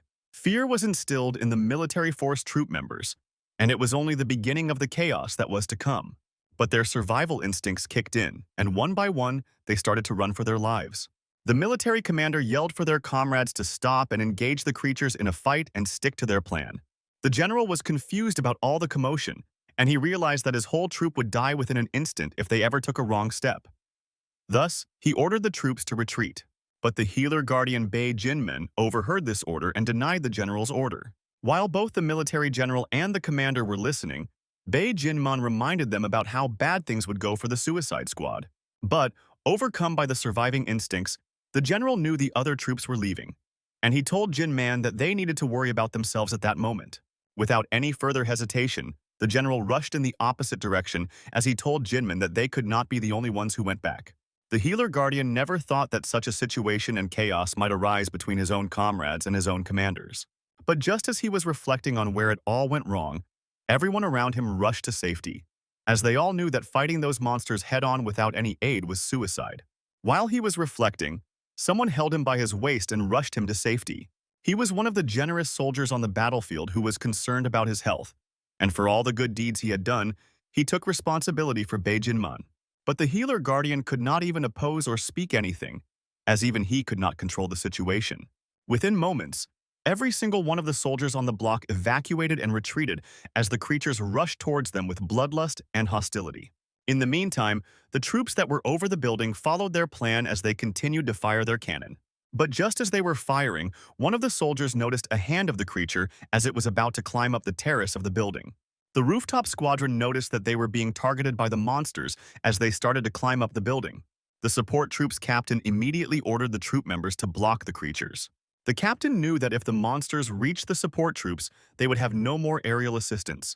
The support troops quickly averted their focus on the creatures that had already climbed up the building and shot them at point-blank range. In the meantime, Chu Young-jin and Lee Jin-hee were observing the entire scene. They held on to the thick skin of the wyvern and continued to observe the battlefield as the wyvern was bleeding heavily from the injury. Meanwhile, the flank team continued to destroy the creature head-on. But the bald-headed general also initiated a retreat call, as he knew the count had significantly increased, and it would be difficult for only 2 of them to handle and flank all of them at once. Just as he gave the command to retreat, he was also concerned about the king without subjects, Choi Hyuk, as he did not want to abandon him. But Choi Hyuk was already in the middle of the battle with the Wyvern of Destruction. His eyes were filled with bloodlust as he was smiling and enjoying the whole fight with the Wyvern, despite its destructive capabilities and its enormous size. The Wyvern took a huge step and stomped across the ground where Choi Hyuk was standing. The impact shattered the land as rocks were all over the place, and Choi Hyuk evaded it with ease. But the Wyvern used it to distract Hyuk, as the actual hit was with its tail. The Wyvern swung its tail while Choi Hyuk was in the middle of the air, leaving him no room or space to evade it without any support. But Choi Hyuk landed as quickly as possible. He backflipped through the tail as the Wyvern swung its tail at him. Hyuk was surprised by the Wyvern's battle IQ as he flipped. But just as he flipped, he glanced at the Wyvern's face for once, knowing what it was planning. The Wyvern charged flames in its mouth and looked at Choi Hyuk with pure hatred and malevolence. Choi Hyuk realized that he could not dodge this, as he was in the air, and it would be hard for him to land as soon as possible in order to evade the fire blast. But he also realized it was not too close, and the Wyvern could not point-blank him. The Wyvern of Destruction quickly opened its mouth in order to exhale the fire. But Choi Hyuk extended his arm, and suddenly a blue aura sparked over his palm. The Wyvern exhaled a huge chunk of flame, hot enough to melt the steel at once upon contact. Choi Hyuk quickly created a string with his karmic abilities and tried to swing his way out of the fiery embers. The karmic string quickly zapped him to the point of contact in the building, helping him to evade the Wyvern's destructive fire breath. He held onto the building for a moment to analyze the battlefield, and he saw through an opening. Immediately, Choi Hyuk launched himself towards the Wyvern of Destruction, as he did not want to waste a single moment during the battle. He flew past the Wyvern instead of going at the Wyvern point blank, as Hyuk knew the Wyvern would decimate him with its flame breath. Thus, he launched himself across the Wyvern, and he formulated a plan as he latched his karmic string to the Wyvern's thick-scaled chest. He zipped in quickly towards the Wyvern, with his greedy predator sword for his guard. He rushed in without any hesitation, as he knew hesitation would mean defeat against the Wyvern. But instead of zapping directly, he made use of the momentum when he launched himself from the building and swung all over the Wyvern. As he was flying with the help of his momentum, he slashed the other leg with his rank sea blade, and blood splattered all over the place. But Hyuk knew that was not his fullest limit. He was hungry for more chaos, more violence, and wanted to inflict more pain on the Wyvern of Destruction. As he was swinging, his body became light, and he entered his flow state as he slowly became one with his karma. His body was able to traverse at a speed where nothing could even perceive it. He extended his arm in order to swing more aerodynamically, in order to increase his pace while swinging. His eyes could easily see through the openings all around the Wyvern, and he found another opening. His perception started to grow. Choi Hyuk could no longer sense rain, which was falling all over the battlefield. He was able to sense his allies over the battlefield, as they were running away from it. But he was so focused that his brain automatically removed all his allies and enemies to increase his precision. He was also able to sense that the support squad was also in trouble, as they were being overwhelmed by the deadly creatures. But Choi Hyuk's perception of space was completely revamped. He was also able to see his advisor, General Seonin, call out to him to warn that everyone was retreating. But just as he was calling, his brain kept him out of the picture, at least for that instance. Choi Hyuk has entered his mana zone. He was able to pierce the Wyvern's back before it could even react. Within a fraction of a second, Choi Hyuk completely slashed the Wyvern of Destruction's body. But just as he was heading towards its head, the Wyvern reflexively breathed fire, facing Choi Hyuk at point-blank range. Choi Hyuk did not care and advanced towards the Wyvern's head. He was able to pierce through the flames with his blade as he was flying at such an immense speed. His eyes did not avert, as he was completely locked in, and his brain automatically shut down all the other senses to enhance his focus and perception. Suddenly, Choi Hyuk's blade pierced the wyvern's eye. The wyvern of destruction screamed in agony as Choi Hyuk's speed blitzed the wyvern over its flame breath. The battle took a huge toll on humanity, as there were corpses rotting and left all over the battlefield. The entire Gyeongdong district was in shambles, as the battle lasted for hours, if not days. The whole district was burning with smoke all over the sky, and the district was filled with deadly creatures. No matter how many hours or days they fought, Choi Hyuk had forgotten everything, and the more he fought, the more he admired the wyvern's strength. Their battle continued as the wyvern was about to stomp over Choi Hyuk. But as he dodged the wyvern's attack, Choi Hyuk just realized that all the wounds he inflicted had all healed. The wyvern's attacks were so swift and precise that his hair would stand on end even as he dodged them. But despite the disadvantage, Choi Hyuk realized that he possessed the strength to go toe-to-toe with the wyvern.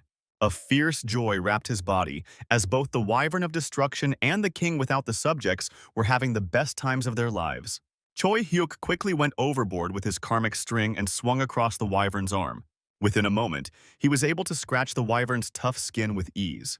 But Choi Hyuk did not stop there as he continued to swing across the wyvern in order to slash the wyvern's leg as well. But something else caught Choi Hyuk's attention. He noticed the wyvern's tail closing up on him with an enormous force, enough to shatter his bones within seconds of impact. But Choi Hyuk's battle IQ was higher, as he quickly attached his karmic string across the wyvern's approaching tail. He quickly swung across the wyvern's tail, and with the help of the momentum he gained, he quickly slashed the wyvern's back. But unlike his regular slashes, this one was deep, and more blood gushed out of the open wound. The wyvern was filled with agony and rage. It screamed out of pain. Choi Hyuk barely landed on his feet, as he predicted, and realized what he should do next. He realized that cutting through the wyvern's skin was not sufficient, and he should get through its bones. The wyvern slowly turned around, with flames fuming from its mouth and blood oozing out from its open injury. Choi Hyuk realized his strength, and he questioned himself about whether he would be able to cut through the wyvern's bones. But Choi Hyuk understood that he had no other options and was determined to finish the wyvern all by himself. Initially, what was a spark grew over time, as it was centric towards the karma and the willpower of their own consciousness. Choi Hyuk had discovered the fundamentals of the karma organ all by himself, and his retribution points have increased by 50.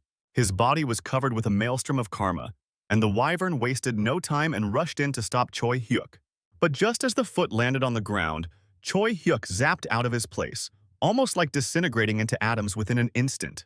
Choi Hyuk launched himself from the ground and leaped towards the wyvern's enormous legs in order to slash through its bones. His eyes were surging through the karma as he screamed while charging towards the wyvern of destruction.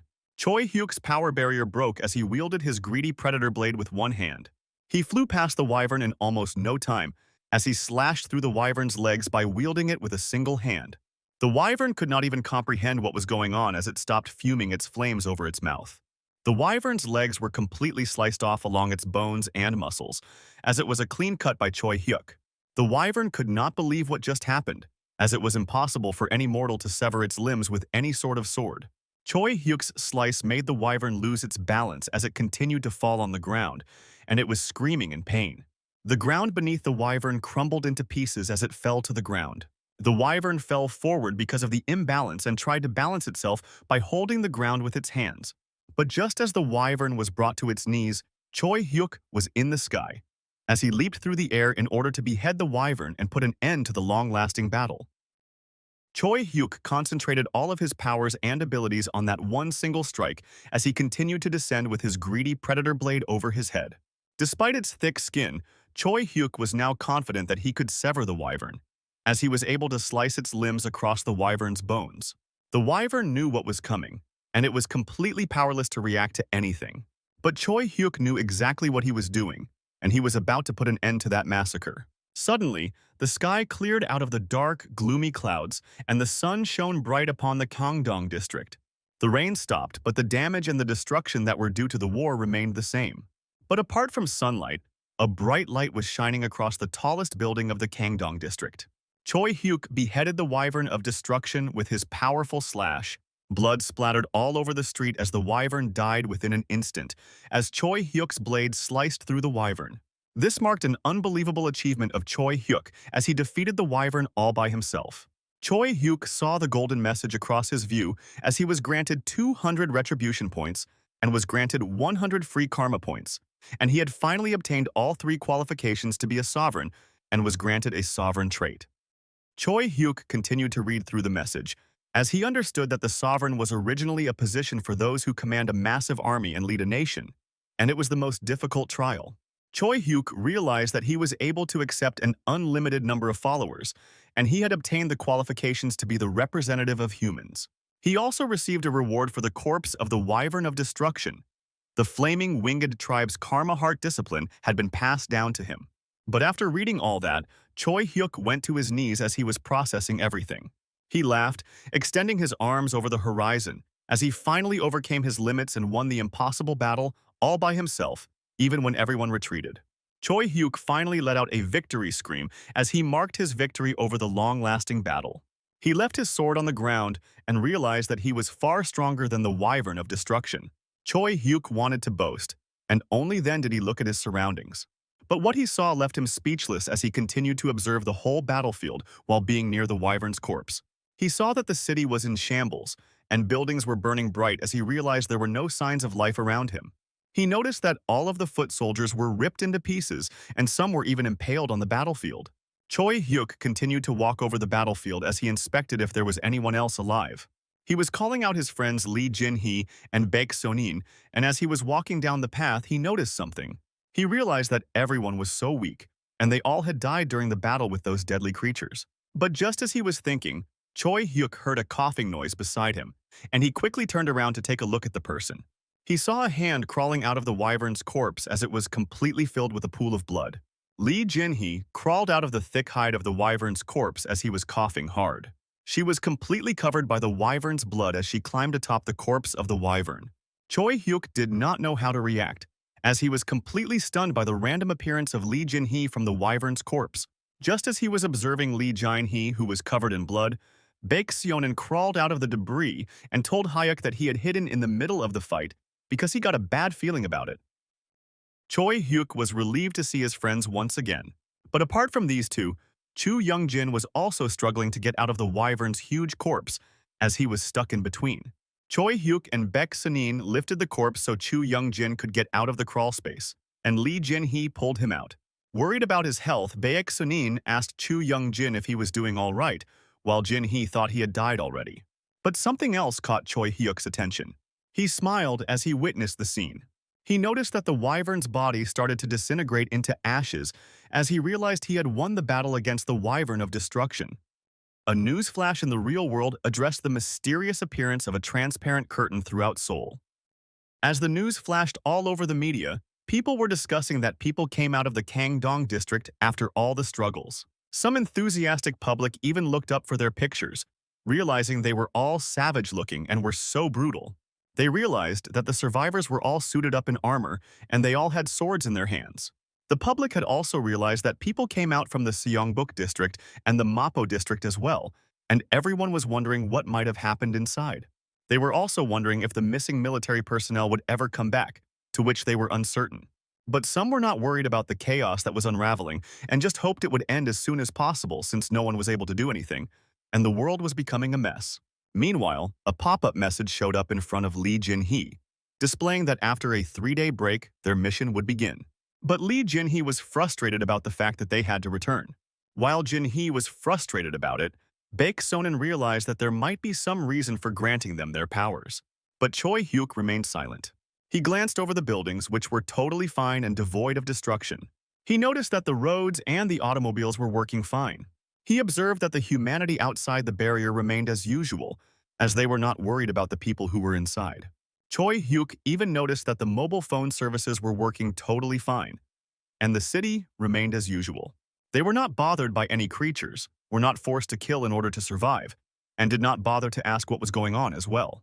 Observing all this, Baek Seonin clarified that this place remains unharmed, while certain districts were being targeted. Even after observing all this, Choi Hyuk remained silent as if he were disappointed. The 4 war veterans continued to observe Seoul from atop the mountain. The 4 exited the barrier and entered a fugitive village, where everyone who had successfully retreated had been staying. A few of them observed the four as they entered the village. Everyone did not bother to look up as they continued to walk towards the village's residential area. The survivors quickly realized it was the king without subjects, Choi Hyuk himself.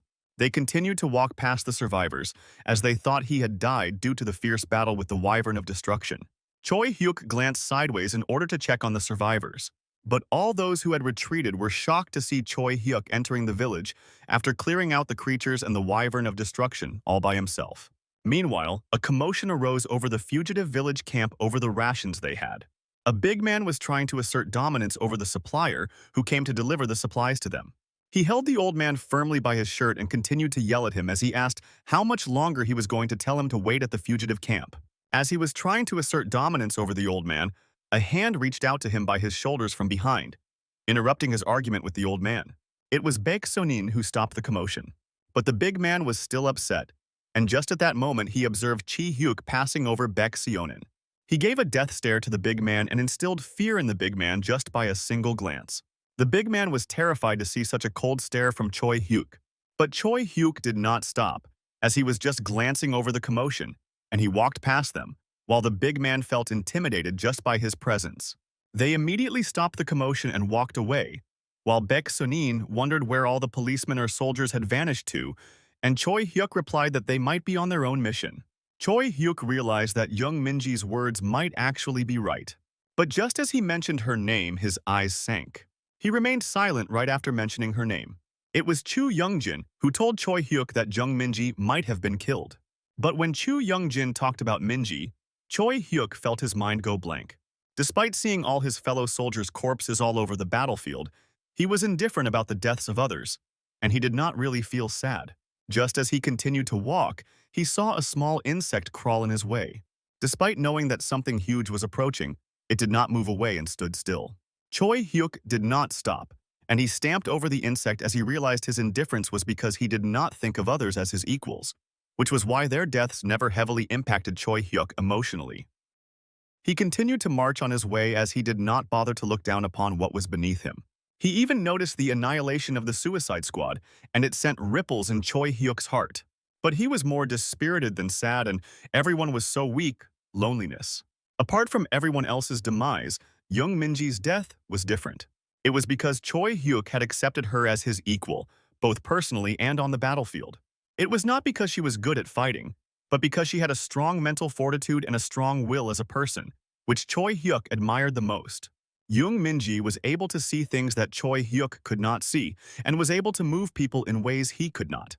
When he cooperated with Young Minji, Choi Hyuk felt his back was covered, no matter how many enemies he had to face or how many people chose to betray him. For her to have died in vain, Choi Hyuk felt sad. He had thought he would be able to continue to cooperate with her in the future. Choi Hyuk was overwhelmed by Young Minji's death. His eyes sank in sorrow, and to prevent his emotional breakdown, he bit his lips to control his emotions. In order to distract himself from the wave of sadness, he diverted his focus to his friends, asking what plans they have for the 3 days. Baek Seonin shrugged off the question with ease, as he mentioned he had nowhere to go. Meanwhile, Lee Jae-hee replied that she was going to meet her mother during the 3-day break. Chu Youngjin also replied that he had nowhere else to go, just like Baek Sonin. But Choi Hyuk replied that he had to go somewhere so he would be back, and he instructed the members to meet up the next day or the day after tomorrow. But Baek Seonin was confused as to where Choi Hyuk was heading. When he confronted him, Choi Hyuk mentioned that he was going to Seongbuk District. The veil started to crack from above, as Choi Hyuk mentioned that he was heading out to find his mother. Choi Hyuk separated from his comrades and kicked the ground hard. With a single leap, he was able to jump tens of meters. Choi Hyuk was determined to find his mother even amidst all the battle, and he made sure not to forget his primary purpose. He crash-landed on the road where people were standing, and the debris fell all over the public. Choi Hyuk emerged from the dust as he stood up firmly on the ground. But he was disappointed after he saw the scenario. On his way to Hyewa, he was quite happy. The city was quite unscathed, and the hope that his mother was still alive swelled in his chest. However, when he arrived at Seongbuk District, he felt suffocated as he saw a transparent wall, and it was the same as the one he saw in Gangdong District. It meant one thing. His mother had to participate in the survival game. He asked everyone around the town to find any sort of clue regarding his mother, But he was disheartened as he could find nothing, and when he spoke her name, a bitter taste rose to his mouth. His mother cared for him as a single mother despite all her struggles.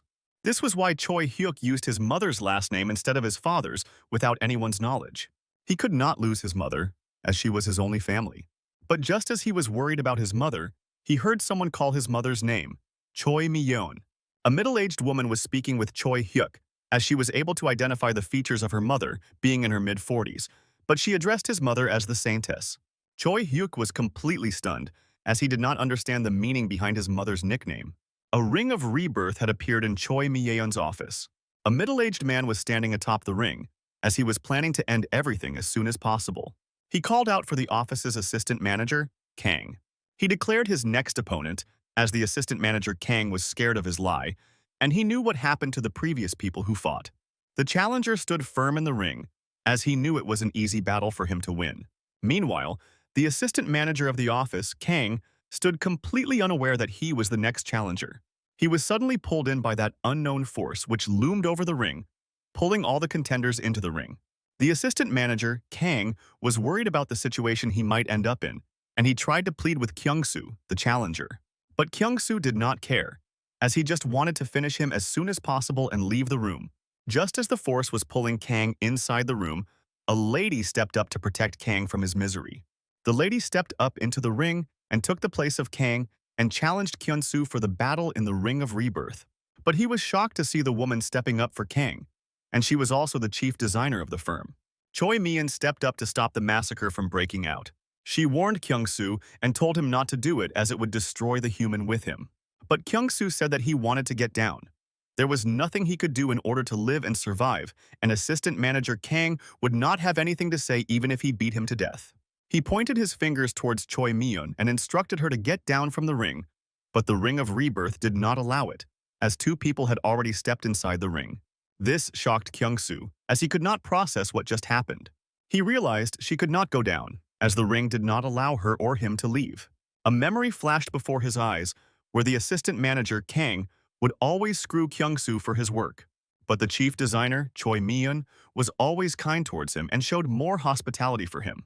Kyung-soo started to panic, as he really did not have to kill Choi Mi-yeon since she was a good human being. Choi Mi-yeon declared that she did not want to fight him and told Kyung-soo to drop the idea as well.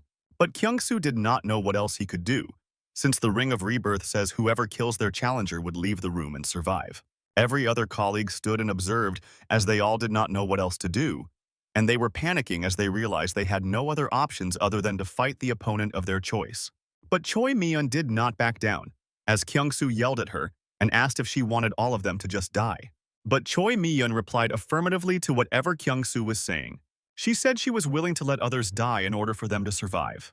Kyung-soo was completely shocked, as he could not process what was happening and how a kind lady could speak like that. She asked if she had to kill someone else to live. Then, would that mean she should live by following the rules like a chess piece? Choi Mi-yeon later added that they were not puppets, and instead of being forced and living as a puppet, she insisted everyone die as humans.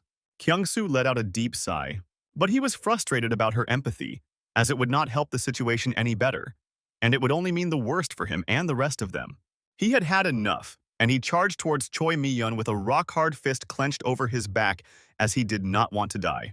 But Choi Mi-yeon evaded it with ease, as her reflexes were so skillful. She gently held his hand, which he used to throw a punch at Choi Mi-yeon herself.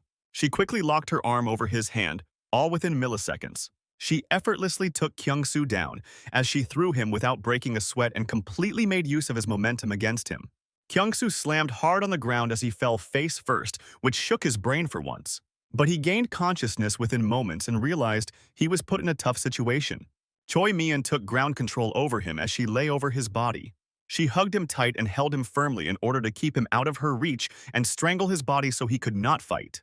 He even tried to kick the ground to flip her over, as he could switch the positions, and he could finish her with a single blow. But Choi Mi-yeon held him with all her might, which made it very difficult for him to move, while his movement was completely restricted. While Kyung-soo was yelling for her to let go of him, she was adamant that she was not going to let anyone fight on her watch. Time continued to pass as their battle was being restricted by her own determination. Kyung-soo punched her hard in her liver, as liver shots could be so painful and would be difficult to endure. But she did not budge and held on to him as the time continued to pass. Desperate for survival, Kyung-soo even pulled her hair so she could let go of him. Even then, she did not give up, as the timer hit its mark, marking the end of the battle. The message popped up, saying it was a draw between the two fighters. But both Choi Mi-yeon and Kyung-soo were completely confused as to what would happen next, since the battle ended in a draw. Both contenders were sent flying across the two ends of the ring as they were in the middle of the air. Kyung-soo was caught by his fellow colleagues as he was knocked down by the ring itself. Meanwhile, Choi Mi-yeon was caught by her colleagues as well, even though she was sent flying. Kyung-soo was completely exhausted from his battle, as he could no longer fight, and he was completely out of stamina. The same goes for Choi Mi-yeon, as she could not fight anymore, as she lost all her stamina by trying to restrict Kyung-soo's movements. Concerned about Choi Mi-yeon, who stepped up for him, assistant manager Kang and other colleagues asked her if she was okay. Choi Mi-yeon felt better after seeing their colleagues' concern for her, and she replied that she was fine. Assistant manager Kang was frustrated by this, and he stepped up onto the ring by himself just as he checked up on Choi Mi-yeon. He was filled with vengeance as he stood on the ring of rebirth, menacingly. He quickly turned around and pointed at Min Sori to be his next challenger for the duel inside the ring of rebirth. Min Sori was completely confused as to what was going on and why assistant manager Kang would call out her name. The battle was about to end, as assistant manager Kang was about to lose the battle. It was Choi Mi-yeon who stepped up again on behalf of Min Sori. She held the assistant manager Kang in the inverted sleeper hold position, restricting his movement any further, as the battle came to an end when the timer hit its limit once more. Min Sori genuinely felt bad, as everyone felt pity for her, and it was completely optional for her to fight on behalf of her colleagues. But every other staff member was frustrated about assistant manager Kang's behavior. They were scolding him because a few moments ago he was begging for help, and now he pointed at the weakest link to score a point. Everyone was pissed off by the assistant manager's behavior as he continued to walk towards a corner. He sat down on the floor, partially consumed by guilt, while everyone was asking if Choi Mi-yeon saved him for this toxic trait. Some even challenged the assistant manager Kang for a duel outside the ring of rebirth. But the general manager stood up and prevented the fight between those people. Kang was visibly frustrated as he felt weak and was also feeling guilty for betraying Choi Mi-yeon, who saved his life by stepping up for him. While the commotion continued as everyone was discussing not to be fooled by the game, and he could not tolerate Kang's actions, an old man stepped up onto the ring of rebirth. The office colleagues turned around to see what was going on and who climbed up the ring this time. But Choi Mi-yeon and others were confused and shocked to see who stepped up. It was their firm's boss who entered the ring. His eyes were filled with guilt as he apologized beforehand. But Choi Mi-yeon was left with no other option as she realized it was her own boss who stood up and wanted to kill her colleagues. The battle came to an end when the timer hit its limit once more. Choi Mi-yeon held her boss on the floor in an awkward position, restricting his movement any further. Once again, the battle came to an end when the timer hit its limit. Choi Mi-yeon held another colleague on the floor in a submission hold, restricting his movement and air circulation. She held another colleague on the floor in a sleeper hold position, restricting his movement and air circulation. Every single time someone stepped up to fight, Choi Mi-yeon fought on behalf of everyone and made sure the battle ended in a draw by restricting their movement by pinning them to the floor. The whole routine was followed up until the night broke out.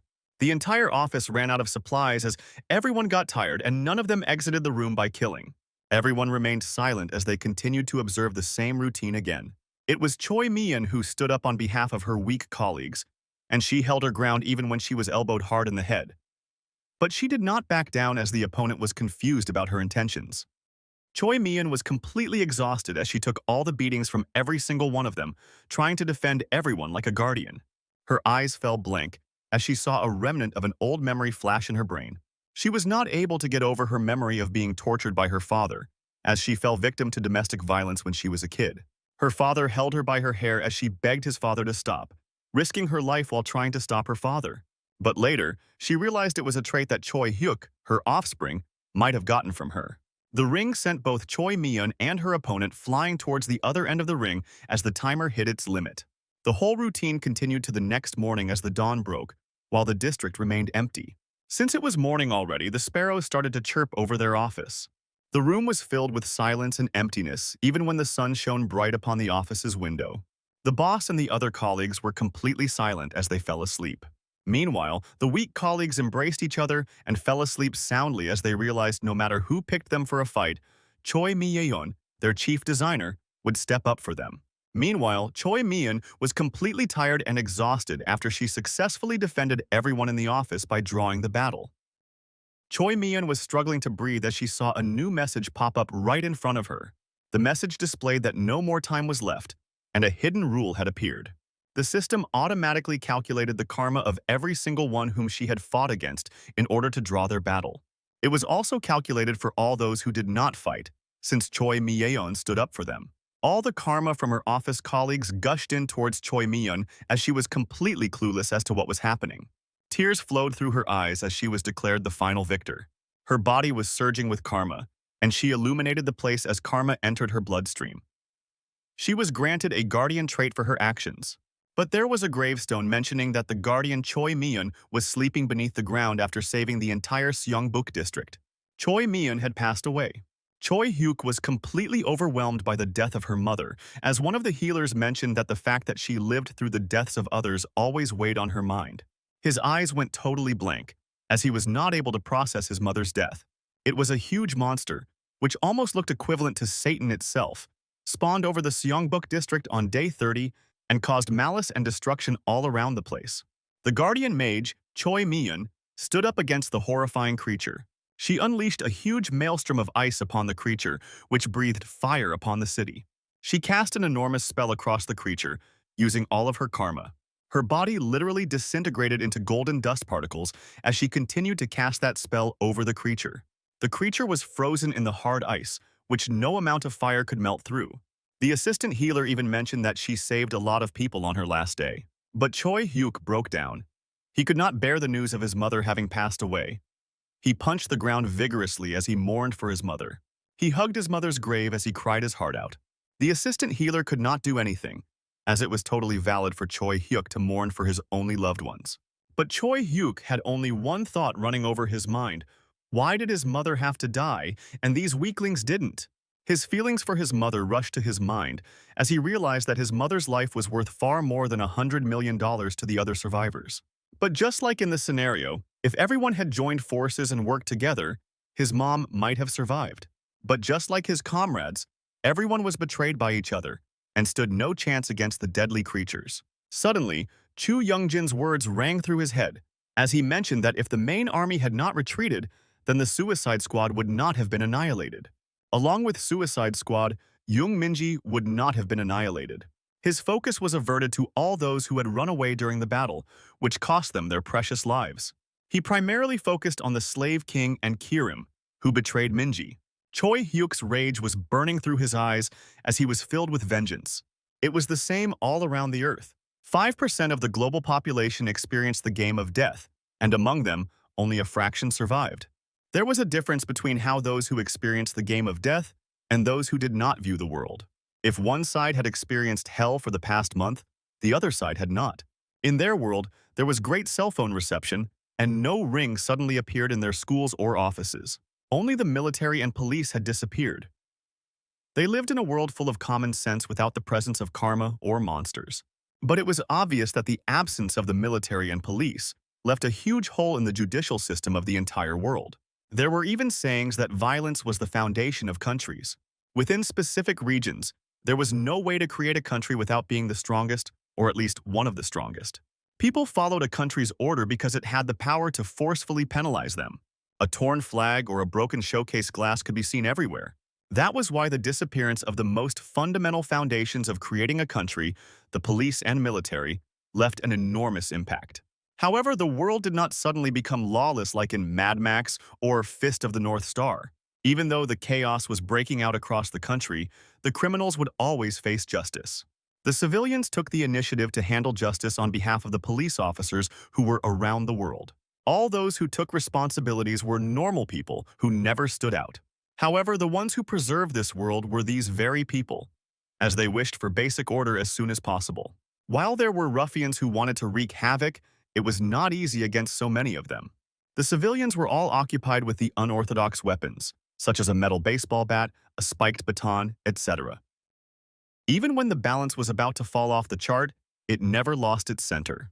However, That was a situation that only applied to those who lived in the world of common sense. Choi Hyuk leaped over the building as he was in the middle of the air. He was effortlessly crossing barriers and buildings with a single kick to the ground. The Black Cats, the president's personal bodyguards, were also frightened to see such an immense display of power. Choi Hyuk made a rash landing across the main building. He stood firm upon the ground as he continued to observe the bodyguards. Choi Hyuk realized that fighting against the bandits and maintaining order in a country, these were not suitable for a king. Inside the building, the president was asking the slave king, Song Siman, and Kirim if the opaque wall might appear again. The slave king highlighted his participation in the game, implying that it would be highly possible. He even said that the game had not ended, and in fact, there was an announcement about a 3-day break, and he said it would end the next day. The president was worried about his people and asked if, by chance, the wall appeared again, could the survivors hop over and help them out?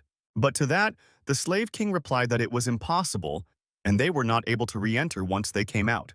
Their body was repelling the barrier's energy whenever they tried to enter the barrier. The president then asked if new survivors appear, they might need someone to control them, to which the slave king affirmed. The president was left with no other options and proposed a deal to the slave king. The president asked if the slave king was willing to take the role of maintaining order in the metropolitan area. The slave king was overwhelmed and was feeling happy about the offer. He glanced over at Kirim, as they both were happy to accept the offer from the president. But both the slave king and Kirim froze, and a spine-chilling fear struck their bodies as soon as they heard a familiar voice opposing their decision. A metal boot clanked over the president's boardroom. Choi Hyuk entered the board conference meeting, interrupting it, and expressed his opposition to the president's decisions. Choi Hyuk then revealed that the president was not completely aware of their actions. He mentioned that inside the opaque wall, it was nothing more than hell. The slave king stood up from his chair as Choi Hyuk mentioned that monsters were not the only problem around the place. The king, without the subjects even mentioning it, said that humans killed each other frequently. His eyes locked in towards the slave king as he mentioned Song Siman was one of them. The slave king Song Simon knew he was cooked. Choi Hyuk also mentioned that the slave king betrayed his comrades and schemed to retreat by himself as everyone assembled beside Choi Hyuk. He even mentioned to the president that, due to the slave king's reckless retreat, many people died in vain. Choi Hyuk told the president that he was also about to die, as he was left alone in his battle against the Wyvern of Destruction. The president did not know what else to say as he did not witness everything by himself to determine who was telling the truth. Even the military general said that he was not planning on having these people, who fled and left their comrades behind, take up the office by themselves. But the slave king started to analyze and read the room. Even one of the war veterans who had escaped, initially left behind, added that loyalty was the most important thing during a crisis and a war. The slave king understood the situation and formulated a plan to evade as soon as possible. He raised his hand and established a conversation with the king without subjects. He called out Choi Hyuk and tried to rub off the whole situation by addressing that there was a misunderstanding between the two. But Choi Hyuk was completely enraged by this and was completely pissed off after seeing Song Siman smile. Fear was instilled in the slave king's body, as he could no longer speak or react to the situation. Choi Hyuk also revealed that Ma Dongshik, Yoon Kirim, Min Kyung-chul, and all the kings who were under Jung Minji's control.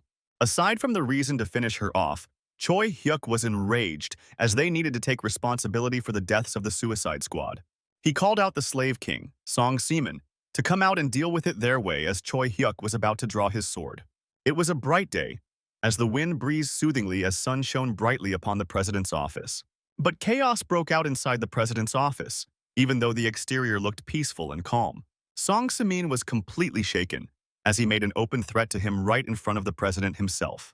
The slave king was enraged by Choi Hyuk's disrespect in front of the president, and Kirim was genuinely frightened, as they were being confronted by the king without subjects. Choi Hyuk continued to observe Song Siman as he continued to try to solve a problem formally and insisted upon sticking to the law and having a trial with a judge or something.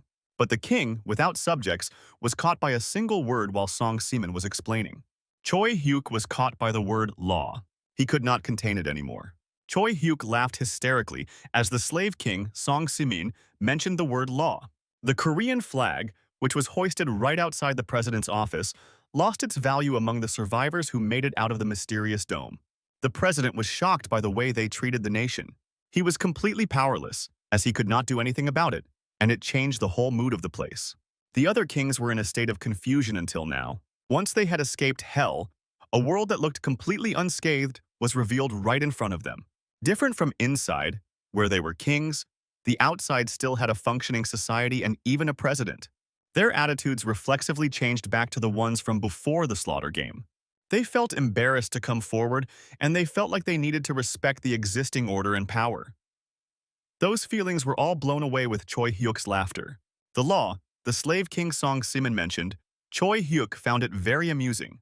But not only Choi Hyuk, Baek Seonin, and others who had accompanied Choi Hyuk burst into laughter as they could not contain it anymore. All the kings who had accompanied Choi Hyuk all laughed together, as they realized the people sitting in the board meeting were all kings who had gone soft. The president knew the situation would turn out badly, and he was trying his best to control it. He even tried to bargain with the king without the subjects, Choi Hyuk, and asked him to believe in their country, and if there were any grudges, they would properly investigate and help resolve them. But the generals disagreed with the president's request, as they had mentioned that this was something that happened outside the country's reach. They advised the president not to be involved, as it was their problem, and it was right that they solve it their way. Perhaps this was an inevitable result from the moment the military and police disappeared. Within a few days, tens of thousands of survivors flooded into the city. The world was slowly becoming something for the strong that the government could not control. Choi Hyuk was enraged by this and ordered Song Simon to come out and deal with it their way. But Choi Hyuk took it a step further, as he asked if they should witness some blood right in the president's office. The slave king Song Simon left him completely speechless, as he could not do anything. But he took a moment to process whatever Choi Hyuk mentioned moments ago. Song Simon slowly lost his composure as his words rang over and over. He snapped as his fragile ego was hurt by Choi Hyuk. The slave king immediately ordered his comrades to attack and kill Choi Hyuk without hesitation. Every single one of his comrades and his fellow kings tried to jump at Choi Hyuk in order to kill him within an instant. But the king, without the subjects, did not hesitate, as he unsheathed his sword. He waited until everyone entered his range so he could strike everyone with a single slash without any sort of hassle. He unleashed his sword, which emitted a lightning spark as Choi Hyuk unsheathed his weapon. He zapped across the enemies within an instant, before others could even react to his speed blitz. Without even breaking a sweat, sliced through the kings, beheading them within an instant. Blood splattered all over the room as both the slave king, Song Simon, and Yoon Kirim were shocked to witness Choi Hyuk's immense feats. Both their blood ran stale as they witnessed Choi Hyuk's true potential, as they realized it was he who defeated the Wyvern of Destruction. They both knew they were cooked, as Choi Hyuk continued to approach them with the intention to kill them. Meanwhile, Kirim started to tremble in fear, as she did not want to die anytime soon, especially at the hands of Choi Hyuk. She fell onto her knees as she began to understand what was coming their way. Choi Hyuk was literally dribbling the head of a king as he sliced his head completely from his body. He then kicked it away as his focus diverted to something or someone else in the room. The king, without subjects, continued to walk towards the duo, as they were completely flustered as to what to do. Choi Hyuk continued to walk across the boardroom as he walked across the path. He extended his sword facing towards the slave king, Song Simon, as he mentioned who should have died and who should have lived. Song Simon's voice trembled in fear as he could not even look Choi Hyuk in the eyes because of his dominance over him. With barely any courage left within him, he gathered everything and apologized to Choi Hyuk for all his actions. But Choi Hyuk's eyes were filled with rage and vengeance as he glanced over the slave king's face. He pointed his dual-edged sword toward the slave king Song Simon and told him that he was not one of them. His sword shone bright over the room as it was surging with karma. But the slave king noticed something was off. He was beheaded within an instant as he started to leak blood all over the place from his neck. Kirim was completely horrified upon witnessing the massacre by Choi Hyuk, and she screamed due to fear. But just as she was screaming, she was sliced up into pieces by the king without subjects, Choi Hyuk, without any mercy. Blood was being spilled all over the presidential board meeting arena. The corpses of the slave king. Song Simon's soldiers were lying on the ground without any life in them. The head of the slave king turned pale, as it had been some time since he was beheaded. Yoon Kirim's head also turned pale as her time froze exactly when she was crying out of fear before she could even react.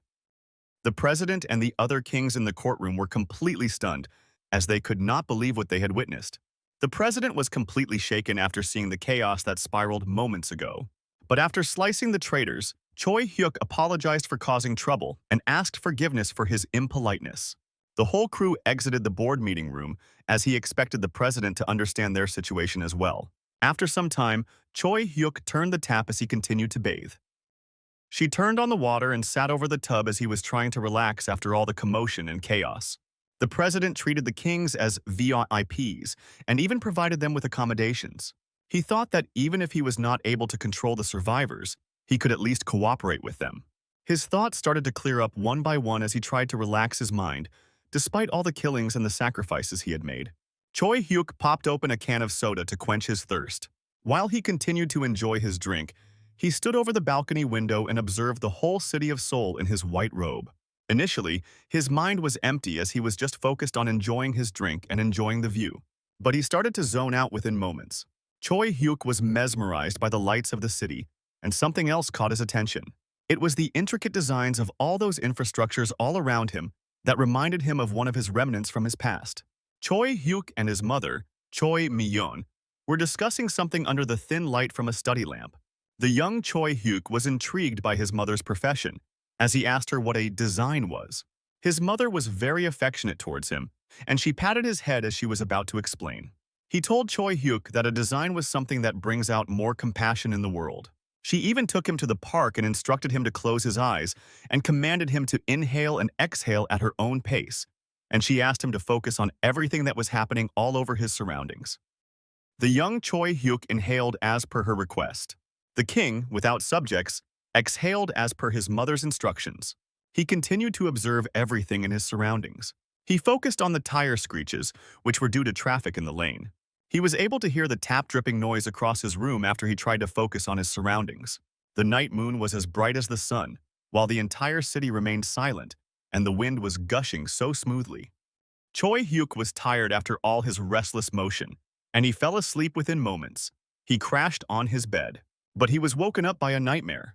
He noticed a huge reptilian creature feasting upon a human corpse, just like it was inside the mysterious veil. Choi Hyuk was completely confused as to what was happening. He noticed that the buildings around him were fully covered with flames, as the war veterans were trying to engage the deadly reptilian creatures all by themselves.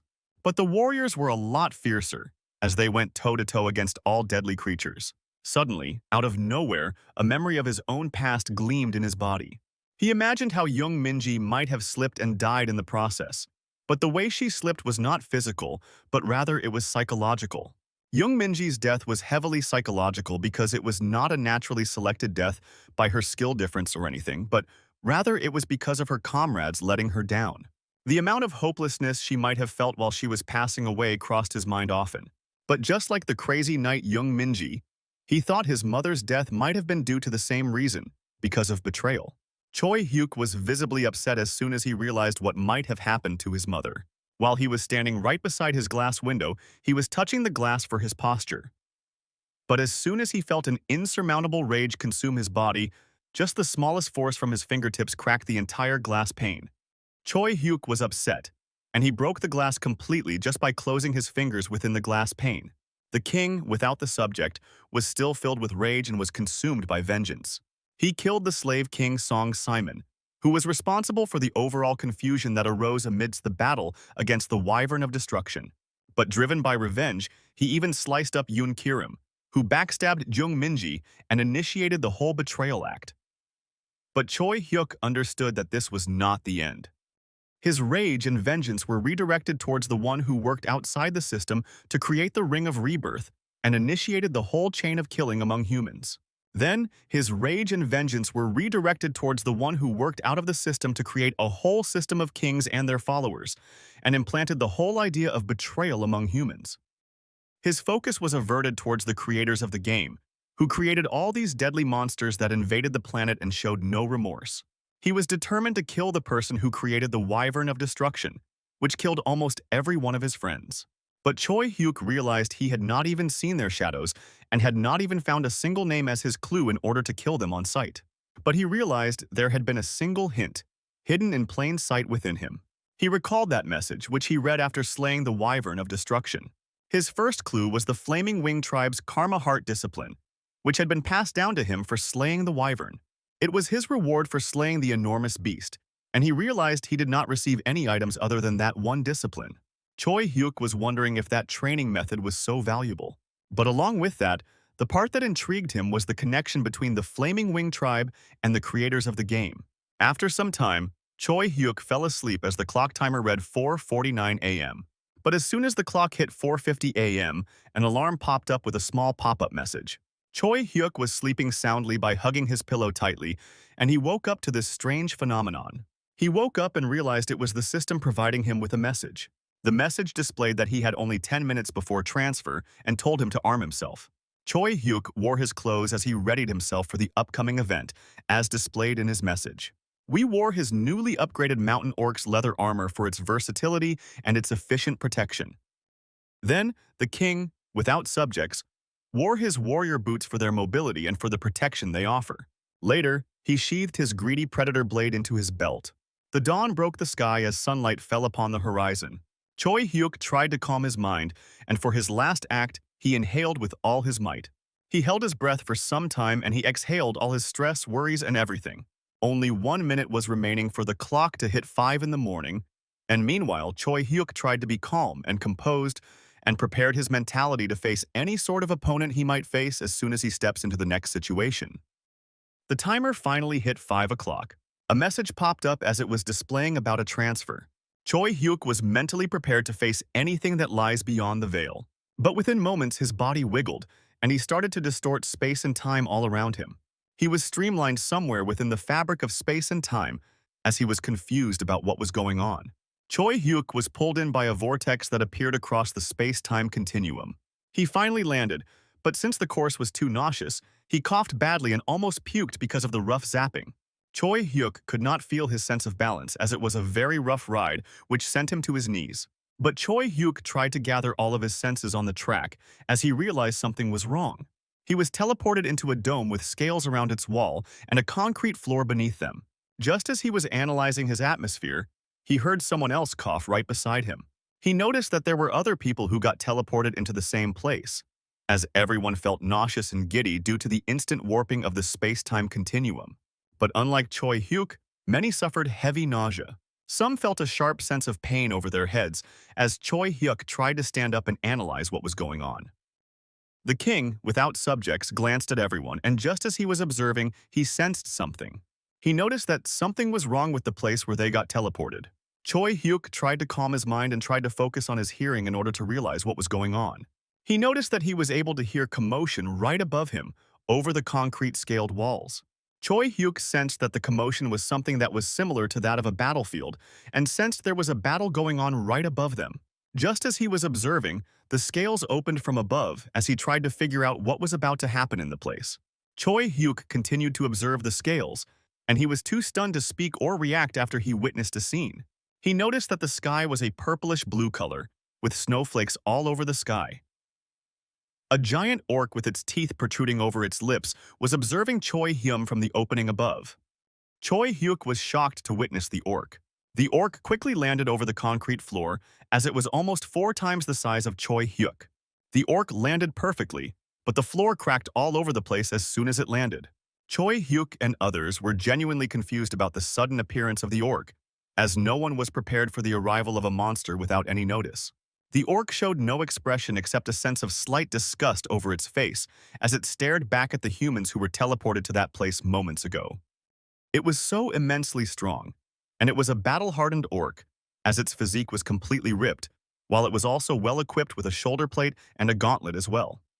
A soldier quickly drew his weapon out of his scabbard. Every single one of them who got teleported to the place drew their weapons, thinking the orc was their new boss to take down. Even Choi Hyuk quickly unsheathed his sword from his belt and stood against the orc to slay it with ease. But the orc ordered everyone to put their weapon away with a deep grunting voice. The orc opened one of its wings and swiped its hand across the air. An immense force fell upon the soldiers who got teleported, as the gravity around them suddenly increased.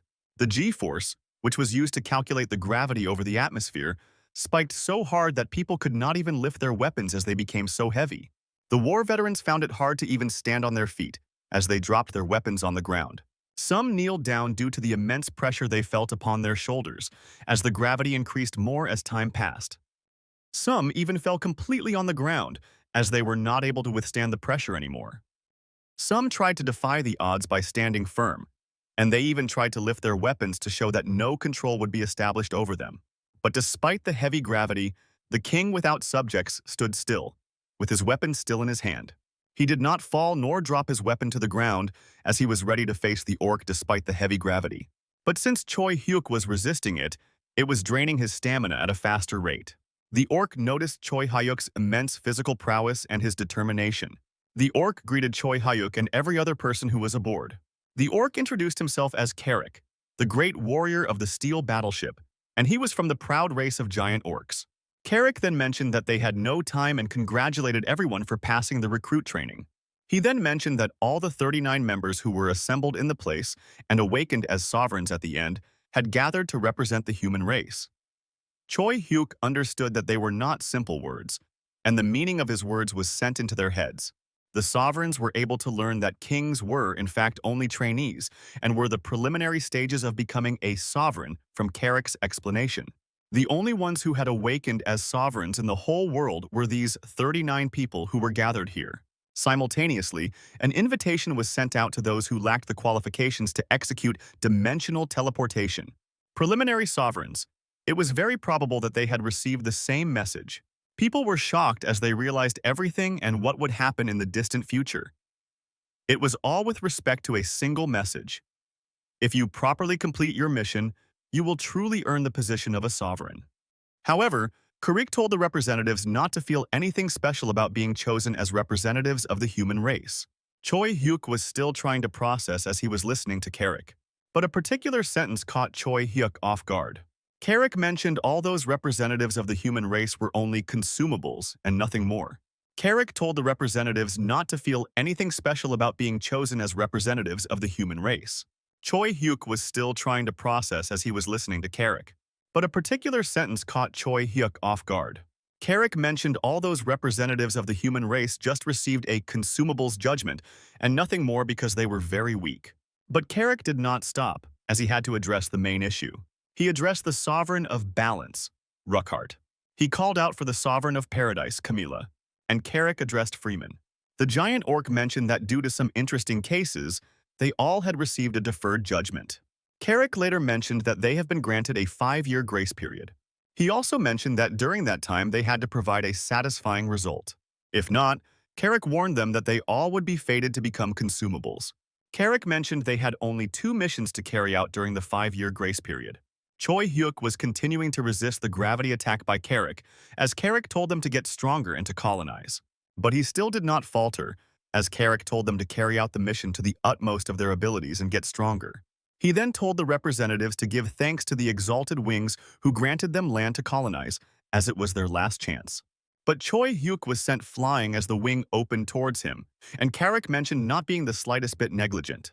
As Hyuk was flying across the land, Carrick continued that the first to completely conquer their area would be able to use the Blazing Wing Alliance's supply store.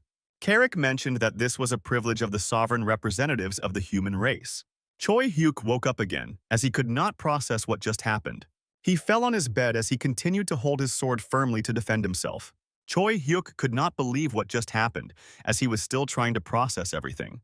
He suddenly turned around and observed the city to check if everything was okay within the city of Seoul. But he was relieved to see that his city was safe. A new message popped up, as it displayed that the throne game had completely ended and the king's titles were revoked. 1/3 of the qualifications of the sovereign obtainers were now leaders of 100, and 2/3 of the qualifications of the sovereign obtainers were now leaders of 10,000.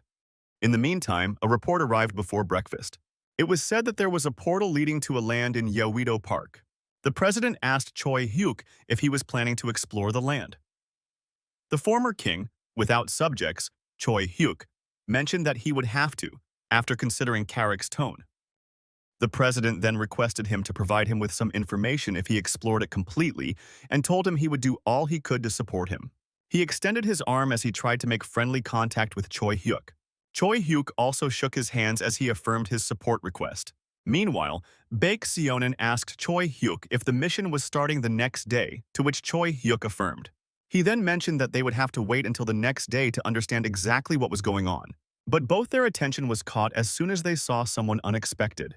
It was Lee Jin-hee sitting across her window as she was observing both Choi Hyuk and Baek Sonin. She smiled brightly and waved at them. Baek Sonin was delighted to see her again and asked if her parents were okay. Lee Jin-hee said that they were healthy, and they also threatened to break her legs as she said she was heading back to Seoul. Baek Sonin sat across the couch and asked if they were frightened by her disappearance, to which Lee Jin-hee replied that it was not something anyone would avoid because they wanted to. But her focus averted elsewhere. Lee Jin-hee told her leader, Choi Hyuk, about the news she heard across the town. Choi Hyuk was genuinely confused as to what news she was referring to. Lee Jin-hee's eyes sank in sadness as she remained silent, even when Choi Hyuk asked about it. Choi Hyuk quickly understood what she was referring to, and he also did not know how to answer back as he was stammering. He just shrugged it off as it was something beyond his control, and it just happened that way. She was speaking about the demise of her leader's mother, Choi Miyun, the guardian mage who sacrificed herself to save the Seongbuk district from its impending doom. Meanwhile, Choi Hyuk realized it was exactly as Jung Minji predicted. He told his comrades about how they were trying to make them into an army. But Lee Jin-hee was startled as she understood it was something beyond their comprehension and wondered if it was God himself. But Choi Hyuk did not know either. He proceeded to ask them if they knew what his goal was, to both Baek Sonin and Lee Jin-hee. Baek Sonin understood their mission. Lee Jin-hee was on the same page, as they both nodded simultaneously. Choi Hyuk mentioned that it was easier for them to guess, but also mentioned that the fight was going to be incomparably harder than the fight against the wyvern, and gave the man the option to think once again before following him. But Baek Sonin mentioned that he promised to be his follower if he managed to kill the wyvern and asked which follower would leave his king behind. Lee Jin-hee admired Choi Hyuk for thinking as big as he could. Choi Hyuk was relieved by the fact that they both decided to stay beside him. Choi Hyuk then analyzed the 2/3 qualification to be a sovereign that had been demoted to leaders of 10,000, and the buff that increased their followers' stats by 5% that was removed, and he understood it was a nerf. Choi Hyuk understood that there was no point for people to join leaders of 100 or leaders of 10,000, and also realized it was not true, as troops would receive their own missions, and they didn't know exactly what mission it would be. He also added that they needed to be trustworthy and have similar goals to them, and they should be capable as well. Both Baek Sonin's and Lee Jin-hee's stats were far beyond good, as they knew they were capable. But when compared to Choi Hyuk, he realized it was not enough. He was filled with the desire to get stronger, not because he was forced, but because he wanted to assert dominance over Carrick in order to get some answers. Baek Sonin and Lee Jin-hee's stats were far beyond good, as they knew they were capable. But when compared to Choi Hyuk, he realized it was not enough. He was filled with the desire to get stronger, not because he was forced, but because he wanted to assert dominance over Carrick in order to get some answers. Choi Hyuk pointed out his finger as karma was oozing out of his fingertip. But Choi Hyuk realized something while he was fighting the wyvern of destruction. He told his comrades about how versatile karma was. They needed to gain more knowledge about it in order to gain an upper hand. But both Baek Sonin and Lee Jin-hee were awestruck as Choi Hyuk controlled the oozing karma to sketch something by using the air as a canvas. While he was drawing, he realized and thought of a person. He drew a sigil of a huge jaw trying to devour an ancient eye and said he thought of a capable new recruit. Meanwhile, Chu Young-jin's eyes were filled with rage and anger. He was sitting silently under a tree as he held onto his sword firmly. Even though the withered leaves fell upon him, he was not bothered, as his head was completely empty and had no thoughts running in his mind.